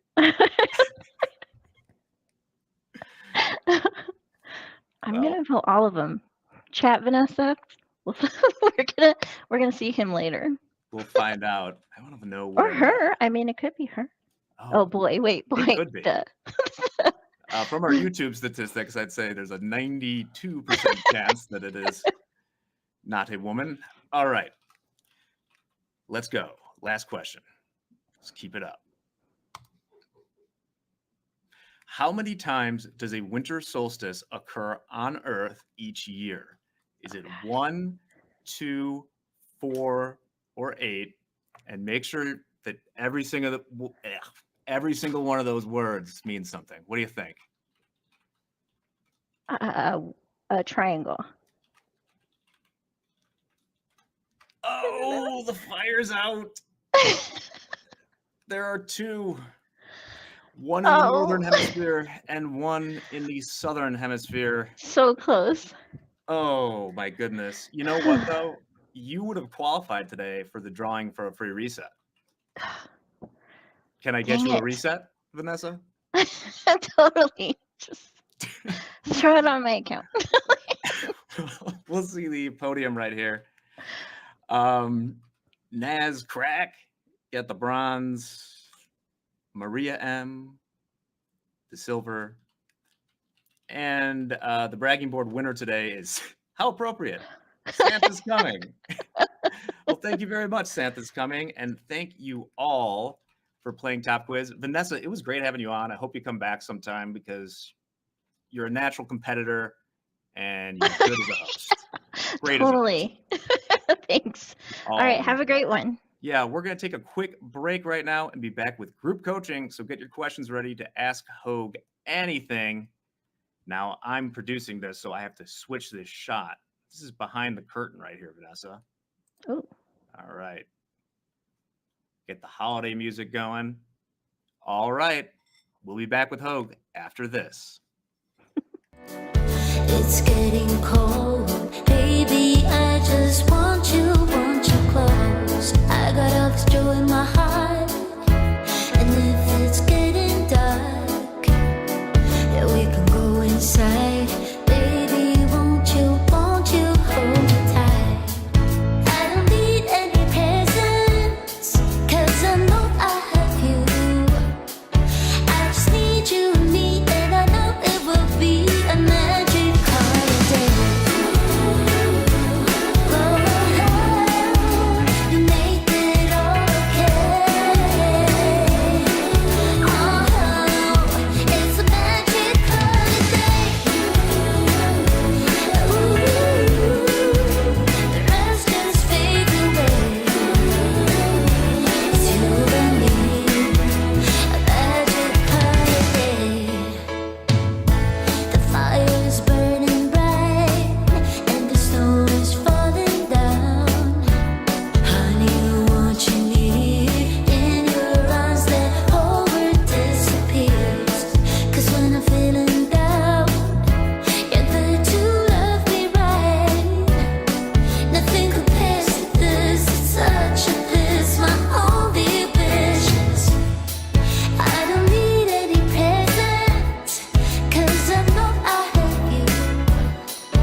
Good afternoon, everybody, and welcome to Topstep's group coaching session. Almost got to change that to 2024. Hard to believe. My name is John Hoagland. I'm senior performance coach here at Topstep.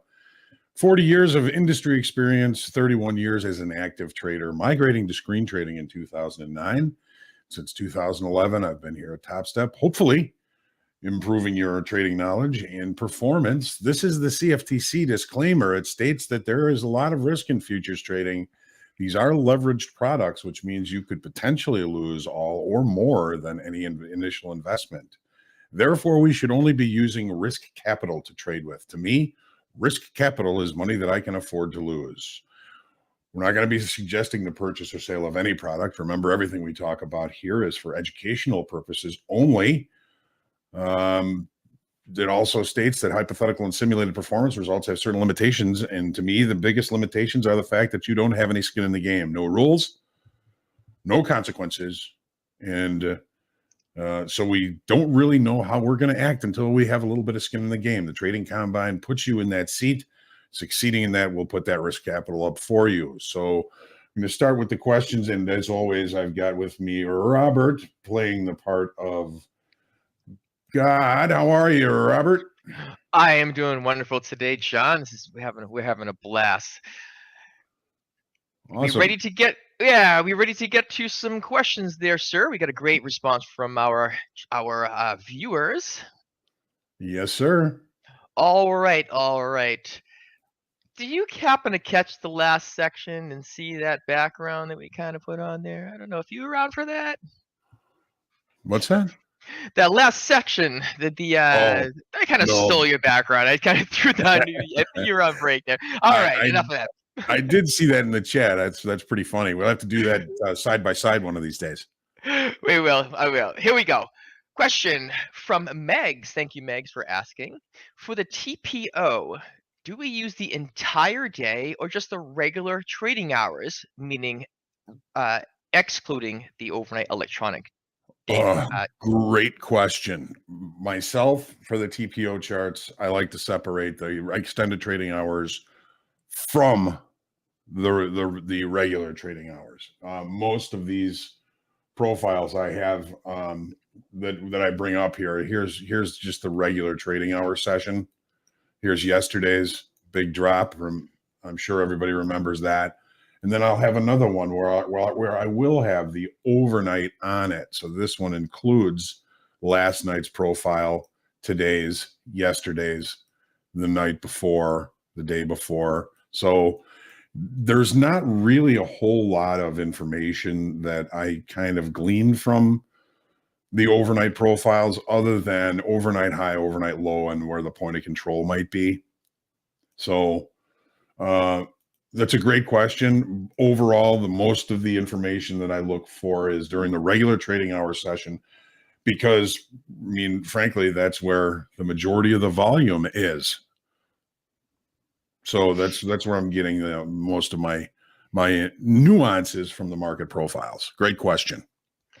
Very good question. Thank you, Megs. We appreciate that. And those are coming through the chat each day before, all day long through the morning before group coaching. We do pin a group coaching questionnaire to the top of the YouTube chat. We'd be happy to take questions from you. We definitely have enough to keep us going. So let's move on to the next one.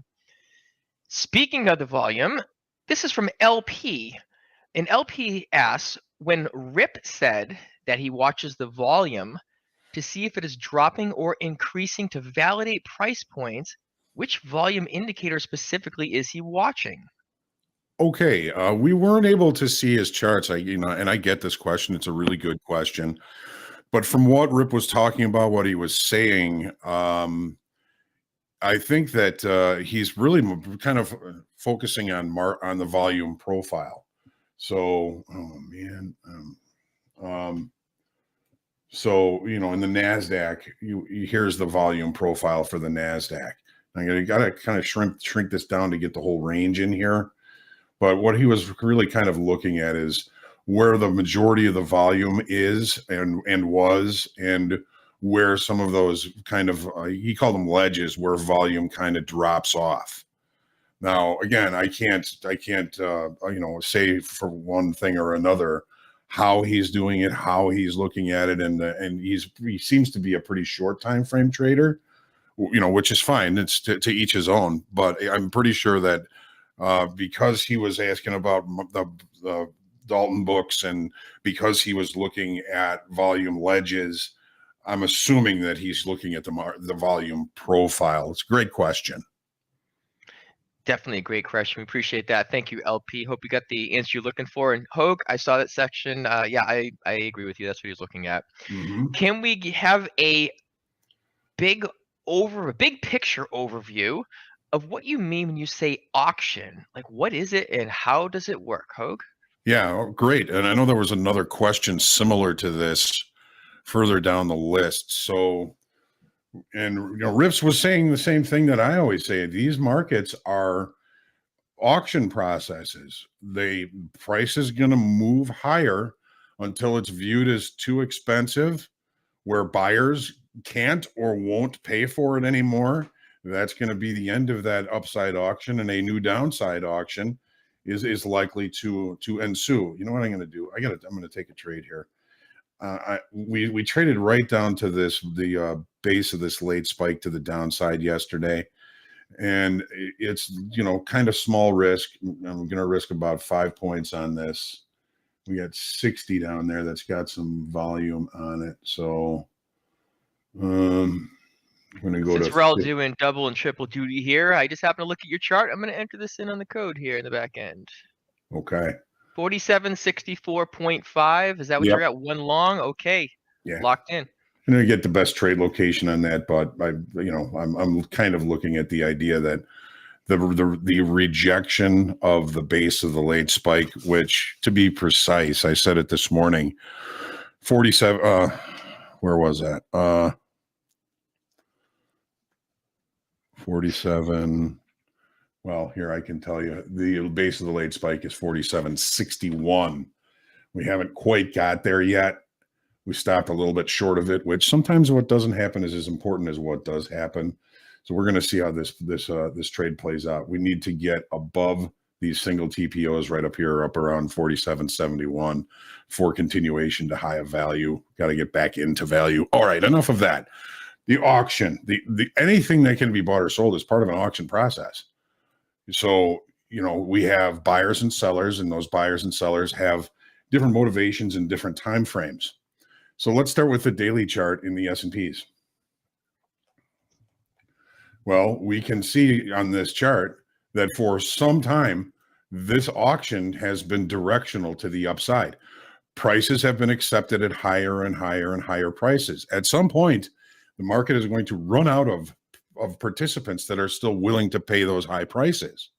That's when you're going to see this is basically a reversal pattern that we saw on the daily chart here. But it doesn't mean that the market has necessarily broken upside structure. So let's look at it this way. If I were an auctioneer and at an art auction and a piece comes out, and we decide, that we're going to start the bidding for this piece at $1,000, and all of you are part of this auction. You're all bidding, offering, whatever it is, or bidding for this piece of artwork. So we're going to open up the auction, and I'm going to say, okay, where the auction is now open, opening bid has to be better than $1,000. Does anybody want to bid for this piece? And if nobody bids for that piece, nobody wants it right now. If I'm going to sell it, I'm going to actually have to auction price lower. So maybe I go down to, all right, well, let's try 900. Does anybody want to buy it for 900? Do I hear 850? And finally somebody says, yeah, I'll take it for 850. All right. Now we've got it sold on a downtick. The auction had to go lower to attract a buyer. Well, that buyer now, with everybody else in the room right here, is going to be thinking, well, I do like this piece, and this guy's getting it pretty cheap, so maybe I'll compete a little bit for it. So now the auctioneer, me, I'm going to say, okay, we got 850. Do I hear 900 for it? And somebody says, yeah, I'll pay 900 for it. And somebody else says, well, I'll pay 950. And now I said, well, do we hear 1,000? Yeah, we'll take it for 1,000. Well, sometimes the competition kind of gets in the way of people's decision making process.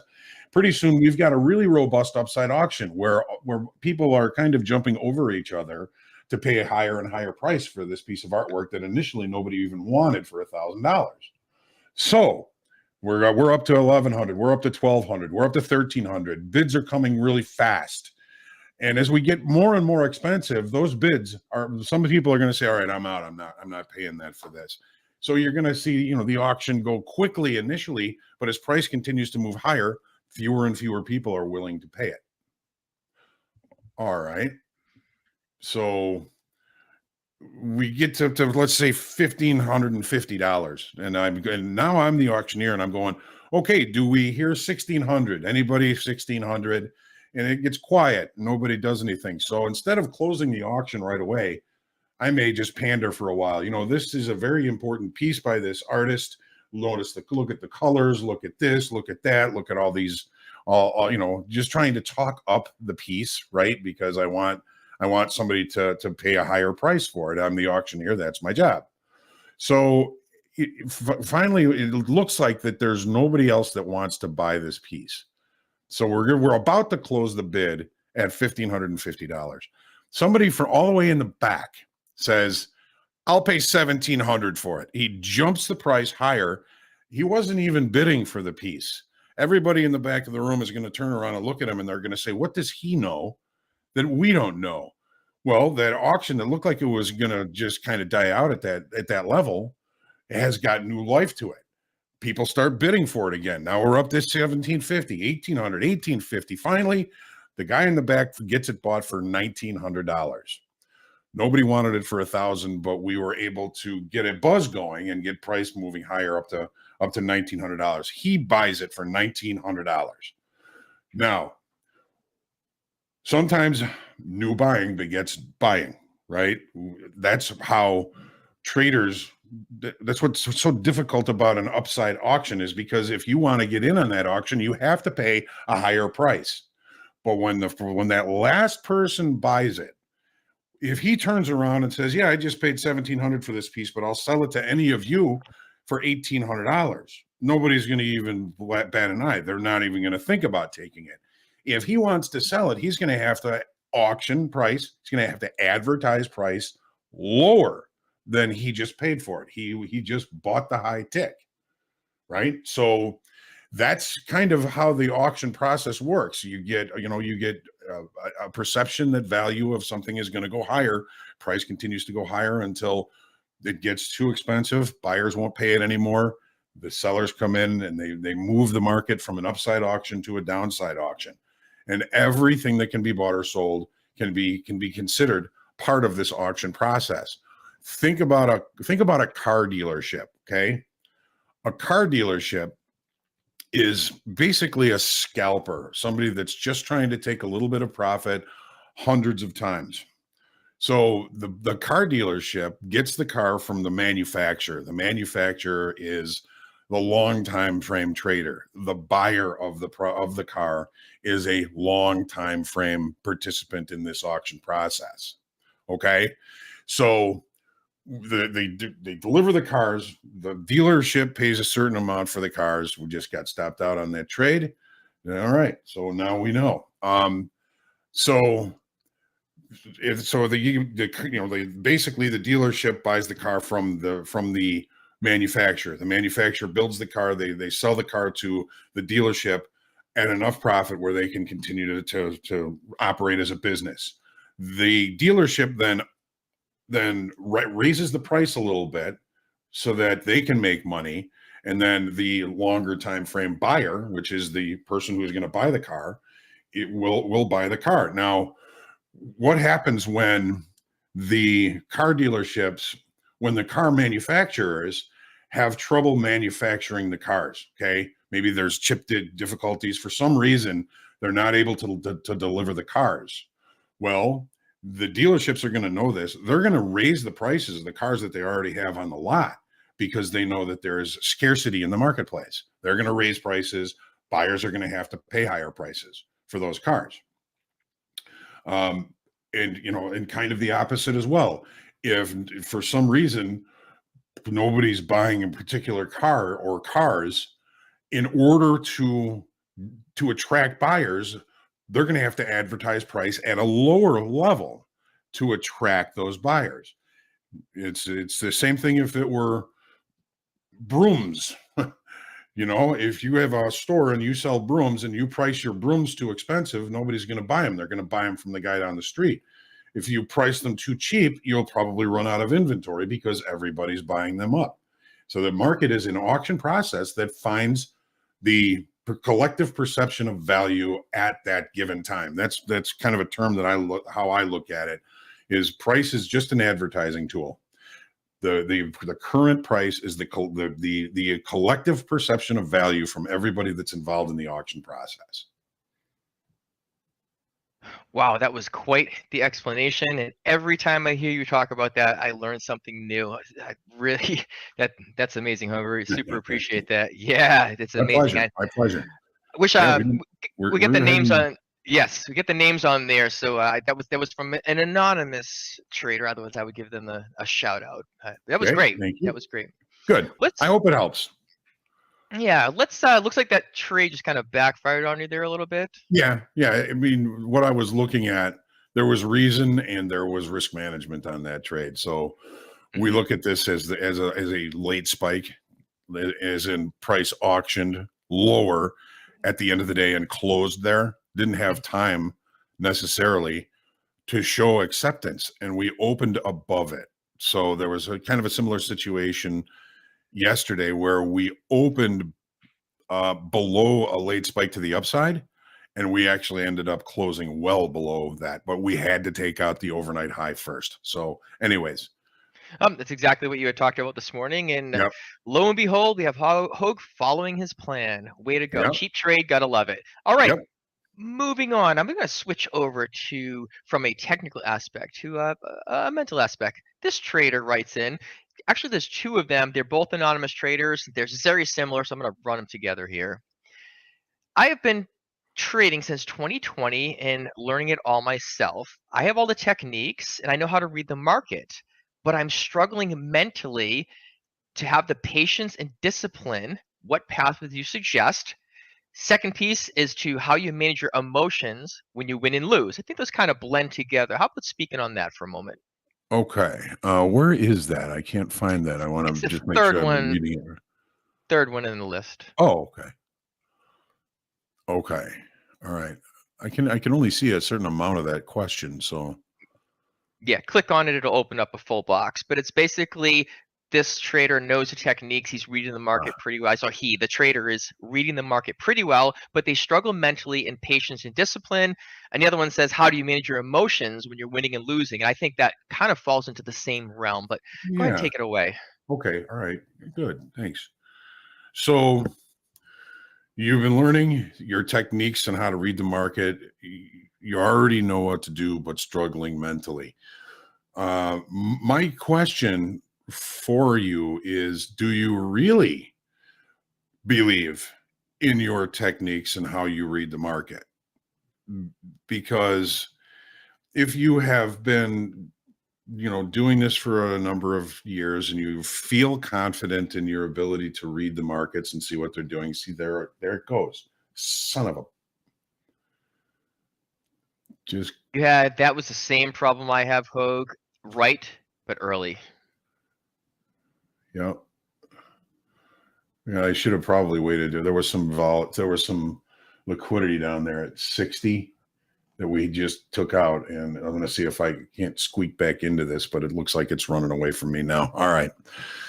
Well, that's what happens when you're not focused on what you're doing. And this is a great opportunity to do this live here on screen on Topstep TV. You have an emotional response to this. How do you manage the emotion? You just got in this trade. It went against you, took you out, and it's going to where you wanted. How do you manage that, Hoag? Just right into this person.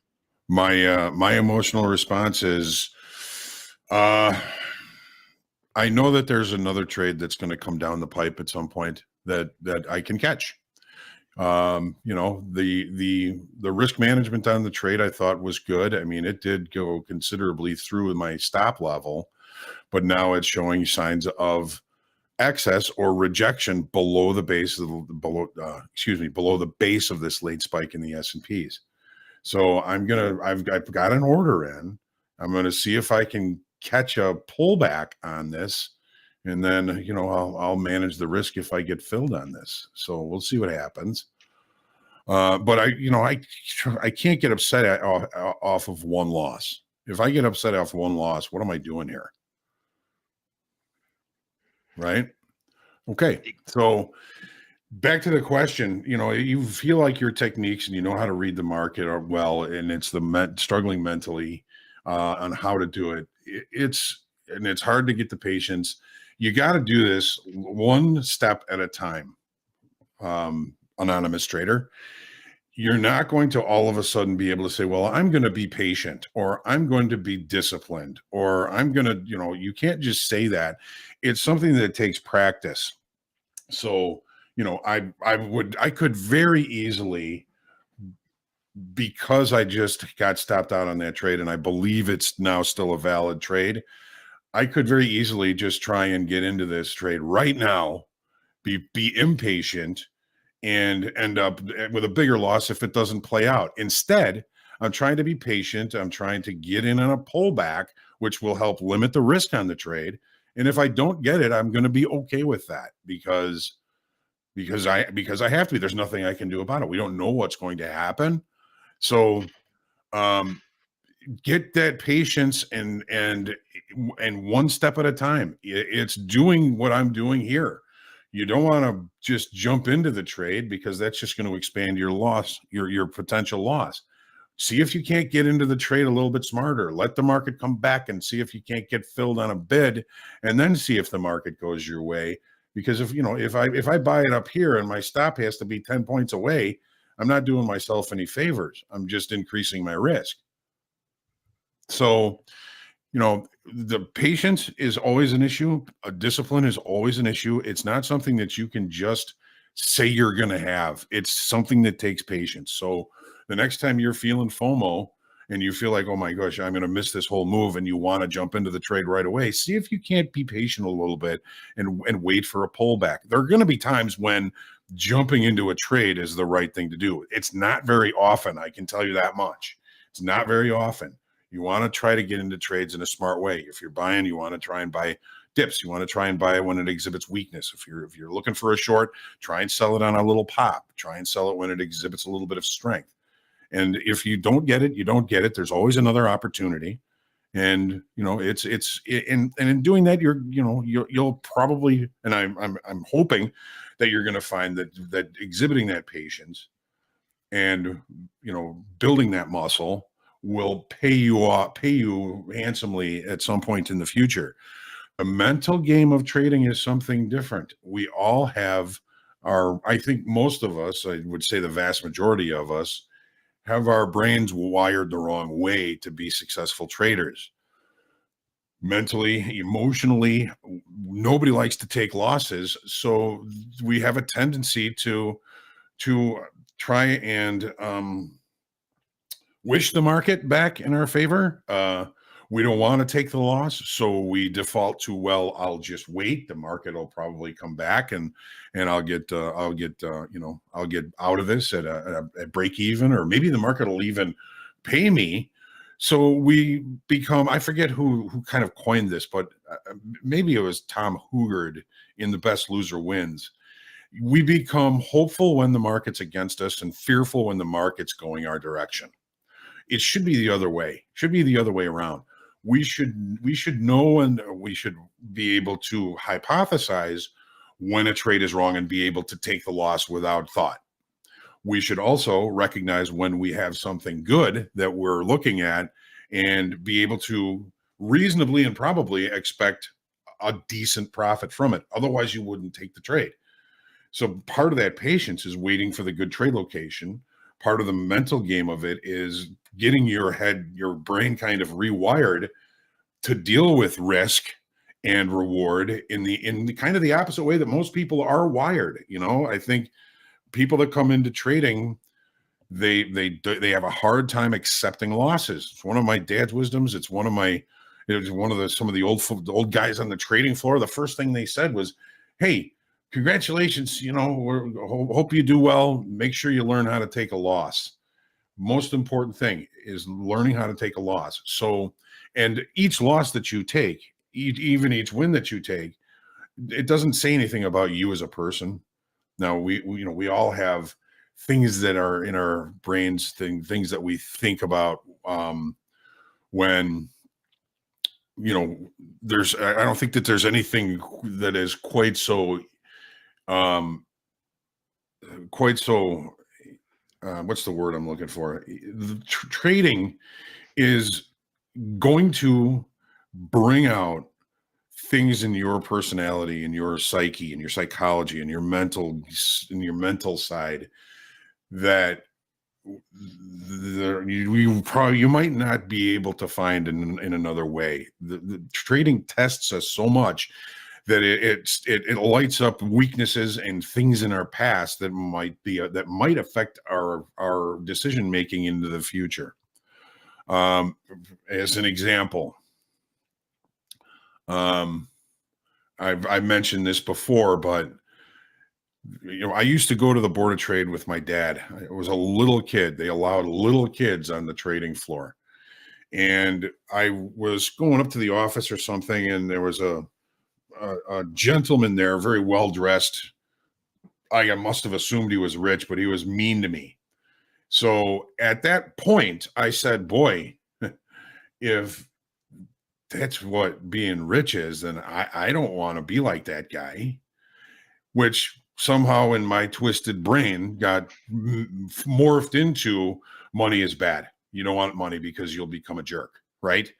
So that was one of the things that came up, and this was many years ago. I was actually working with a trading psychologist, and I didn't remember this until it came up, until we started talking about the relationship with money, and things that might have happened in the past, or the things that people said that may have made it more difficult for me to have a decent, good relationship with money. So everybody has these things. Everybody, there's nobody that's immune to these things, and it just takes time to get into the mental game of trading. I think one of the best things that you can start doing is you got to get Jared Tendler's book, the Mental Game of Trading.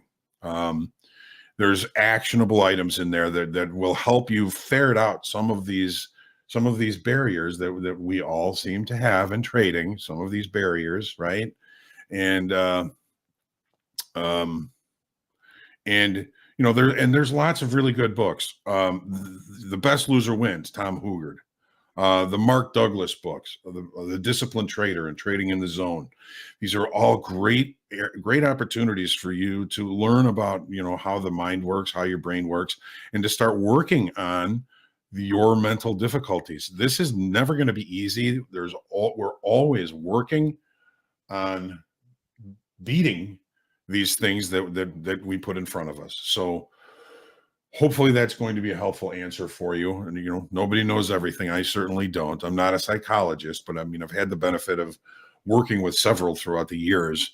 And so I'm just kind of going off of my experience as to how I've been able to deal with the mental difficulties in trading. So I hope that helps.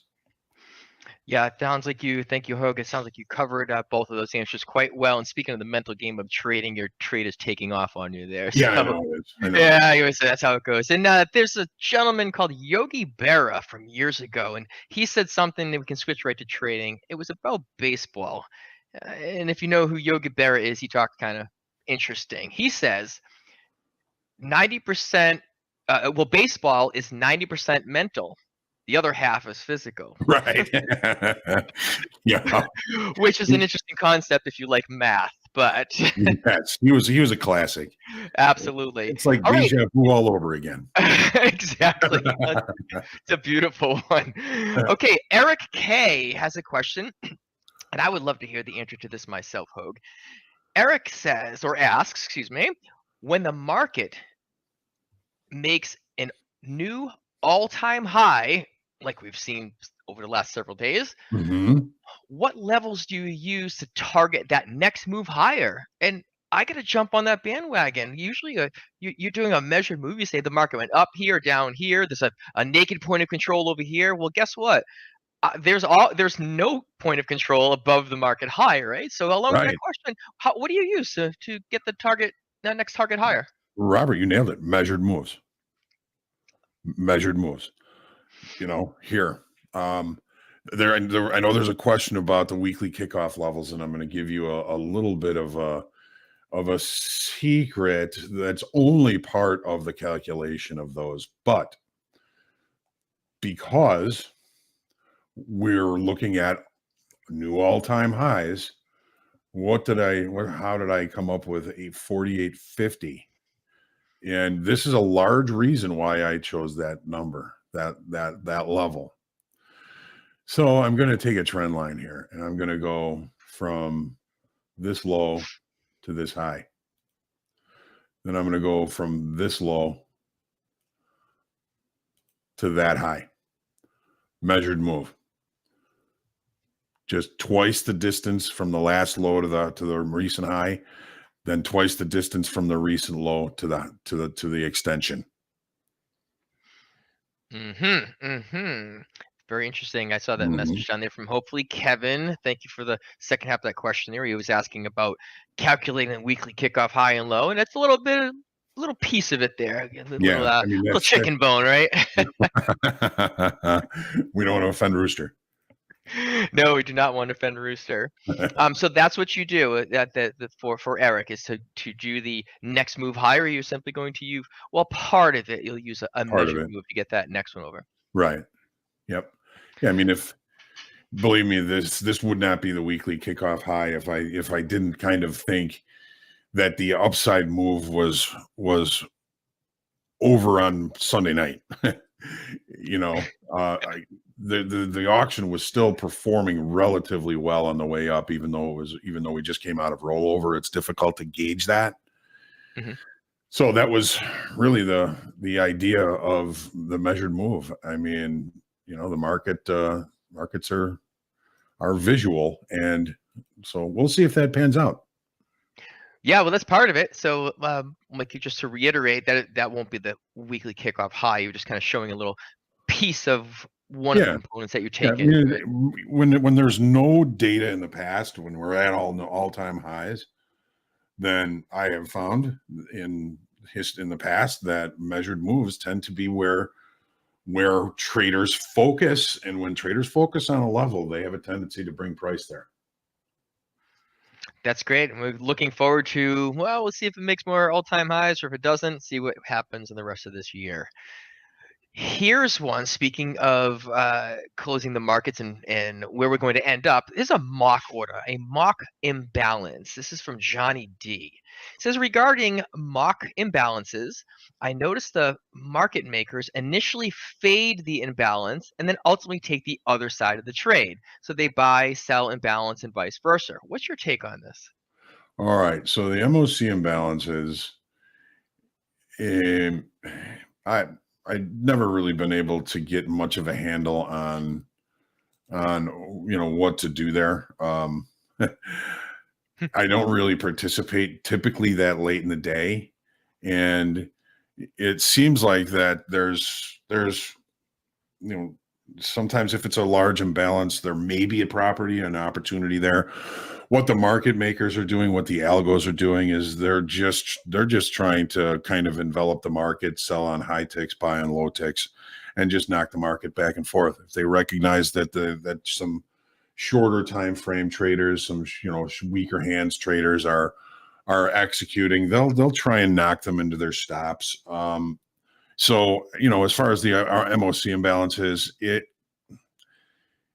I don't really look at them that much, and I don't try and use them to profit. I'm a little bit longer time frame than that, but it doesn't mean that there's not opportunity there for somebody with a shorter time frame. The best I can do on that answer, I don't really pay that much attention to them. We call them out on TopstepTV because traders want to know, and you can get those numbers off of financial juice. But as far as seeing what the market makers, seeing what the algos are doing in and around it. I don't really pay much attention to that, to be honest. And I'm sorry, I can't help you more on that. That's great. Those are tough when those mock orders come out. It's not always at the same minute of the same second of the same day. There's a little Right. fluctuation there, and I think I've seen a jump on there. It just seems like they'll start to drop off, builds a little steam, stops, and just runs the other direction on you. It's what are the computers doing? We have no idea. So Right. just be careful with it. Yeah. We have here when you start the day in a range, but then it shifts to a trend or even a double distribution day. Mhm. What do you look for to identify it before it comes clear on the profile? Anything stand out to you? Yeah. Yeah, that's one of the eternal quests, is to be able to assume the day type at the beginning of the day. The earlier you can accurately determine the day type, the better off you're going to be as far as strategies are concerned. But it's more than, well, let me think here. It's the best way to answer this. Just what do you look for when it comes, it starts off one way, range day, and all of a sudden it's like, whoa, this is going to make a double distribution day. What are you looking for in that? Well, here's like today, right? Here's the profile from today. I'm just going to make it big. So we had an area of balance and time and volume. We left that area of balance and time and volume.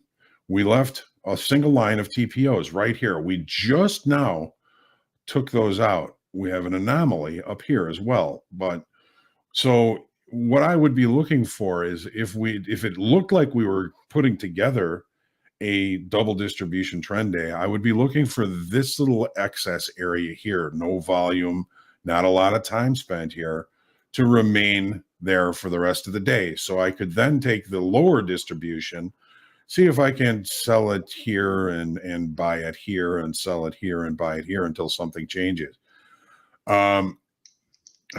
So if we do leave and reject the initial balance, and we start to leave single TPOs there, that's your first attempt, or your first nuance or hint of a potential trend or double distribution trend day. Now, typically, sometimes what happens is you'll get the move back. You'll have a bunch of stops in here because everybody's looking at this as an opportunity for a short.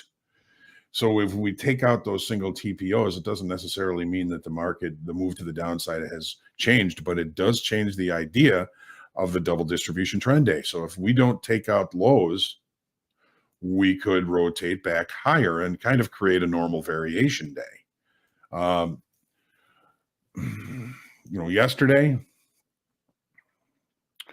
Yesterday was a kind of a unique case, right? So we had the opening range, the low of the day, took that trade, was looking to try and get a short because we had a failed upside auction or a selling tail in the NASDAQ. We had to take out the overnight high, which we did. The NASDAQ looked above the initial balance, was never able to take out that high, and that's when I was trying to get short up there, but I had an issue with my platform. But this is the kind of outcome that I was kind of looking for yesterday, and for a couple of reasons. This late spike here on Tuesday, we opened below it. That's a sign of potential acceptance of lower pricing. But we had an overnight here. I'm going to put the other profile up here so we can see the overnight on it. There's a good idea. Mm-hmm. So here's the late spike, overnight all-time high with a weak high. So the market left the opening range at the low of the day. I said, okay, well, we're going to take out the overnight high. All right, so we did. Then we kind of fooled around up here, and then the break came. So the late spike may not be respected early in the session, but by the end of the session, it most certainly was. We accepted prices at lower pricing.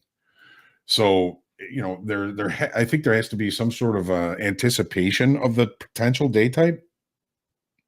and as the day goes on, the day type should become more and more clear.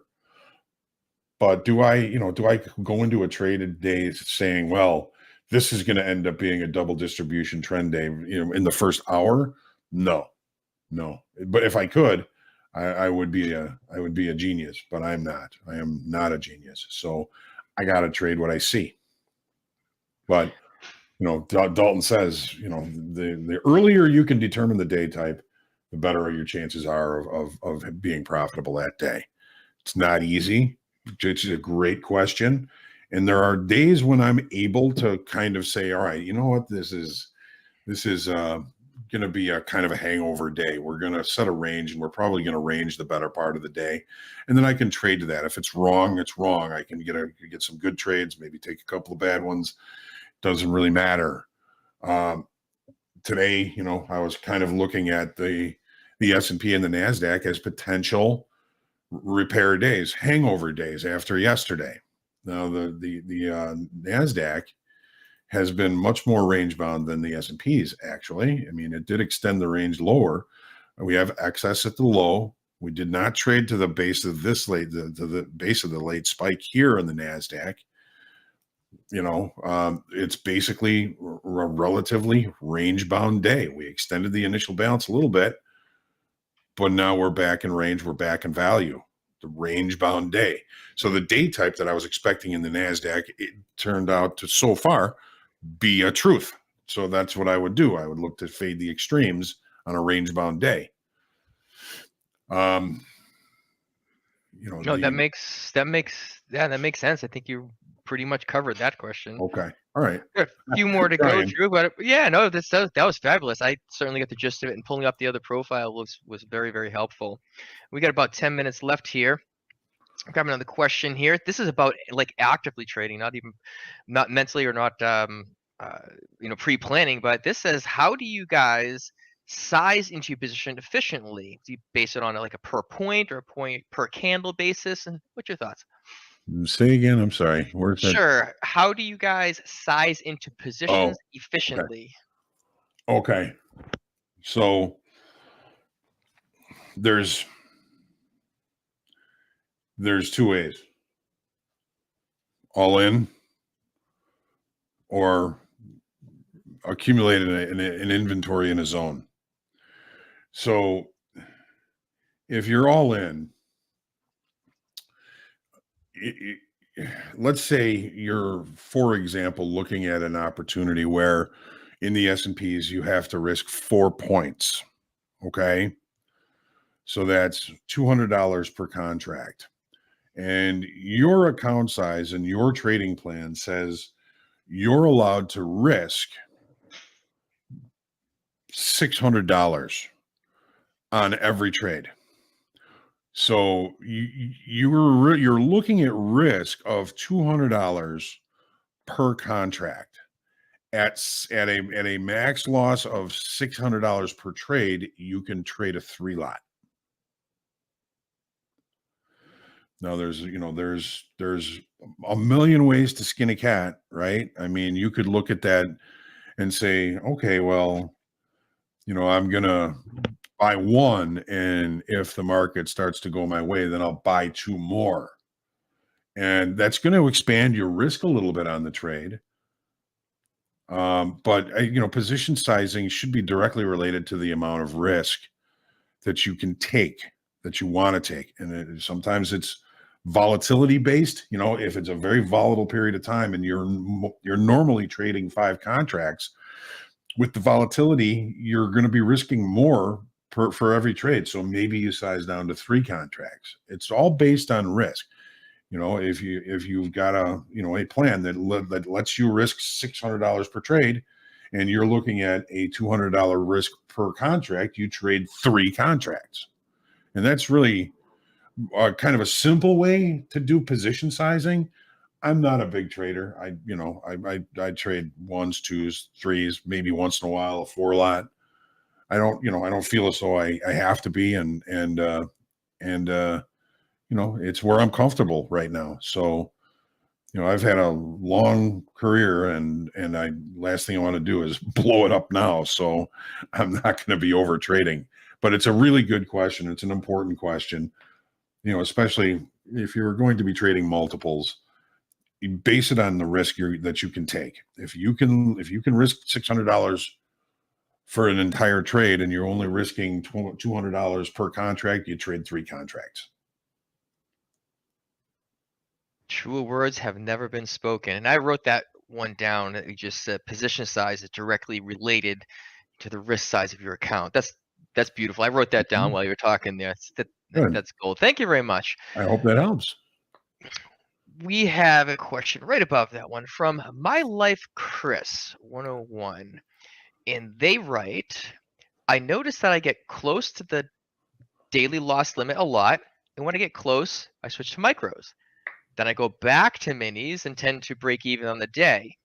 But it's hard for me to gain profit on the account this way. Any words of wisdom you can share? Okay. I can try. So you're getting close to the daily loss limit a lot. You switch to micros, which is good, then back to minis and tend to break even on the day. I wonder if My Life Chris, that just kind of reducing the risk and going down to the micros if you're getting close to your daily loss limit in some way eases your mind a little bit. When you get close to the daily loss limit, usually we're emotional or we're angry or whatever it is. I love the fact that you go down to the micros because there's still much to learn on every trade that you take.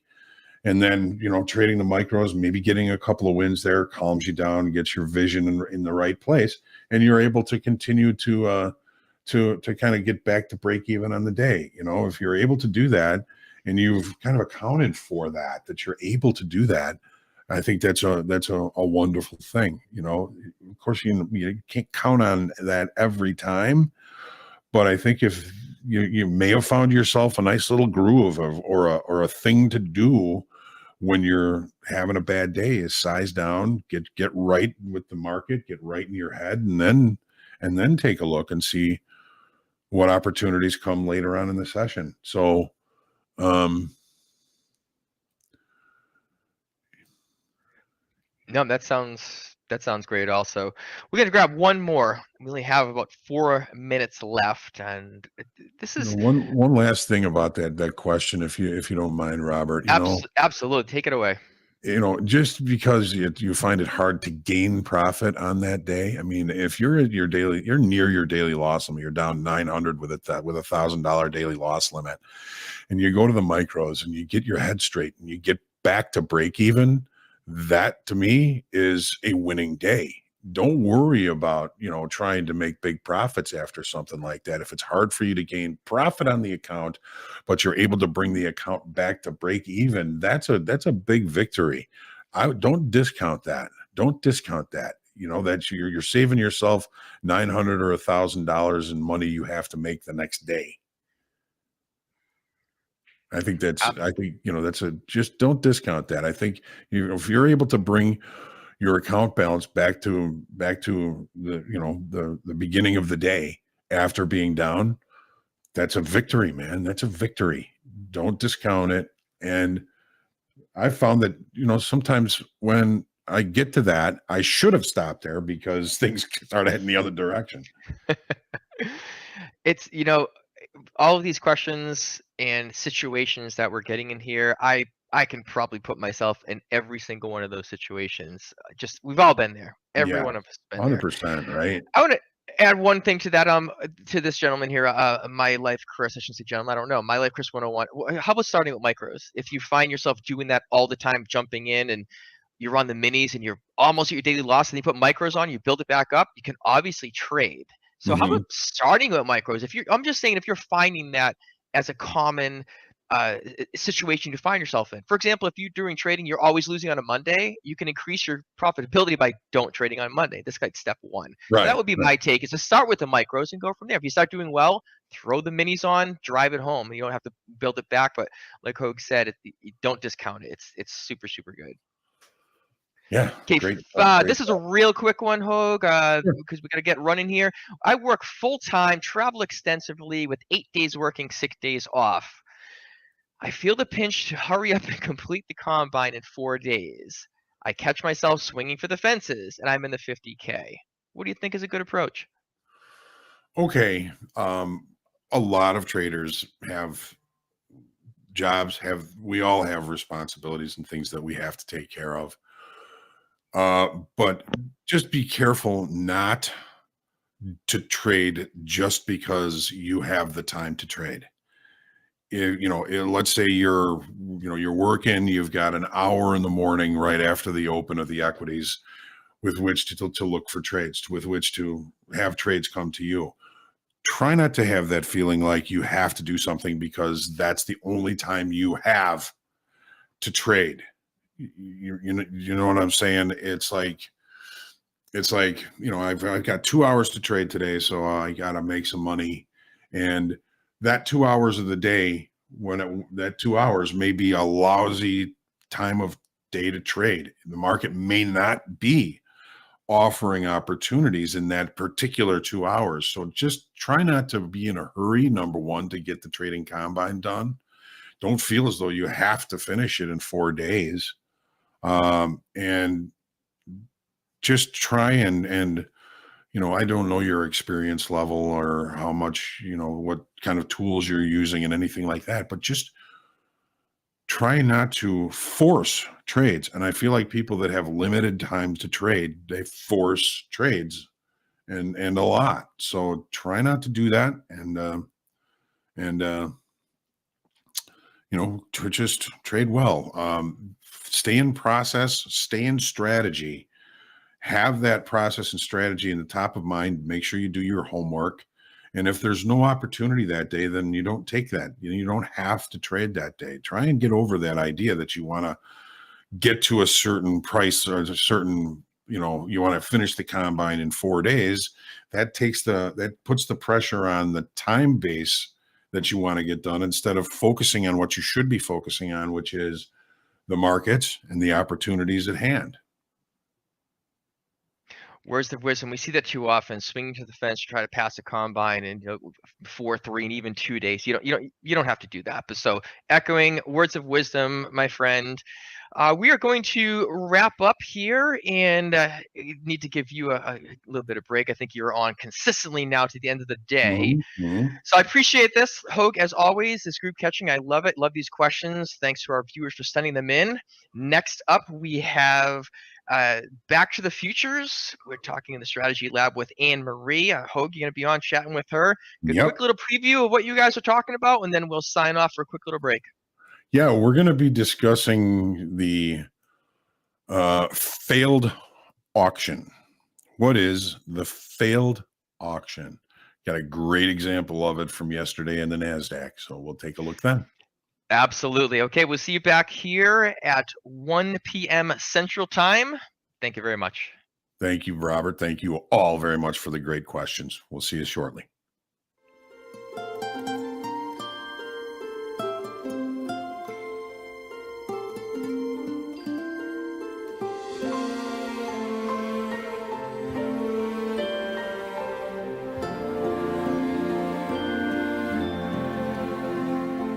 Silent night, holy night,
December rain, they play my favorite song.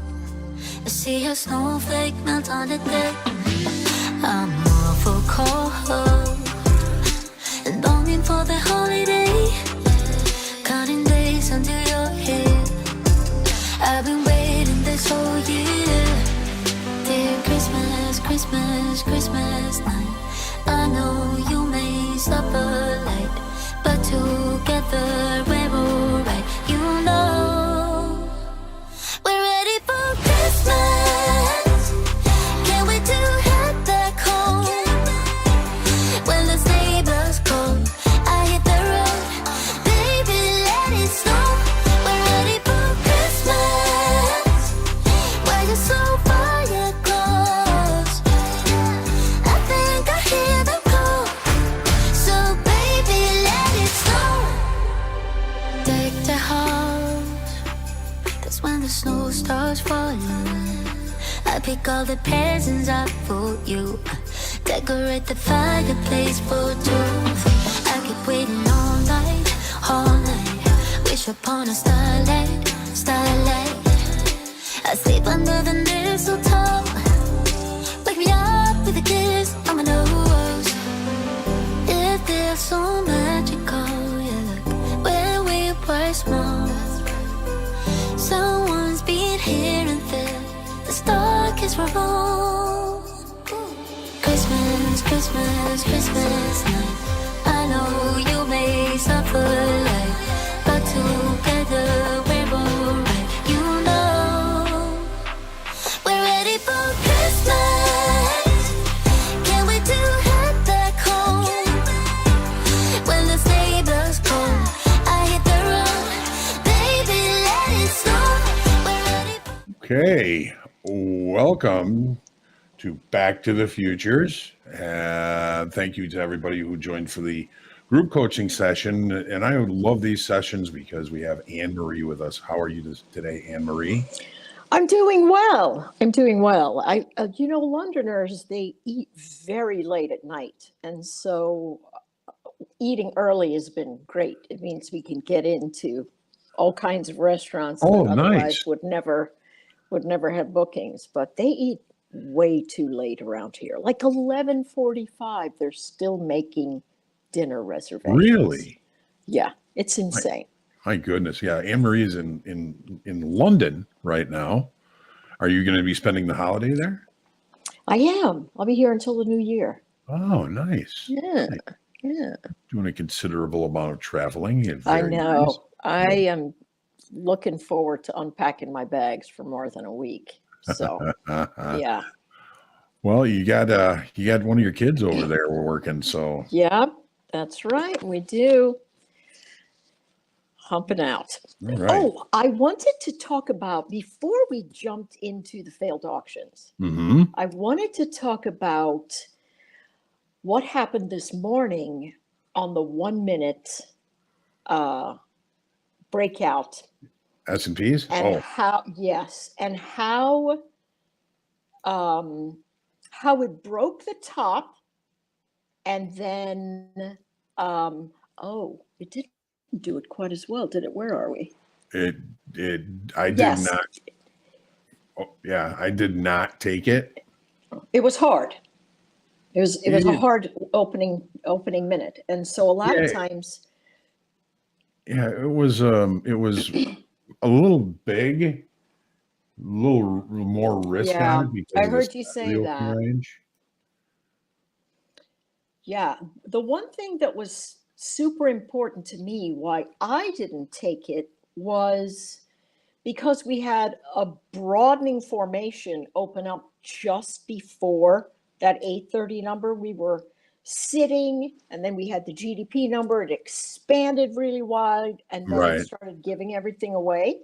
So a lot of times what I'll do there is put a line at the pre-market low just before a number, and then at the pre-market high, and then I'll watch for those numbers to break instead of using the 1 minute open. So I had a low. I was actually looking at the NQ. and I had a low sitting in a region that told me that, hey, I gotta watch the price action here. And so a lot of times traders go, yeah, I see that's how that opening range trade works when it works. Right. But what happened this morning made it a little tricky. You would have gotten washed out just a bit if you'd taken the first tick out. Right. Or even the first tick down. And so when I see a big broadening wedge in the pre-market or a broadening range that collapses, I'll normally wait just a few more minutes for the market to actually tell me what's going on. So this is what you're talking about, was the 730 numbers expanded. Yes. Excellent. And so when it started pulling back and it brought me into that opening range, I said, you know what? I'm just going to wait. Now, I could have been wrong and it could have barreled right out. But as soon as it tried to get up over that first 1 minute and it failed, then it gave me that first essence of the failed auction up above the breakout line. And so that is a key anchor to what we'll be talking about today in terms of, hey, listen, I tried to get back to the old highs in the pre-market, but it just didn't happen. Didn't happen, right? Yeah. And what doesn't happen can be equally as important as what does. Exactly. And that's really the purpose of today's study time. It's about this failed auction. Now, to be very frank, I had a real trouble with this notion of failed auction or excess until I put myself in the Apple market. Like I sent you a note about how the apples might look if I'm in an apple market and prices are moving up and I want to sell all my apples. That failed auction is somebody coming in and going, you know what, I'm not going to pay you what it is that you want. And so although I have them to sell, no one's buying. So what I wanted to look at was, how does that look on a volume profile? Because, you know, we talk about volume profiles all the time. So let's take a peek at that first. And then we'll talk about maybe other places that saw the failed auction today in specific. Well, the failed auction, I believe, is easier to recognize on TPO charts or market profile. Okay. Because you get the sense of time in the market profile. You don't have that same sense of time in the volume profiles. Gotcha. So is that question, is that what I should be looking at when I say to myself, hey, I'm looking for a failed auction. I'm looking for excess, that is apples at the market that nobody wants to buy. Right. And that's, you know, in essence, that is, you know, you try and auction your apples at $1 a piece and nobody wants to buy them. What do you have to do? You have to drop the price. Yeah. You have or to somebody advertise else price is going to lower. sell. Yep.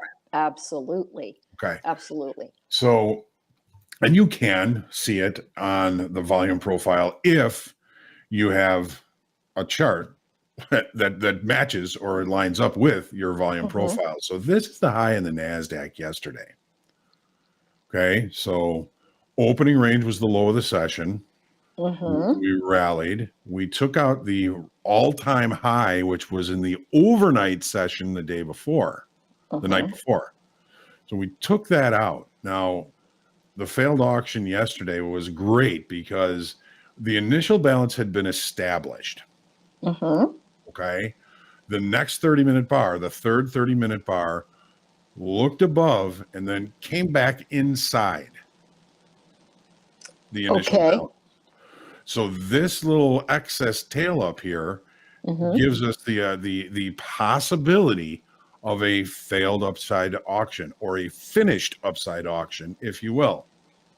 Okay, so hold on.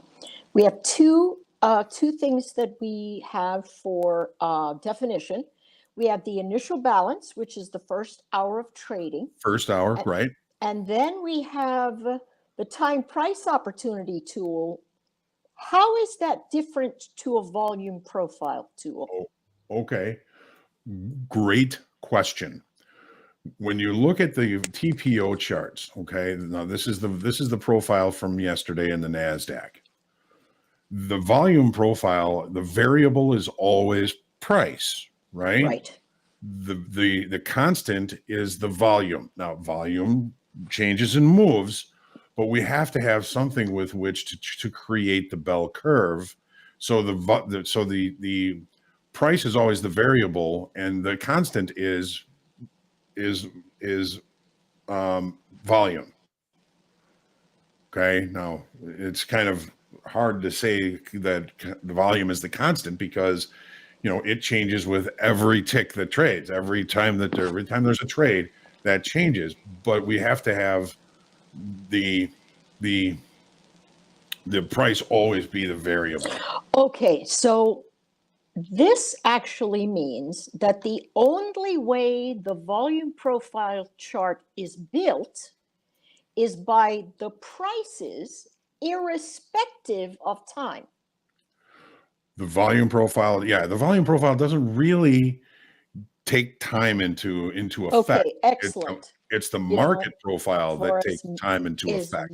As many times as I've stared down a volume profile chart, that is a bell that just rang for me. Okay. I just caught that. So the only thing the volume profile is doing is tracking the volume, and that gets printed when someone buys or sells Right. at a specific price. Right. Okay, It just gotcha. basically stacks up the volume at each price. Okay, fantastic. All right, Now the I got it. TPO chart is price is the variable, time is the constant. So that's why we take all the TPOs and we bunch them into 30 minutes. Okay, First 30 so minutes. it's a collection of 30-minute ranges of Correct. where And price moves. then you push everything to the left axis, then you get your bell curve. Okay, very good. All right, I got it. Okay. So looking at this profile, and we were, I forget what segment, maybe it was group coaching or the power players yesterday. I was trying to get short the S&Ps because this C period range extension was acting very much like a failed auction, a completed upside auction. Some people would even call this an unfair high. An unfair high would be unfair to buyers. Okay. All right. So the idea to get short the S&Ps because the NASDAQ makes me crazy. But I had something with my platform. I could not get the orders in, so I actually made money on it, but not till we broke out the low. But that's a whole nother story. It was the NASDAQ, the finished high, the excess high, the failed auction that had me thinking, okay, this thing is going to turn around. And by the time it did, I had to restart my platform. And by the time it did, we were in bad trade location if we were going to take out that high. Okay, so let me ask this question. Mm-hmm. After that red bar, we see the yellow one, right, up there. When price begins to back off of that number, are you thinking to yourself, uh-oh, this might be a failed auction. I need to see what happens on the next bounce up, and then we're taking the trade? What is the actual trigger visual setup? What is the setup that says, wait a second, you better look here, this might be a failed auction? So this was, I think, really kind of a textbook one because C period looked above and then came back inside. D period, we really didn't move much. We just kind of hung around here. And there were three different 30-minute attempts to try and take out that high. Now, the 12 o'clock hour, I think during the group coaching, I was saying, It is going to take an exorbitant amount of energy to take out this high in the NASDAQ. The S&Ps was a different story, but watching the NASDAQ yesterday was where I saw the failed auction to the upside. So, you know, if you take this, you're looking at, let's say we took it right here. And if we're going to extend the range at all, that negates the idea that this excess is a failed auction. Right. Price auction higher. Yes. So and sometimes, you know, they'll just come and get the stops up there and then go. I just got taken out that way off the low in the S&Ps. I'll show you that too. Yeah. But you know, that's your risk. So you're somewhere, you know, hopefully near the high of the initial balance with your short. So 54.77. I mean, that's, you know, we're talking 20 points of risk there. Mm-hmm. But when price got back up here and 3 times it traded back up to this level, I mean, that severely limits your risk. You're getting away with 12 points of risk on this. Right. So that's a trade, you know, even if you don't like it, you got to take it. It's too cheap. Right. Well, you know, full disclosure, I'm in the XFA, and it's one of the $50,000 ones because as I got into Topstep, that's what was given to me. And so I'm not used to trading having a $1,000 limit on what's happening in my trades. And so I got the feeling that this was going to fade. The problem is I got short and then added my second lot too early and had an absolute, it just ran straight up against me, and I got out and I said, you know what, just because I got in at the wrong price doesn't mean I'm wrong about this market rolling over. And so I took it again, and by golly, it took me straight to my $1,000 daily limit and shut me out for the day, which is, you know what, it was great because today I came back and my head was clear and I just got it all back. Good. But it was very interesting to see. I knew I was waiting for the failed auction. For me, it was a topping or an exhaustion formation yesterday that I was looking for. I just forgot, literally, I forgot that I was only allowed to trade 2 contracts until I got over the 1,500. And so it was a great learning lesson for those of us that are new in the FXA. What I want to do is be, you know, totally transparent with everything that's going on there. Sure. And because I like the rotation trade, you just have to come back and retool based on, you know, what parameters that you're given. And so it was a good learning lesson for me. Very, very well. All right. So in this space, what I want to try and get us to do is sort of put some wet cement down. And maybe we'll say, let's put cheesecake down on the line. So it's firm, but you can slice through it in terms of risk and what we're looking at. So the failed auction shows a high test that immediately backs down on the TPO into prior prices. Right. That's the first thing that makes me go, uh-oh, this might not be a continuation. This might be a failed break. Correct? Correct. Okay. So once we have that set up and we go, okay, the failed auction looks like this. I have a string of prices, either up or down in the TPO, that immediately reverses into the body. If it's a high, it reverses back into congestion. If it's a low, it rises into also congestion. Correct. Right? Yes. At that point, it's still either a pullback that can be bought to break out, or a retracement that can be sold in a further breakdown. Right?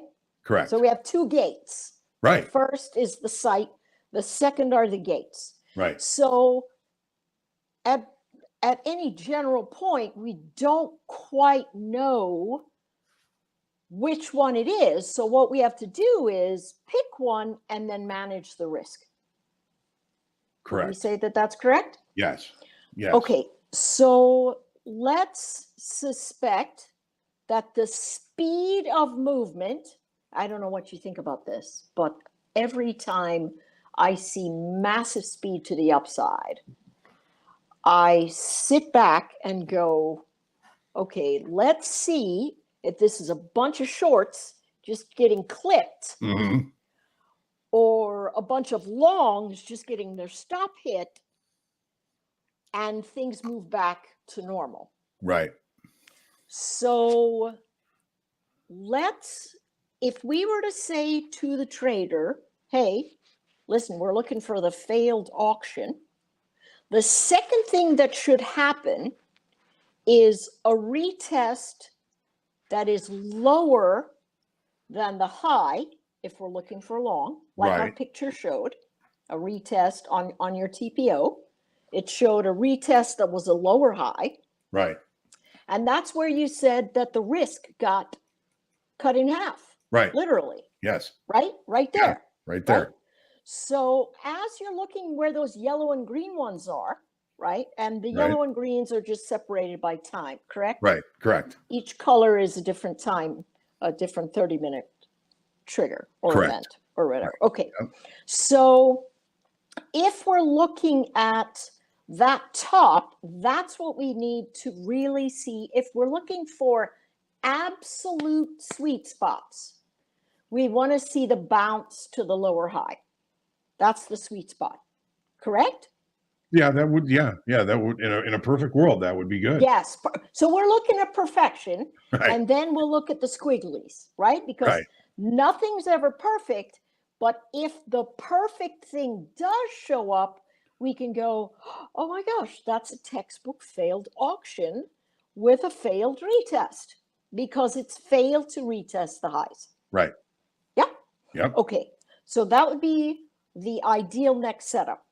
And so once that happens, what we can do then is let our stop be the high tick or one tick above the high tick. Yeah, but that's typically where the stops are going to be. If it's Okay, so maybe 5 ticks. Yeah, I mean, I usually try and give it a little bit of room. Okay, so that's perfect for us to know. And John says the reason we do that is because everybody knows where that stop is. So you don't want to get run right into the stop. That's happened to me. Oh my gosh. It just happened to 100 me a half an times. hour ago. Yeah, it happens all the time. So Yeah. we stretch that out a little bit so that the wiggles don't catch us. Right. All right. So now let's talk about the first target in a failed auction. So first, let's recap again. We have the setup. The setup is exhaustion on the upside, meaning price action moves to a region and it can't get any further, it immediately rejects from that range. That's the Right. first thing. It bounces and holds a lower high for our sweet spot. And then we can take the trade there, and the risk is just above the high. Correct. Several ticks so that we don't get caught. Now, that's our trade formation ultimately. We pull the trigger. Here's the question. Do we pull the trigger on the first failed retest?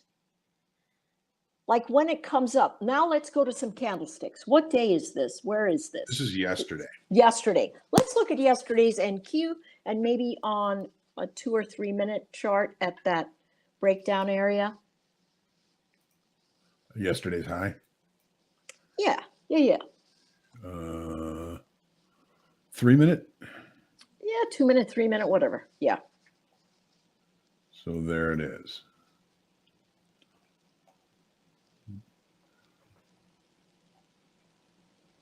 Okay, great. Perfect. Okay, so, oh yeah, so 9:30.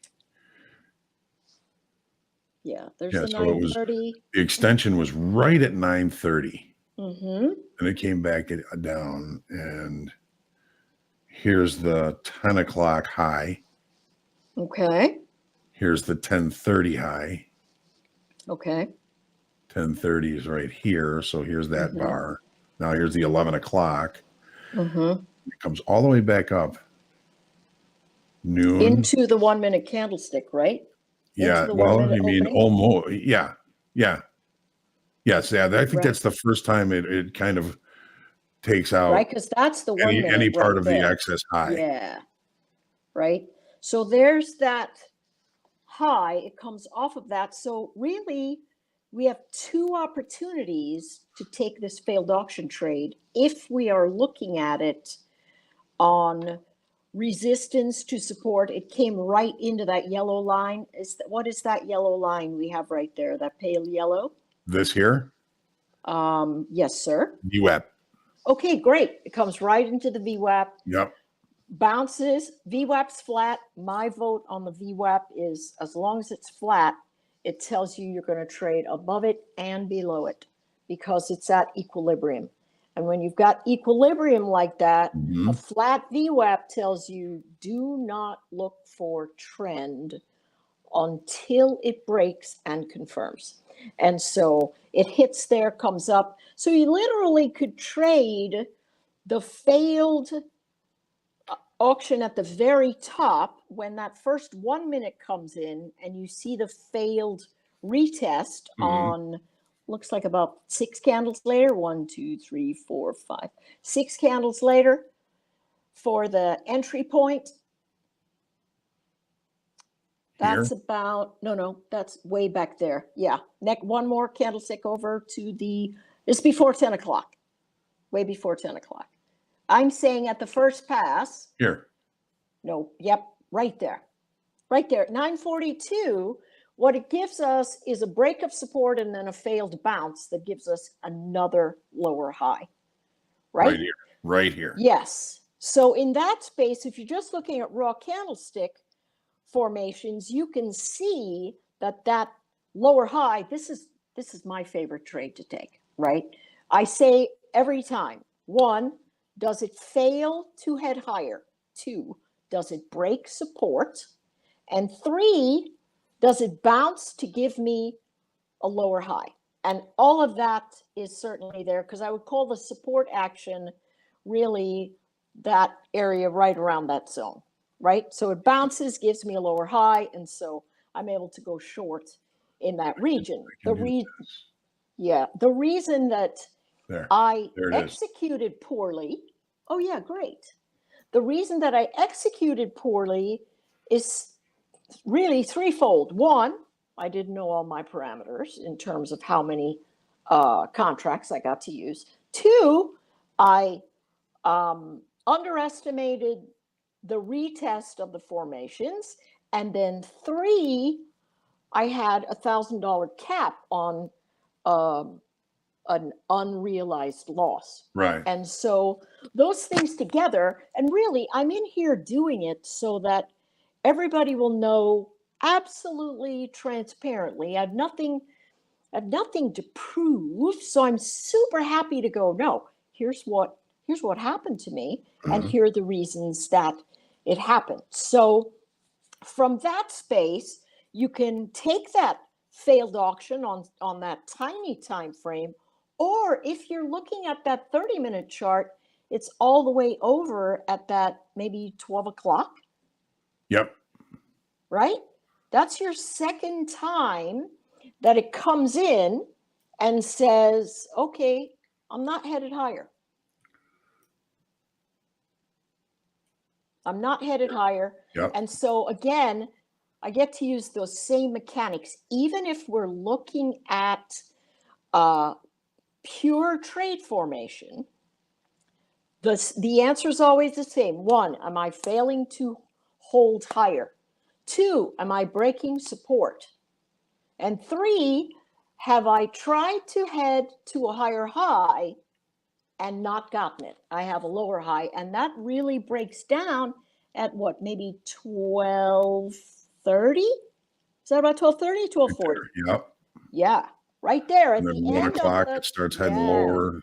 At the Boom. 1 o'clock candle, it gives us the free entry short, where we can go, you know what? That's how the failed auction looks, really from a candlestick perspective, right? Yes. So we've got that formation. Now we know what the execution is.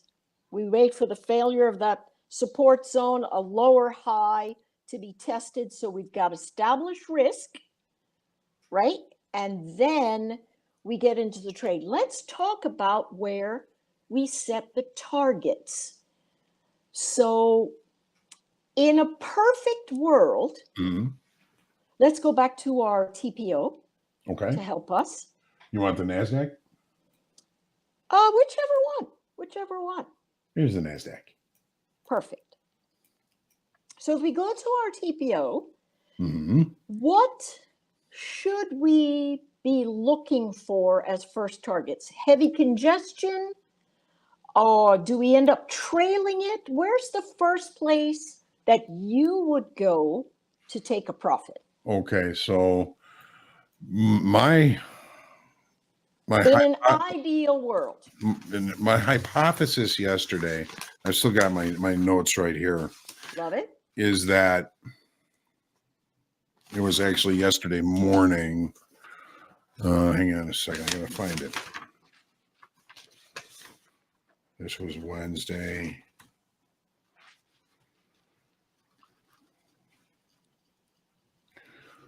That was yesterday. For 2 days on the opening call, I was saying, and this was, there it is. So yesterday, I really tried to hammer out the point that buyers in the equities on this daily chart, we had rollover. We were directional during rollover. It really seemed to me that the only buyers that are buying the market up here are the laggard momentum traders. I heard you say that. Yeah. So how did you get to that? What made you say those are just laggards? Was it volume? What was it? Well, we did add 9,400 in open interest. Okay. This day, right? Mm-hmm. So, and volume is off. You know, it's the week before a holiday. Volume is always going to be off. Now it was actually in the S&Ps. Let me bring up the S&Ps instead. That really kind of said it to me. I guess I don't know. What did we? I lost my volume. Oh, it's all right. So yeah, volume is part of it. We added 9,400 in open interest, putting up an all-time high, and volume was low. Okay. I think I wrote it down here in New York. It was just over 4 billion. So that's not even good volume in New York. So volume wasn't impressive. The only people that are that I just it's laggard buyers. Anybody that's buying it up here is late to the party. And once those are all in, look out. Okay. I get it. So you felt that a combination of low volume in the press higher and the new open interest numbers was a good reason to go, you know what? It's my estimation that we've got laggards here in the market chasing up. Yeah, and it was difficult to really kind of come to that conclusion because of rollover. We expired Monday. We expired Friday. Monday, we had a 500,000 contracts expire and finish and settle in cash. So finally, we're able to get decent, reliable open interest and volume information. Rollover sucks that way. You can't see it. Okay. So, So this, what I'm trying to expose is the nature of the educated guess. How a trader might go, how can I learn to think like John? And although nothing's ever set in stone, you look at these small clues that say, all right, this might mean, and I did hear you say that, hey, listen, we just got, laggards mhm. climbing up here, which also told me, you know what, I'm right thinking that we're possibly going to roll over here. I was just too quick on the trigger and then ended upside down for the day. So Yeah. that being said, let's talk about Okay, in the ideal world I can where tell you where what I was looking at when I sat down on yesterday morning was this. Let me and this is a 30-minute chart, correct? correct. Okay. So here we go. This is what I'm looking at when I sit down in the morning. That's basically 6 in the morning. That's when I sit down. Perfect. Okay. So we have this, we have this move to the upside, opening Yes. range, pays out. Uh-huh. We put in a late spike at the end of the day. Now this is another kind of profile opportunity, I think, is what we're saying, for us to do another session on. The late spike Yes. is when price leaves balance at the end of the day and you don't get time to show acceptance of price at higher prices. Okay, so by leaving balance, do you mean leaving the initial balance or leaving the volume balance? Well, we extended the range at the end of the day and then the market closed. So Okay, so by we basically left the previous range for the day. okay, so that word balance, you mean, is in the little blue, so that's Yes. 70%. Right. That's the value area. Right, Correct. as opposed to the initial balance, which is the 1 hour high low. 1 hour. Correct. So Yes. Okay. here's what it Gotcha. looks like on the profile. Here's that late spike on the profile. The Oh, market wow. left the area of balance, drove higher, and then closed up there. Okay. All right. So because the market doesn't get time to show acceptance over time up at that level, we look at where the market opens the regular trading hours the next day. Okay. So hang on 2 seconds. Sorry. No. So this late day spike, when we say the market doesn't have a chance to show acceptance, what does that mean? Over time. Everything in profile is based on, well, a lot of it is based on time. Okay. So why would it not be accepting if price is moving higher? well, the price does move higher. Yes. But when after that spike to the upside, volume dies. It's the overnight, right? Okay. So what we're looking for is where the market opens the regular trading hour the following day in relation to the late spike. Okay. All right. So maybe the next session we work on our late spike observations. Right. But this had because a lot that's part of yes. This had a lot to do with the failed auction. my Yeah. assumption that these are all just laggard longs, momentum based longs, and that we may be in trouble because we opened below the base of the late spike. Okay. But we also left the all-time high in the overnight night before last. Okay. Markets don't like that. Okay. They like it to happen in the regular trading hours. Which it did the next day. Which it did right there yesterday. Okay. So it took it out, and then we left that excess high in the NASDAQ. And I'm thinking, okay, you know what? There's no energy left up here to take out that high. We're in trouble. Okay. So the words excess and failed auction interchangeable. Excess being the apples that you want to sell at the market, and nobody's going to give you the price higher than X. Right. So you have to start selling them cheaper. Right. You got Okay. advertised price lower. Okay. All right. Okay. So when we look at those things and we want to choose our target, what prior levels in prior days might we look at to say, from a volume profile perspective, where it might take some pit stops?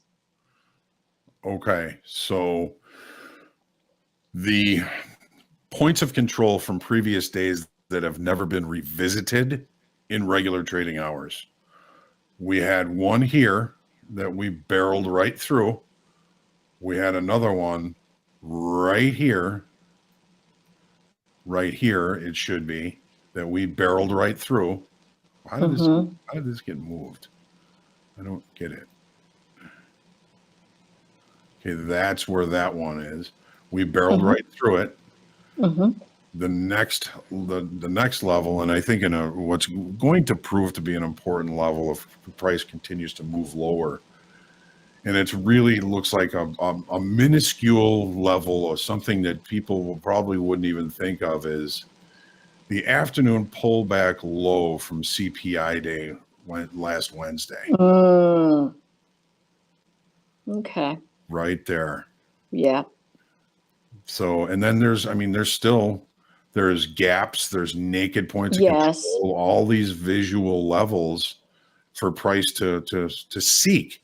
And price doesn't seek it. It's what the traders are looking at.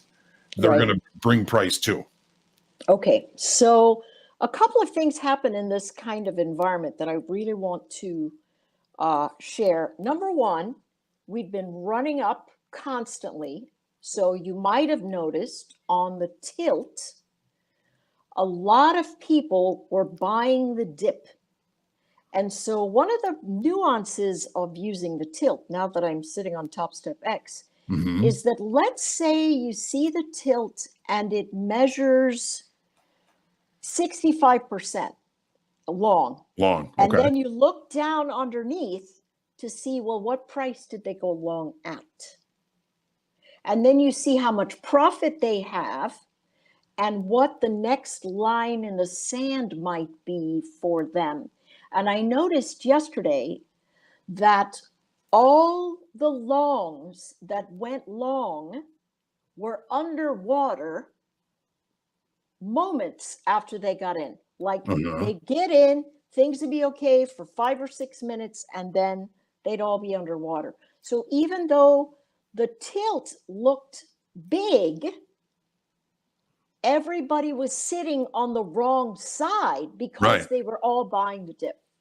And only into the afternoon, when the tilt moved to the short side, did it actually show that people were starting to make money being on that side. So I think that might be actually one of the things that Michael needs to take a peek at, because he said he had a tough day, just like I had a tough day yesterday too. But how you use that tilt isn't just, hey, they're heavy long or hey, they're heavy short. They could be heavy long and still be really, really wrong. And so there's going to be a puke space for them that will actually flip to the other side, which is what happened. And then it became heavy on the short side. So that's just a side note in terms of using tilt. I really try to look at it, wow, we are really bouncing, aren't we? Yeah. This is the trade I got stopped out on. So were you looking for long? Yeah. I was looking for a long down here at the base of the late spike from yesterday, because we opened above the base. I'm thinking, this is an opportunity to look for a long, and it took me out by about 2 points. And now, I tried to squeeze back into it, but I was too cheap. So I'm missing it. So would that long candlestick wick also be a failed auction? Down here? Yes. Okay. Yep. So we can see what this looks like now. So I'm going to go from easiest to hardest in terms of what to look for as targets. So easiest targets would be the last area of congestion where a region was both support and resistance. And so that's really coming up right now, about 47.79. Well, It's- you could kind of focus on point of control for a target. Yes. It's Okay, the that's fairest great. price of the day. Yeah. And on profile, it's the most revisited price of the day. Okay, so that's certainly one. The next one I would use would be a line that touches, let me see what that might be. Actually, it's right around here. Put your crosshairs at the 3 a.m. time frame. See, 3 a.m. right there. Bring your crosshairs to the top of those candlestick formations. Right? See how the top of that candlestick and all the wicks of the candlestick support, here. support over at 9, Right. 9:30, and 10? Yeah. Those are the things that I look for. Lines that are both support and resistance along the time frame. And you can see them rejecting off that zone Right. immediately. Already. Yeah. Yeah. So I like that for a place where you can go, hey, I'm going to take some profit and I'm going to let the rest of my trade move on through. Now, your trading style is all in, all out. And so Usually, yeah. So that might be a great place to go, hey, listen, if I got my failed auction, then I'm in, great shape. And so you'll be able to take it there. So again, with the failed auction coming in to see that, because that's a 30-minute candlestick and there's so much wicking, really my execution space is going to be on that 2-minute, 3-minute, 1-minute time frame at the base of the failed auction near 47.60. Right there. Not there. That's 47.80. 47.60 would be the breakaway over at 12 o'clock, 12:30. Yeah, there. Okay. That's the auction that failed, correct? Correct. Right? Yeah. And so if we look at that, you can see it a lot better on that 3-minute chart, and you won't have to wait for that 30-minute candlestick to tell you, oh gosh, that was a failed auction. You can say one candlestick, hey, listen, the very next one fails to hold lower, and so I'm going to watch it come into the next old support zone, and I'm going to let that be my stop if I run into this trade. So that's going to be, nope. No, I'm just Nope, it looking at would where be the higher low. looking at where the base of the late spike was. Go ahead. Sorry. Yes. Yeah. So the base of that lace, I would stop right there at that 47.62, 47.60. That would end up being my stop on that failed auction break. And then, I'd be walking it into the old support / resistance areas as my key zones, and then just keep walking it up. I'll slide my stop up off of the one that I want to cover, and then leave the other one to lollygag around unless we start moving sideways, and then I'll just cover them both. Right. So that is from that space. Now, last time we were together, I saw a ton of questions that we actually answered in the video, which I was able to put in the strategy lab in the Topstep Discord. But do you see any questions in here in terms of the trade itself? And then the last thing I'll do is, what will the price action look like if we're wrong thinking this is a failed auction? So do we have any questions in there? Looking, I've got some here. They appreciate your it's refreshing to hear experts in their own right learning on the fly. Shows we all have a lot to learn reading the markets. They like the transparency, right? Mr. Hoag, that last entry was a masterpiece. I loved it, even if your stop limit was hit. It was, right? And see, I always come back to this. just because your stop gets hit doesn't mean you were wrong about the trade. Right. So when your stop gets hit, don't go crap, whatever. Just go, okay, is my thesis still correct? Right. Well, yes, it is. Well, I just got in at the back wrong in. place, so Yep. I got to get right back in. Yep. And so if you build a good thesis, it doesn't matter if you fall, you can get right back up and go on. You know, if somebody tries to show me how to balance on a skateboard and I fall off, it doesn't mean that they're showing me the wrong balance. It's just I'm not positioned in the right way according to the theory of how your body might balance on a skateboard. You just have to get right back up on it. I could Right? teach you. I could teach you that. I was a You know, scholar. I heard you were a skateboard guy. You know, what's funny is I always looked at the skateboard guys and, you know, you hear the name Tony Hawk, Tony Hawk, Tony Hawk, Tony Right. Hawk. Right. And you totally forget that these guys are 50 years old now. Yes. So I was watching some X game the other day, killing time doing something, because I love to watch X Games and I love to watch bull riding, because those are the toughest guys that you will ever meet. Listen, there was one guy, my husband's scoffing in the back. So these guys you'll hear them being introduced, getting on the bull, and one of them will go, the announcer will go, well, here's Billy. He's going back for round 3 with King of whatever the name of the bull is. And he's riding with 3 cracked ribs and a broken jaw, but he'll be fine. They're just, it's crazy. It's just a tremendously violent sport.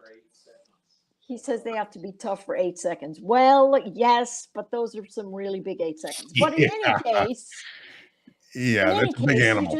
You just got to get back in, and don't be discouraged if you get stopped out. Right. The thing is, don't go big when you're getting in. Go small and learn to add to your position. And that's a real skill that has to develop over time of constantly being right. A lot of times you see people that have good hit rates, they will add to their winners because they know they're moving on the right track, that everything is moving in the right way. And so that's really the big thing. Don't be discouraged. Know that that's what it looks like.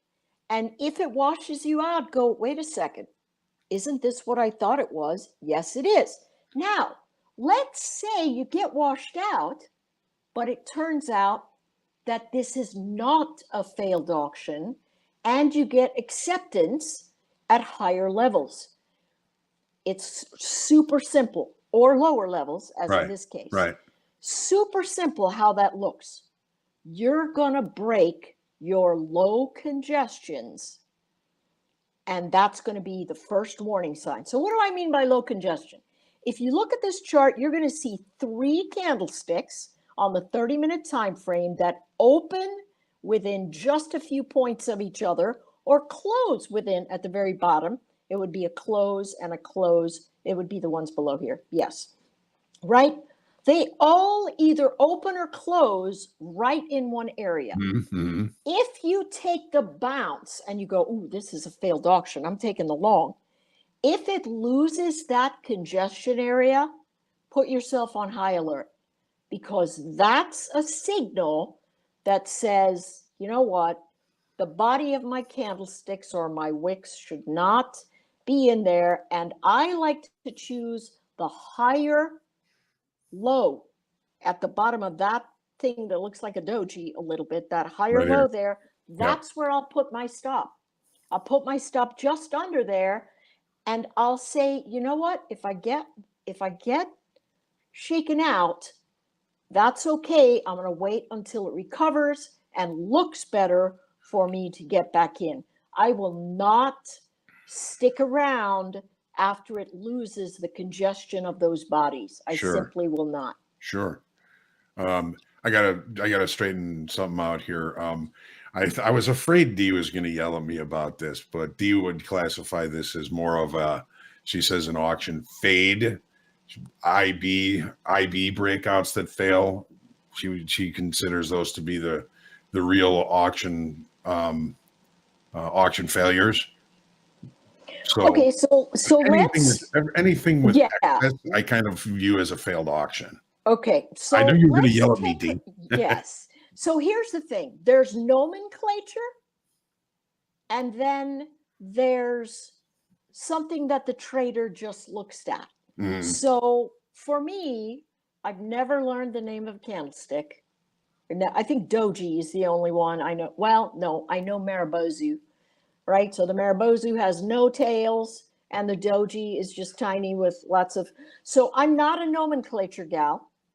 So if we can instead use the term excess instead of this failed auction space, the less names I have to remember, whether it's a fade or a fail, does not impact the trade that comes behind the appearance of the price action. Yeah, I mean, in my opinion, I would say that that's true. I mean, excess, failed auction, they look the same to me.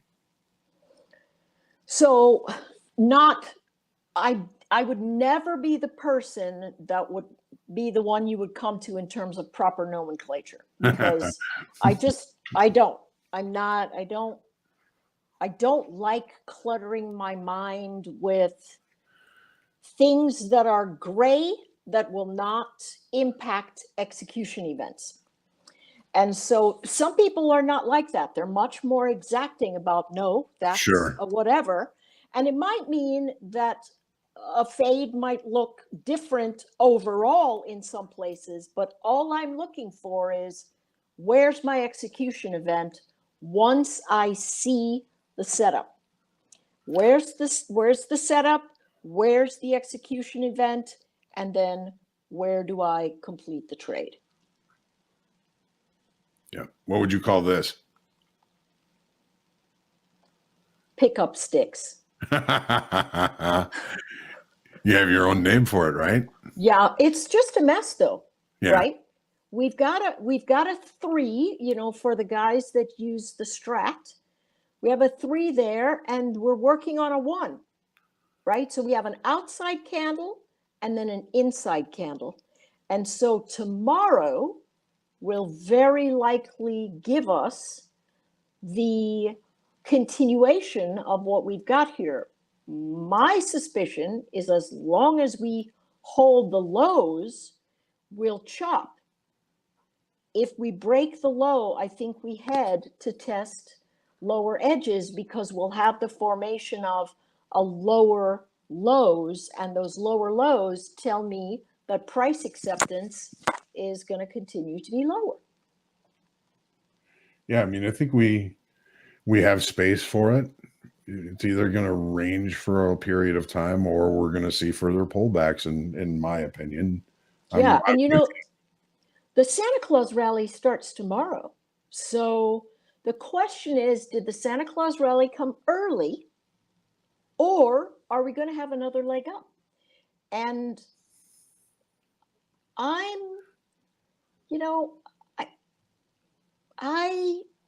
have to say, I'll buy the dip, but if it breaks the low, I won't be buying it anymore. And so we'll see what happens in the overnight. Yeah. All right. Well, Anne-Marie, I can't thank you enough for being with us today. I hope everybody got a lot out of this, and I'll write it up in the strategy lab for us, just Awesome. like I did for the opening range. And it's important.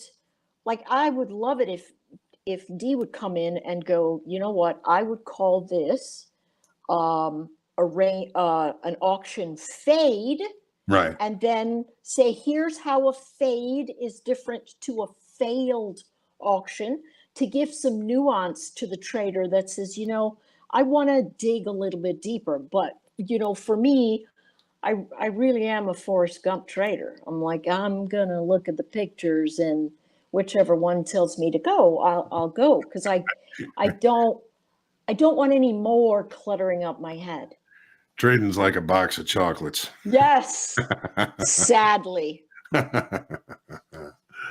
Well, Anne-Marie, thank you very much. We got to get moving on to the next segment here. I always enjoy spending time with you. Blessings to you and your family. Merry Christmas. Merry Christmas. Probably won't see Happy you New Year. right? Yeah, that's absolutely right. Next time, we'll talk about those, what did Spikes? you call them? The spike, the late day spike, and how it affects future trading. Sure. That's going to be fascinating. I'll do my own studies. Cool. Yeah. Well, thank you very much. And again, God bless you. God bless your family. And keep you praying also, for peace. I know you my do. friend. Yes, I do. I do. All right, everybody. Thanks so much. See you. We'll see you in just a few minutes for the end of the day. We'll see you in a little bit. Thanks, everybody. Anne-Marie, thank you. Thank you. Why you so far yet close? I think I hear the call. So baby, let it snow. We're ready for Christmas. Can't wait to head back home. When the neighbors come, I hit the road. Baby, let it snow. We're ready for Christmas. Why you so far yet close? I think I hear the call. So baby, let it snow.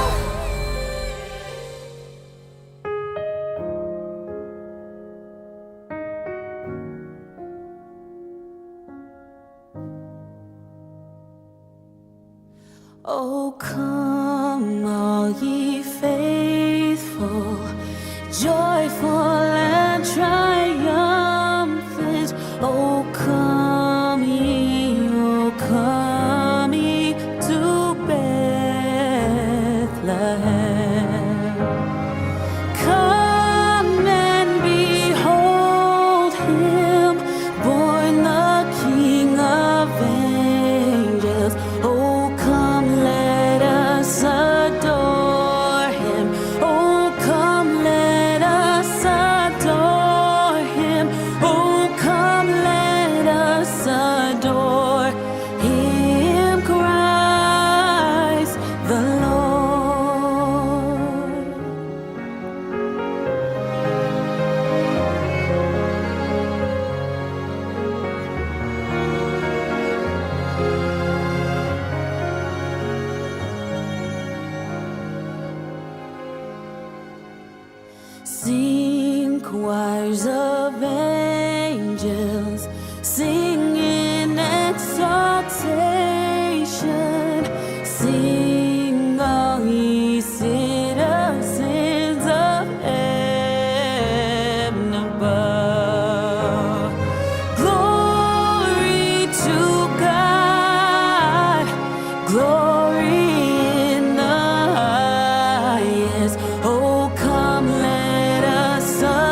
it's time for Power Hour, all you bell-to-bellers. Thank you all for sticking around and see if we can find any opportunities here. And at the end of the day, we got KV with us. What's up, KV? What is up, everyone? Happy Thursday. And to you. Tell us a little bit about yourself. Started trading in 2013 with penny stocks. Wasn't so successful with that. Went into options. Have been doing options for about 5-6 years now. And this is my first year actually in futures. So wow. And how's that going? You liking it? I'm liking it. Yep. I haven't fully transitioned from options to futures, but it's a mix right now. What I was doing previously with options, I would say helps with the futures trading because I was mainly a scalper with options anyway. So with futures, I like the increased volatility with NQ compared to the QQQ sometimes. Not always, but sometimes. Right. Do you have social media stuff you want to put out there, or? Yep. So mainly we use Instagram, Trade Like KV. So simple, Trade Like KV, 2 letters there. Instagram, we're the most active in. Cool. So have you traded today? We traded a little bit in the morning. Probably wasn't the best idea. Even during the day, hasn't been the best setups today. Right. Compared to the drop that we had yesterday, it is not. Yeah. Did you catch that? Yeah, we caught the drop yesterday with a team on voice chat. Nice. It was good. We're not getting anything similar today, it looks like. So far, at least, no. Let's see though. We still got 1 hour into the market close. So yep. Let's see. We're just hovering over view up right now. A couple of key levels, just making this zone pretty tight. What are you trading mostly? NASDAQ? Mostly NASDAQ. I'm not sure why I decided to just go with NASDAQ because on my options trading, I am trading the SPY as well. So I'm trading the S&P as well. But futures, I've just stuck with the NASDAQ. 6 of one, half a dozen of the other. Oyster, tomato. Yeah, as I said earlier, there are times that I like NASDAQ futures more than the options of QQQ, but it will depend because you don't need much for you to capitalize on the movement. Whereas with option contracts, depending on, at the money, in the money, you're waiting for those contracts to flip. Whereas in futures, we're not doing that. There's no decay. There's not a lot of things which in options just work against you sometimes. Yeah. That decay will get you, won't it? Yeah, especially in this price action like today, right? There's been more times that we've stuck into a range rather than seeing clean trends. So trading options on this day, probably not the best. Especially on a Thursday, right? If you're trading same week expiration, which is tomorrow, we're close to that. The theta is just eating up the premiums right now. Mm-hmm. Do you ever write options, KV?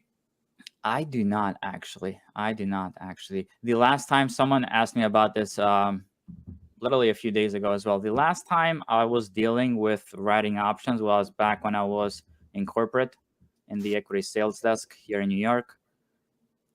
We were writing options. We were doing so many combinations in terms of legged contracts. The largest one I think I've seen was about 35. So 35 option legs in one position, which was pretty wild. So you're opening calls, you're opening puts, you're writing calls and puts at the same time for one specific setup, which was pretty wild to see. But yeah, right now it's mainly vanilla options, right? It's just mainly buying calls, buying puts. Got it. No call spreads, put spreads, anything like that. Yeah, I haven't done those in a while. Okay, right. Yeah, I mean, you hear about people that are just collecting premium, making money for a year or two, and then that one day when they get caught on something, they lose 2 years worth of profits. Yeah, it's collecting premium. I would say it's a little bit more passive, right? So if you have a lot of capital, you want to sell premium, it's a little bit more passive, right? But again, I just can't control the risk as much as I would like there. Yeah, no, you can't. Good to see you here, Patrick. I wish that I could get you some sort of program that would shut off your computer at 11 o'clock. I wish I had that for myself some days. And alchemist, I'm not locked in this room. That's good. I like it. So we're holding a key level here from NQ. I think everyone can see my charts. Yep. So everyone can see my charts. What I have here, guys, just so you can understand a little bit about my system as well, since I believe it's the first time sharing my charts. So I'm mainly trading off support and resistance. Probably that's all, but it's a combination of how those support and resistance lines are found.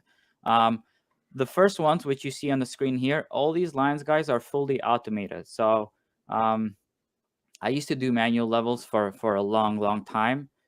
And then one morning I was like, what am I doing every morning that I could just automate a little bit? Like, is there something that I'm repeating over and over again in my technical analysis process? So that's where we came up with these automated levels. Works for any type of futures, even stocks as well.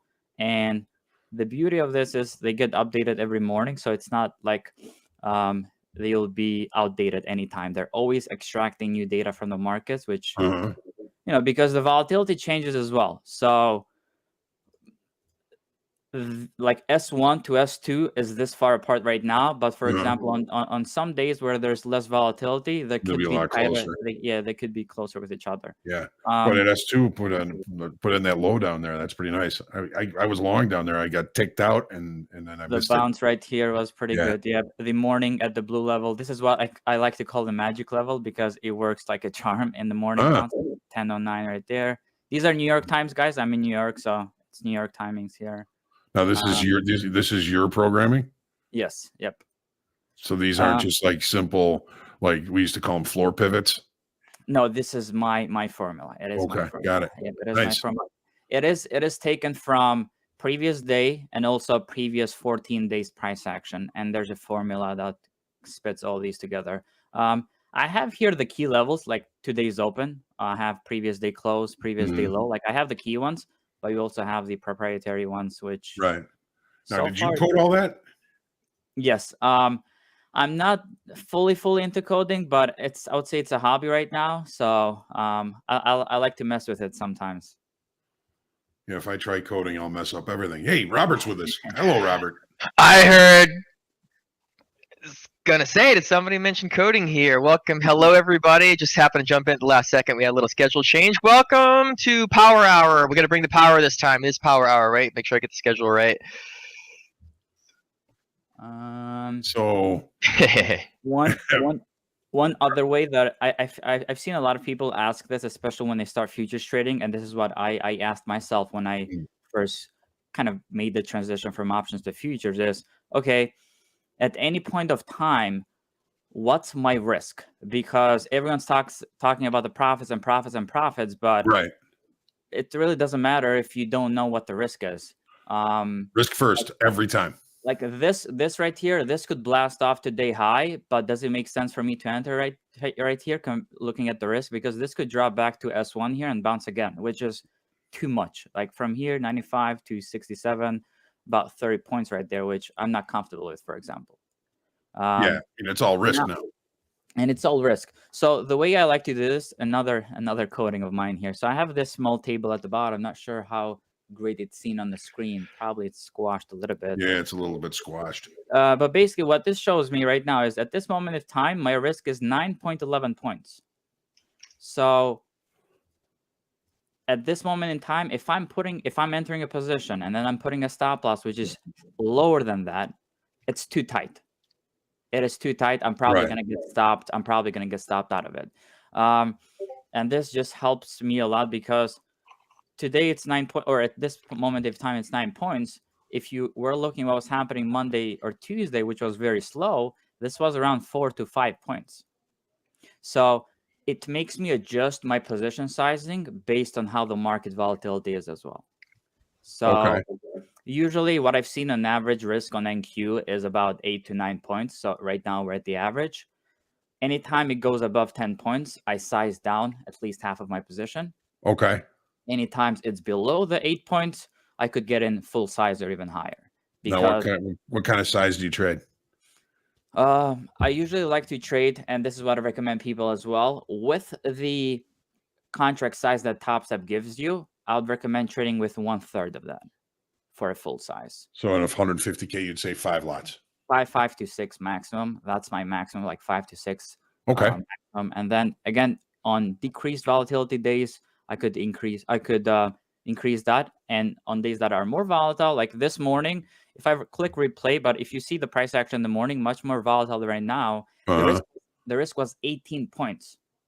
So I got to ask myself, entering with 6 contracts, am I comfortable with getting stopped at an 18-point stop loss? Probably no. So that's where you decrease your size and just manage the position a little bit better. Right. You're not seeing, I mean, you were just talking about VWAP. Is that someplace that you would think about an execution? Yeah. So going back to my system, that's the first way we find the levels, guys. And the only other indicator that I use out there is the VWAP. So we have the VWAP right here in the middle, which everyone has. But what we've coded as well is these multi-timeframe VWAPs. So the concept of VWAP, guys, is it connects at the beginning of the day, right? So it's the average price for the day. But what I managed to do is, what if we were to look at a 2-day VWAP, a weekly VWAP, a monthly VWAP, and so on? So this is where all these lines come from, and they work pretty well. If you see the rejections here in the morning, here as well, these are all multi-time frame VWAPs. So they are taken from multiple days and giving us the average there based with volume as well. Interesting. And they could be, either 1 day prior, 2 day prior. We have monthlies, we have, yearly VWAPs. So it's connecting to one specific point in time and then giving us the whole VWAP. So it's a little bit of a nuanced version of the usual VWAP that everyone has on their screens there. Interesting. Because my saying, this is how I like to look at the market. The price always comes back to its average. Maybe it's gonna take a while. It might take, a day, 2 days, a year, but it always finds a way to come back to the average and retrace back to it. So Good, basically, I mean, is VWAP your average? Yes. Yep. And you would probably be talking about daily VWAP. Exactly, right? So right here, this one, the red one that we have right now, I believe this is the highest point of the last 90 days. It connects to that point and it gives us the average, which right now it is acting as resistance for us. It acted as resistance at 245. Now either we see that break there, go for the opening price and get to this supply zone up here, or we could see a double top formation here at this key view up line. All right. Yeah, view up. It's I switched. It's been a year almost now that I don't use any type of moving average or nothing. Just completely, because I used to have the 9 EMA, 21 EMA, and 55 EMA, and you get too much of that shit on there. Too much, and sometimes it works, but like right here in this market environment, there's probably no way a moving average will work because there's not a trend here that could make it seem a little bit cleaner. But yeah, I mean, the move so far, it's the S1 bounce working. We're seeing a peak above this high here. Next stop is obviously opening price. Got it. Well, I'm currently long, basically S&P VWAP, 47.75. I mean, it's 47.75.75. So we got it going on a little bit here, but I think ES as well. Key point. Let's see how ES is looking. Yeah, let's take a look. So nice S1 bounce on ES as well. Looks like we're breaking above this high here. Very similar, both markets. I would say the NQ a little bit stronger right now. Yeah, on the move. I'd go with that. Yeah. Yeah. Robert, how are you doing today?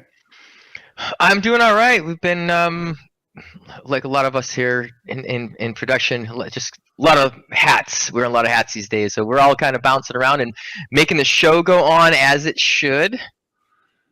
Well, it's a good thing you automated your strategy then.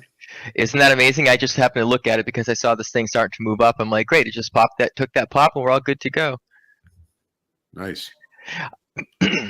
So here's the power of technology. Check this out. If you're looking at me right now, watch this. We're gonna join Hoag in his little area.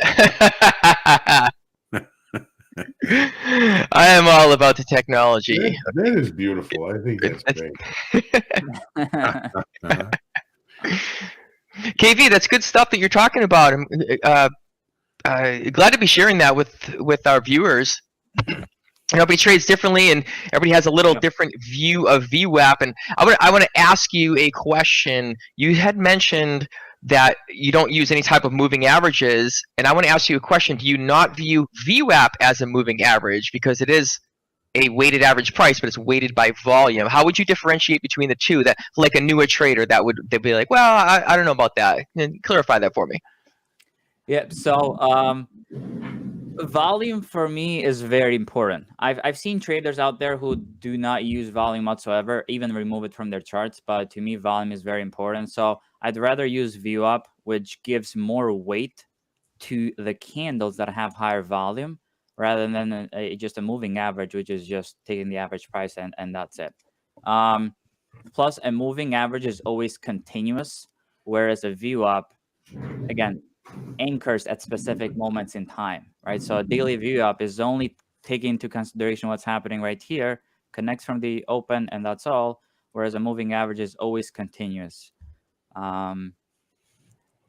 There's a lot of good information about VWAPs out there, guys, as well, but I've talked about this with our members as well. Is VWAP is probably one of the only indicators, guys, that big institutional investors use, and there's actually contracts that are made on VWAP. So let's say a big investor wants to buy 1 million, 2 million shares of a specific stock, right? Maybe it's not liquid enough to do that himself. Now, what he does is he goes to the broker or the execution company, whatever. Let's say, it's Charles Schwab, for example, or whoever. They will get into agreement with Charles Schwab that they will execute it at the VWAP price. And now Charles Schwab takes on the risk because the investor is promised the VWAP price. So that's why, guys, every time the price comes to VWAP, there's a lot of big movements that happen because there's a lot of these orders that are getting filled there because they need to get filled there, or the clearing company goes into a loss because they've already promised a specific price to their client. And that's why we came up with the concept of also like a multiple time frame VWAP. Because let's say there's an order that has to be filled over a period of a month. It cannot be completed in a day. That's where the monthly VWAP comes in. And every time it goes to that monthly VWAP, we're going to have a lot of bounces or rejections. Yeah, liquidity there. Yeah, because there's a lot of these orders being executed at that price. So that's why I love it. And that's why it's the only thing I use other than support and resistance lines. Because at the end of the day, guys, whatever indicator you're using, you have to really understand how it's being used from the other side, right? Whether that be market makers, whether that be institutional traders, and so on. And there was a good talk this morning as well about all of this, right? Where these liquidity orders are happening and so on. So whatever you guys use, it could be moving averages, it could be VWAPs, understand how the other side is using it. That's all, right? You're talking about the longer time frame institutional traders as well as some of the shorter time frame HFTs and algos. Yeah, because a level isn't just a level because it's a line, right? It is significant for a reason. Is it significant because there's a lot of orders there? Is it significant because it happened at a specific time, right? I have a couple of VWAPs as well, which are connected to like the COVID low, for example, or the FOMC meeting, right? Because these are events that are high volume, right? There's huge volatility in these days. So obviously they matter more as the price, moves for the next few days, even months. That's good. Thanks for the explanation. Do you also use the VWAP deviation bands in your trading? And then I just had a comments coming through the chat. Thank you, chat, that my mic was a little too loud. I turned it down. Please let me know if it made a difference or not. Yeah, you sound good to me. Sounds good now? Sounds good to me. Okay, somebody else just said it was too loud. I just want to make sure we got it. Still a little loud. Okay, I will make sure of that. But can you answer that question about the use of VWAP deviation bands as well while I fix my mic here? Yep. Personally, I do not use them. I have members who use them and do good with it, but personally, I do not. Every time I've used VWAP, I always turn off the standard deviations and I just use the middle lines, whether that be the daily VWAP or the other ones as well. That's just my style of trading. I'm not saying they don't work, because I have clients that do make it work and seem to work for them. But sure, I personally, what I like, what similar to the standard deviations, I have used Bollinger Bands in the past, which are similar, right? But again, it's gonna be too much on the chart. I don't want too much on the chart either. Right. I rather stick to my support and resistance levels. Too complicated. Yeah. So it's like, again, because every indicator or every strategy somehow works, right? So somehow works, but if you try and mix everything together, it's just gonna become a complete mess. So yeah, so I rather find a system that you like and also fits your trading personality, because I could give you guys all of this and then tomorrow you're still losing money because maybe it's not for you, right? Maybe it's you can't handle the pullbacks. Maybe you want something simpler. It's all based on what you guys and how you guys trade as well. Not just because you see someone else making money and using something perfectly. Not necessarily it's going to work the same way for you as well. Okay, we're going to jump in here. Sorry, I'll cut you off there. Just when the market's moving, we're going to jump in. Notice the chat. It's pushing up again. I had just, I'm looking at my chart here. If I had a break of 920, I had a call of, where am I at? 920. I can't even see it because it's 926.25. Looks like Patrick Whelan had the same thing. I just happened to glance over to the chat. Sorry there, but when the market's jumping in like that, we're pushing to new highs. We're putting not new highs, but new volume coming up here in like momentum. That's the keyword. Yeah. The next stop that I have is 937.25. We'll see if it reaches it or not. But thank you to the chat for calling it out. Hopefully my mic is a little bit better. They're saying it is. I love the conversation. As soon as we broke over those levels, we want to get that market moving. It's power hour. Market's powering up. We just hit our top again. We just hit it. That's 2 trades. The bots are looking great. I can't even believe this. This is amazing. It's happened yesterday too. Remember on the power hour when the market just dumped, when everything happened yesterday? ES was going crazy. What is going on? It's slow. It comes in. We get the market open. We have some lag in the middle. And the power hour, I swear the market is listening to Topstep TV. The Topstep TV. I just made 400 on that trade off of VWAP and the S&Ps. I'm basically back to break even then. Okay, can't hear now. I'm getting from the chat, so we're gonna put it right in the middle. We're gonna testing 1 2. I'm listening to everybody. We just kind of jumped in here on a last second thing, so my apologies for not having this tested ahead of time.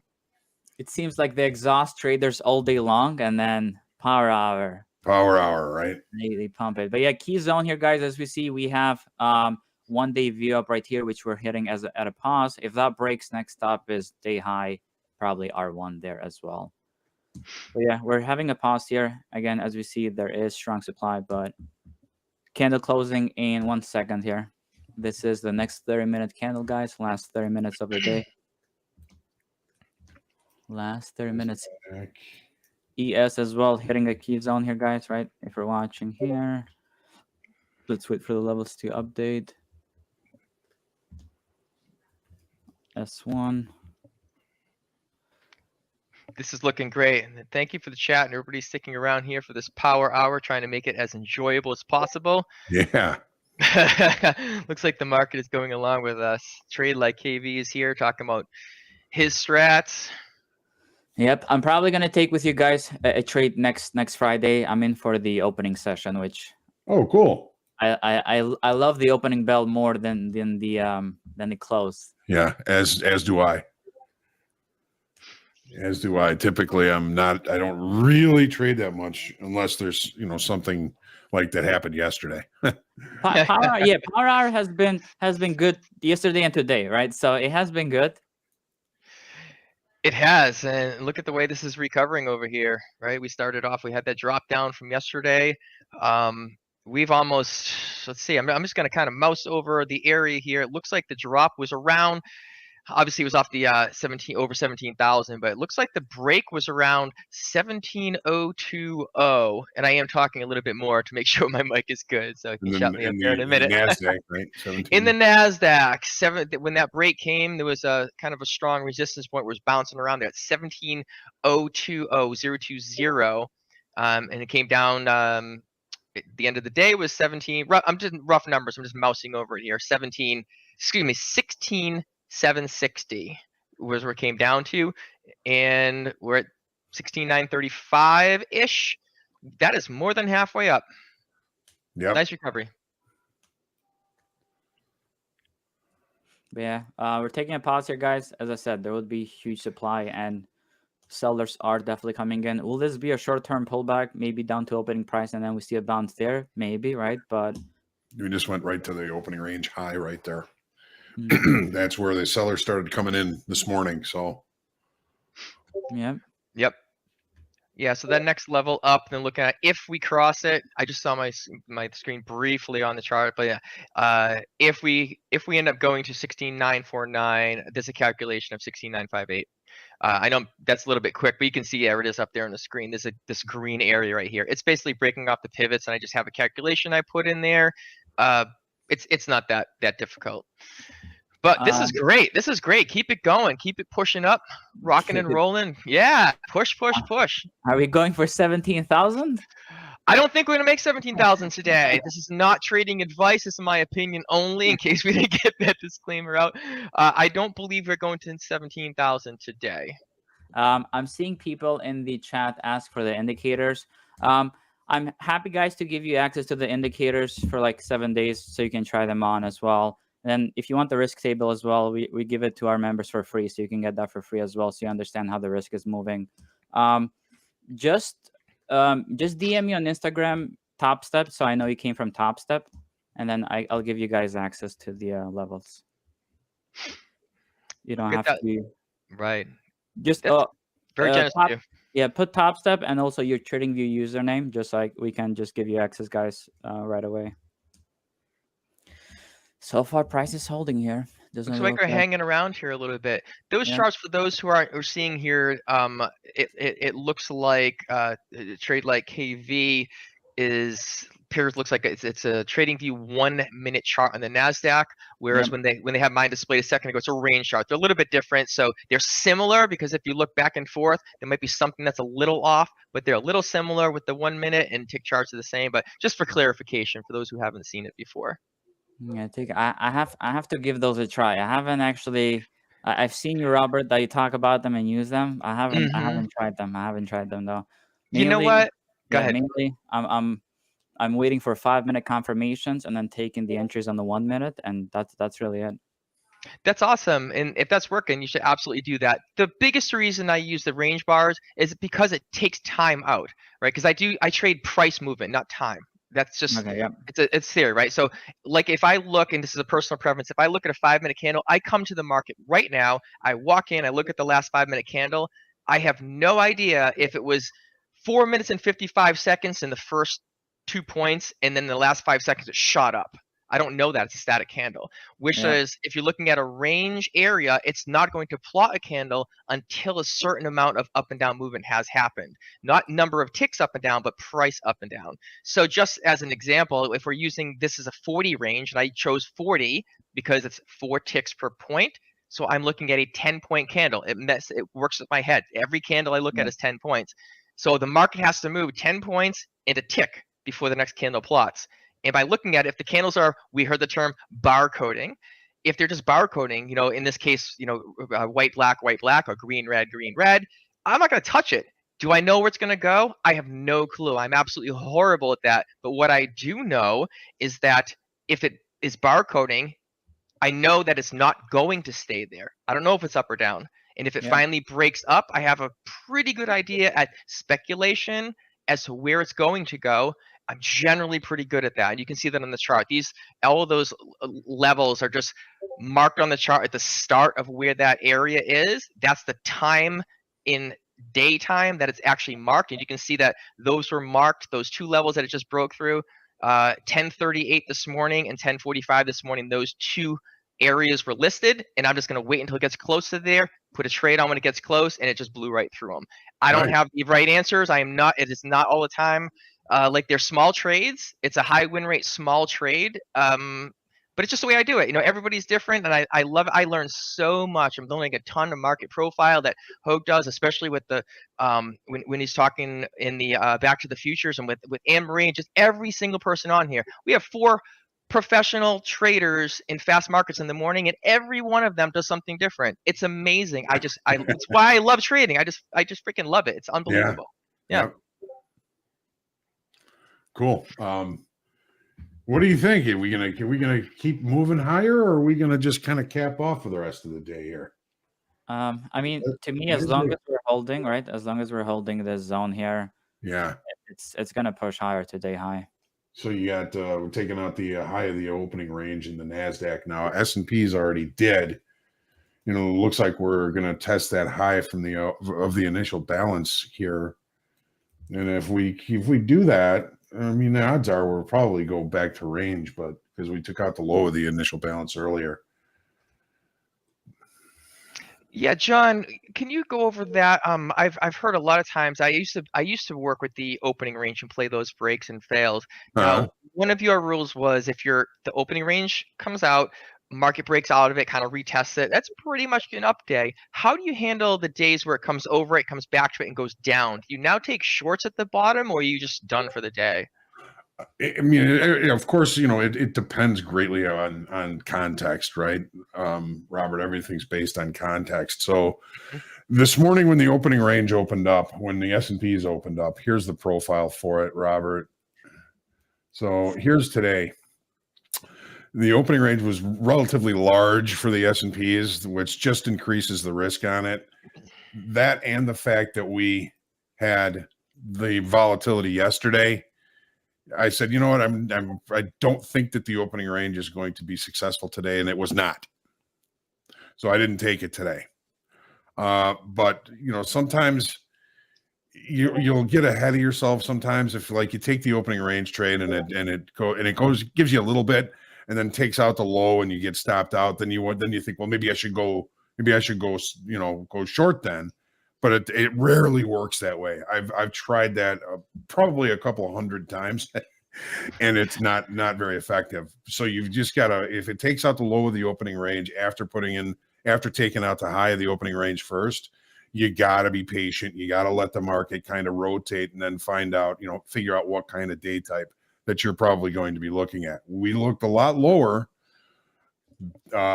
Basically the long I took earlier was based on the base of the late spike. The base of the late spike was right here. This is the Nasdaq. Sorry, no.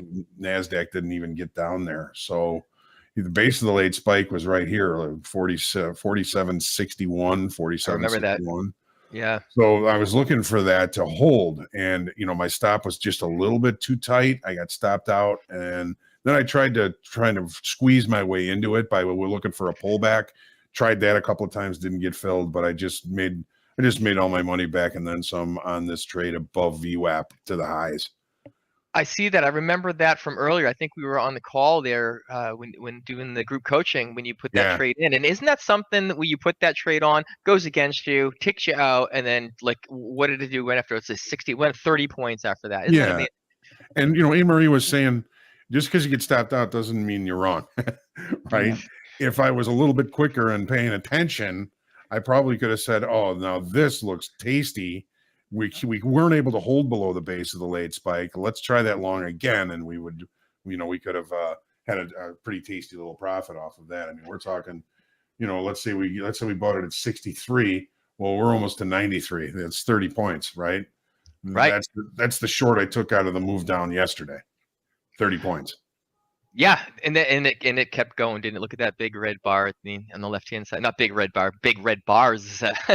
Right. Right after that. How did you end up with this trade? I still have you in one long ES. Where are you at now? Oh, I'm flat now. Do you have P&L up there? Oh, I was down a little bit. $37. Down 37? No, up. Oh, Green Day. Yep, it made my day back, and I'm fine with that. It's not It'll be sexy, mad. but that's the way it is. That's the way it is. We'll watch the screen. We get double duties here. Your P&L is going to show up there anytime now. Yeah, it happened so fast yesterday. I don't think my P&L ever went up. Yeah, isn't that amazing? A lot of traders caught that. We had a lot of traders kill it yesterday. They caught that. Listening every day, market's up a little too high, it's still up a little too high, it's just driving, and then Hoag, I think you called it. I'm gonna have to go and double check, but I believe yesterday morning we were talking about that on Fast Market. You said, you know what? It's going to go at some point, and it's just too far. And then lo and behold, it was a technical move, right? There were no news that came out. Somebody was trying to say about like the options thing happening, and I'm with you. Look, I don't know it, but I'm with you on the whole group of us was back here looking, what the hell just happened? Yeah. Looking at Twitter, looking at news, all these things. What was the catalyst? No numbers came out. It's just finally people like, you know what? If I've been long for 4 or 5 days, whatever it is, I'm just gonna close it out. And the shorts started seeing that happen, and just like I'm jumping on this bandwagon. And the more you cover those longs, the further and faster it goes down. And then when shorts jump on, the further and faster it goes down again, and you get that falling knife. Yeah, yesterday morning it was. I got my notes right here. I mean, basically, I said the only people still buying this are laggard, weak hands longs, laggard buyers, momentum buyers are the only people buying it up there. When you sense that, there's trouble outside your front door. Absolutely. Yeah, absolutely. And as soon as those laggard longs got in there and started taking the heat and started getting stopped, then the others started jumping on the bandwagon, and you get a free fall. Yeah, we had to take out that overnight all-time high that night before last, and then once we did that, it just kind of died, and that was it. Boom. It was it. Were you part of that, KV? Did you get part of that move at the end of the day? Last afternoon we caught it, actually. Not fully. I think it caught everyone off guard on how much it moved. When I got out, I was happy. After I saw it, how much it went lower, I was like, oh. Maybe we should have held a runner or two. But as long as you're catching the moves, guys, the thing is this: as long as you're following the plan, you should be happy, because stocks and futures contracts are always going to run, right? They're always going to run. So you can't just go back and think, oh, I sold earlier, I should have held, because after it happens, it always looks easy. But at that moment of time, if you followed the plan, if you wanted to exit at 960 and you exited at 960, be happy. No matter if it goes to 980, 990 or something, right? Yeah, if your trade acts out as planned, be happy. Yep, be happy. And don't try to make much sense of the market, guys, especially these volatile movements, because it doesn't make sense, right? It doesn't make sense. What you should do is just react to the price action, and that's really it. You don't have to make it. It doesn't have to make sense for you to make money. And we know that markets will stay. What is it? Markets will be irrational longer than you can stay solvent. You can stay solvent. Is that Warren Buffett that said that? I don't. I want to say. Michael I want to say Patak said it. Okay, we'll have to get confirmation. I know Michael Patak said it, because I've said it too. I certainly didn't coin that phrase. I didn't know if that was like Warren Buffett, which I think it is, or Mark Douglas, or one of the other brilliants out there. Yeah, I think Warren Buffett said the stock market is a vehicle for the patient to take money from the impatient. Yeah. Yep. Isn't that the case? Unfortunately, I'm impatient, so probably why he's a multi-billionaire and I'm not. Early MOC imbalance is saying 147 million buy side. Really? Use that however you will. I've never figured out how to use that. Hey, look at this. We got 15 minutes left to this day. 15 minutes left of the power hour. Any questions, throw them into the chat. And you know what? Let's do this. I'm actually going to be, if you're looking at me, this is the poll creation dude right here. I'm going to put a poll in the chat, because I don't have MP here to call out starting a poll. So I'm going to do it myself. We're going to put a poll in the chat right now that is going to ask who is with us now that has been with us from the start. We're looking for you. We're looking for the bell-to-bell traders. I'm gonna put it in right now. Yeah. Bell to All right. bellers. I'm there. I'm still here. I know you are, John. This if the traders out there can see what goes on behind the scenes, there is so much going on back here, and it's all for you. It is all for you, folks. A bunch of workhorses. I saw that earlier today where someone was like, John, they called you a beast. I second that vote. I am the beast. The beast. The creature from the Black Lagoon. I feel like Dee's mad at me today. Why is that? I don't know. I think she was commenting about the markets can stay irrational longer than you can. I don't know if she's disagreeing with that, but can we do another poll? Is Deanna mad at Hoag? That sounds like an email or a text to her.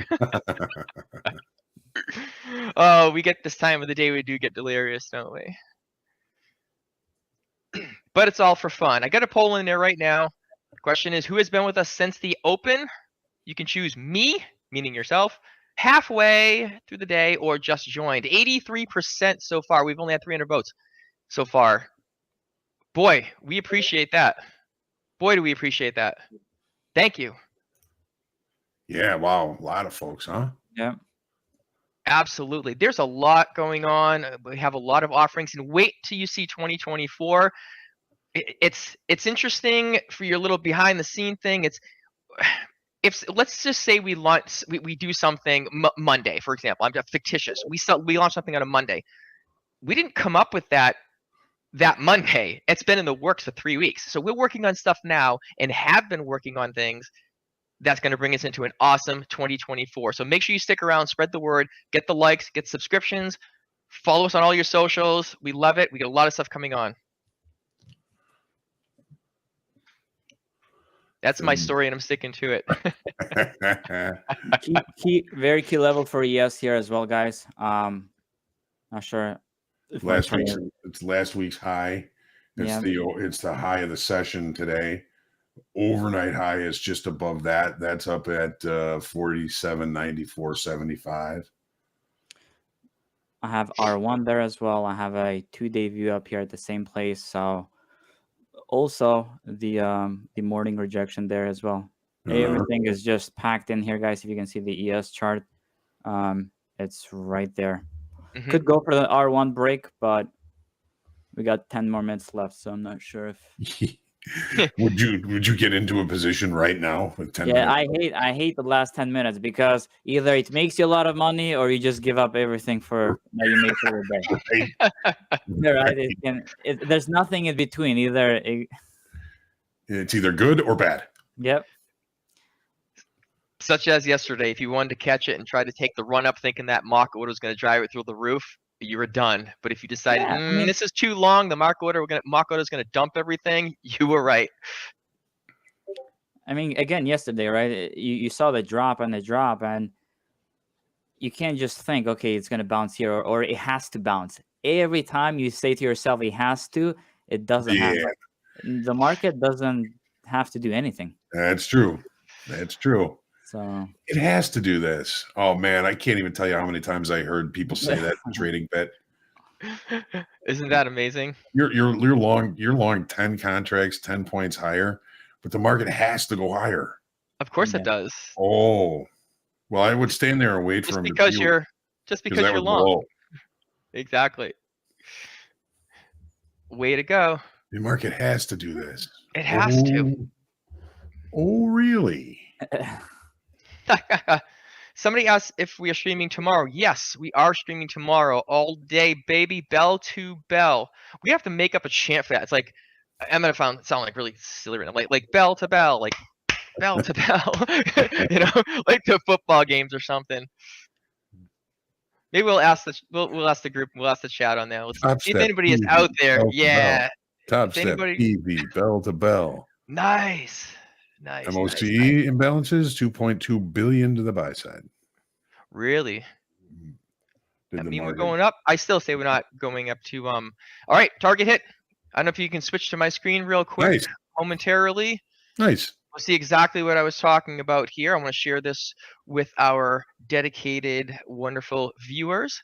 And we can see, I'm going to scroll it over so you can see exactly what I'm talking about. Moving on the chart. Yes, now you can see it. See where it's blue right now? This right here might be a little hard to see.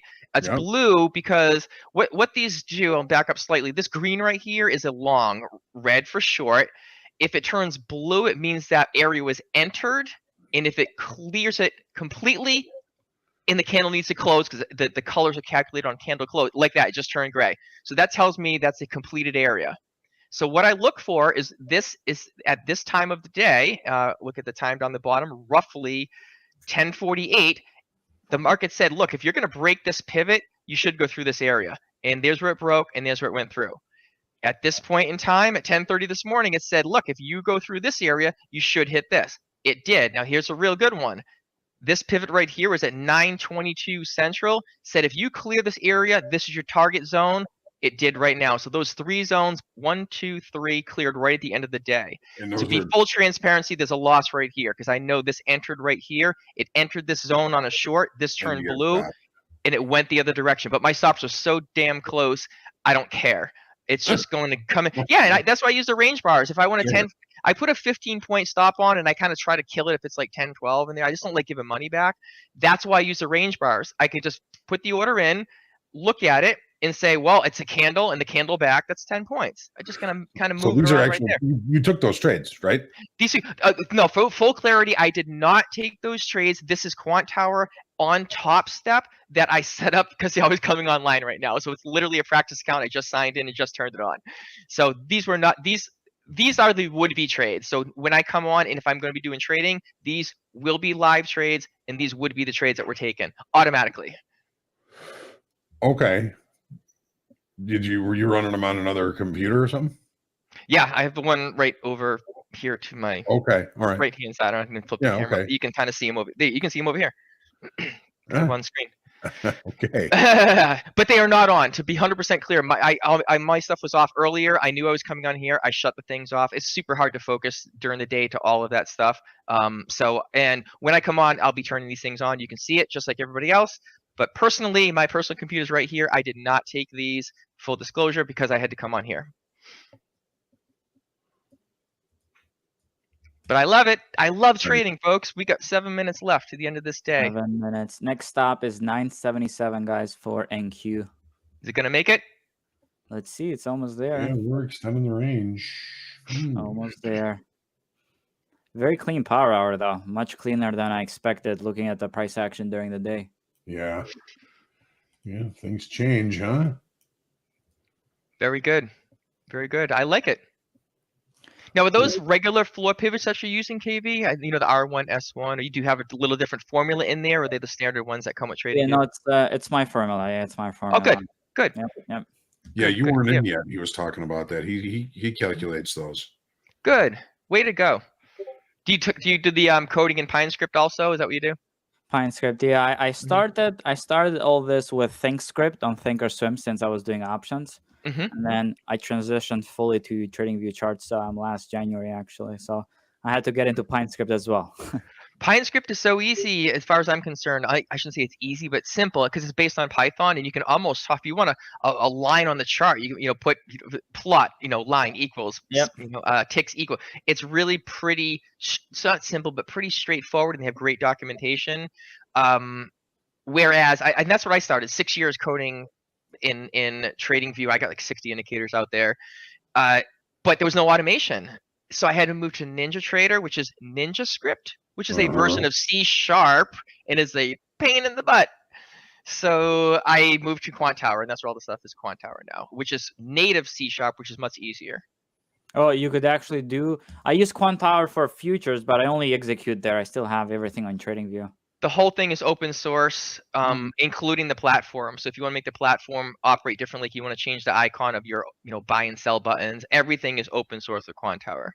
That's awesome. Yeah, so it's cool. All right, 5 minutes ready to go. Where are we pushing? Let's hear from the chat. Let's take a. I'm gonna do a verbal poll in the chat. Let's pick the number 16,970. It's a nice round number. It's that high over here. Are we closing above or below 16,970? That was the overnight high, right? Mm-hmm. It sure was. Yeah. I'm actually gonna. I'm you know what? 970. Closing above. Jay Cook says 16,950.75. Maybe that's not the. Maybe he's not answering that question. I am gonna put a poll. Is NQ closing above or below 16,970? Below, above. Oh, I just hit yes or no. I'm sorry. Yes if it's above. No if it's below. ES much stronger in the close here, guys. ES going for the day high actually, while we have a pullback happening on NQ. A little bit of a divergence there as we're getting into the close. You can throw the ES chart up there. I got it right up here. Nice. Yeah, we just took out the overnight high in the S&Ps. Nice. Nice. Cleared the R1. ES closing strong. Yep. We had some negative delta all day long, but I didn't think it was useful because I mean price actually moved lower, and then we started eating up that delta on the way up. We're about back to even as far as delta is concerned. So, Andre, you didn't miss anything. Yep. Somebody asked in the chat there if I did coding in NinjaTrader. Here's in Discord. There is a coaches area. All the coaches have their individual channels, and then there's an area where we did group coaching or like this the webinars sessions at nighttime. They're all recorded, and one of those, it's about a month and a half old now, is I actually did a start to finish coding of an automated trading bot in NinjaTrader live online, and you can watch the whole thing. It's free. It's there. Start to finish using the strategy builder, step by step, nothing to full production. We ran it, and there's some traders using it. I get messages every now and then. So if you want to see how you can do it on your own without actually having to know any type of coding, in NinjaTrader, there's a strategy builder. You can pick and choose. If this candle does that, if it's over this MA, if this level is broken, do this, go short, what's your target profit? It's all in there. But take a look at it. It's typically the sessions are an hour long. I believe that one was 2 hours because we did an entire bot building from start to finish. Cool. But go ahead and Discord, check it out. Yeah, we recorded the whole thing, and I took it from the audience, from the viewers. I started with and it's, to be clear what it is, it's a reversal. We said I have one candle up, and then the next candle was above it but closed lower, and then did another candle lower, and we simply went short. And then opposite for going long. We have a candle down, we go one. Yep. Where can we see this video? This is in Discord in the coaches area. I should know it off the top of my head what it's called, but it's a group coaching area. We'll see all the coaches' channels, and it's right at the top there. It's for live free coaching. Yeah, there's a whole. It's not just me. That's one I built, but every day there's something going on in there. Dakota is unbelievable. Jay, Ray, Paul, all the coaches do stuff in there. They're all recorded for the traders for free in Discord. Go in there, have a ball, hang out with everybody. But that was one somebody asked me about the ninja coding, and go for it. It just goes start to finish. Coach's Library. Thank you, Jay Cook, Coach Jay Cook. Coach's Library. They are all there for you to get. Have a ball. Ask us questions. We're here for you. We got 20 seconds left on the day here, ladies and gentlemen. KV, anything else you want to add? Nope. I mean, again, we're seeing that strength on ES closing here at the highs while NQ is lagging. Let's see how this plays out tomorrow before the 3-day weekend. Yeah. Awesome. There you go. There you go. And we didn't make the 970, but if you're in Topstep, you can trade till 310. Don't do it. There's the closing bell. The bell. There you go. All right. Thank you, everybody. Thank you very much, everyone. Thanks for hanging out with us today. Thank you, guys. Thank you. Tomorrow's Friday. Tomorrow's Friday. Hopefully, Eddie's feeling better, and we'll have Eddie back with us tomorrow. And have a great evening. We'll see you tomorrow morning. 8 a.m.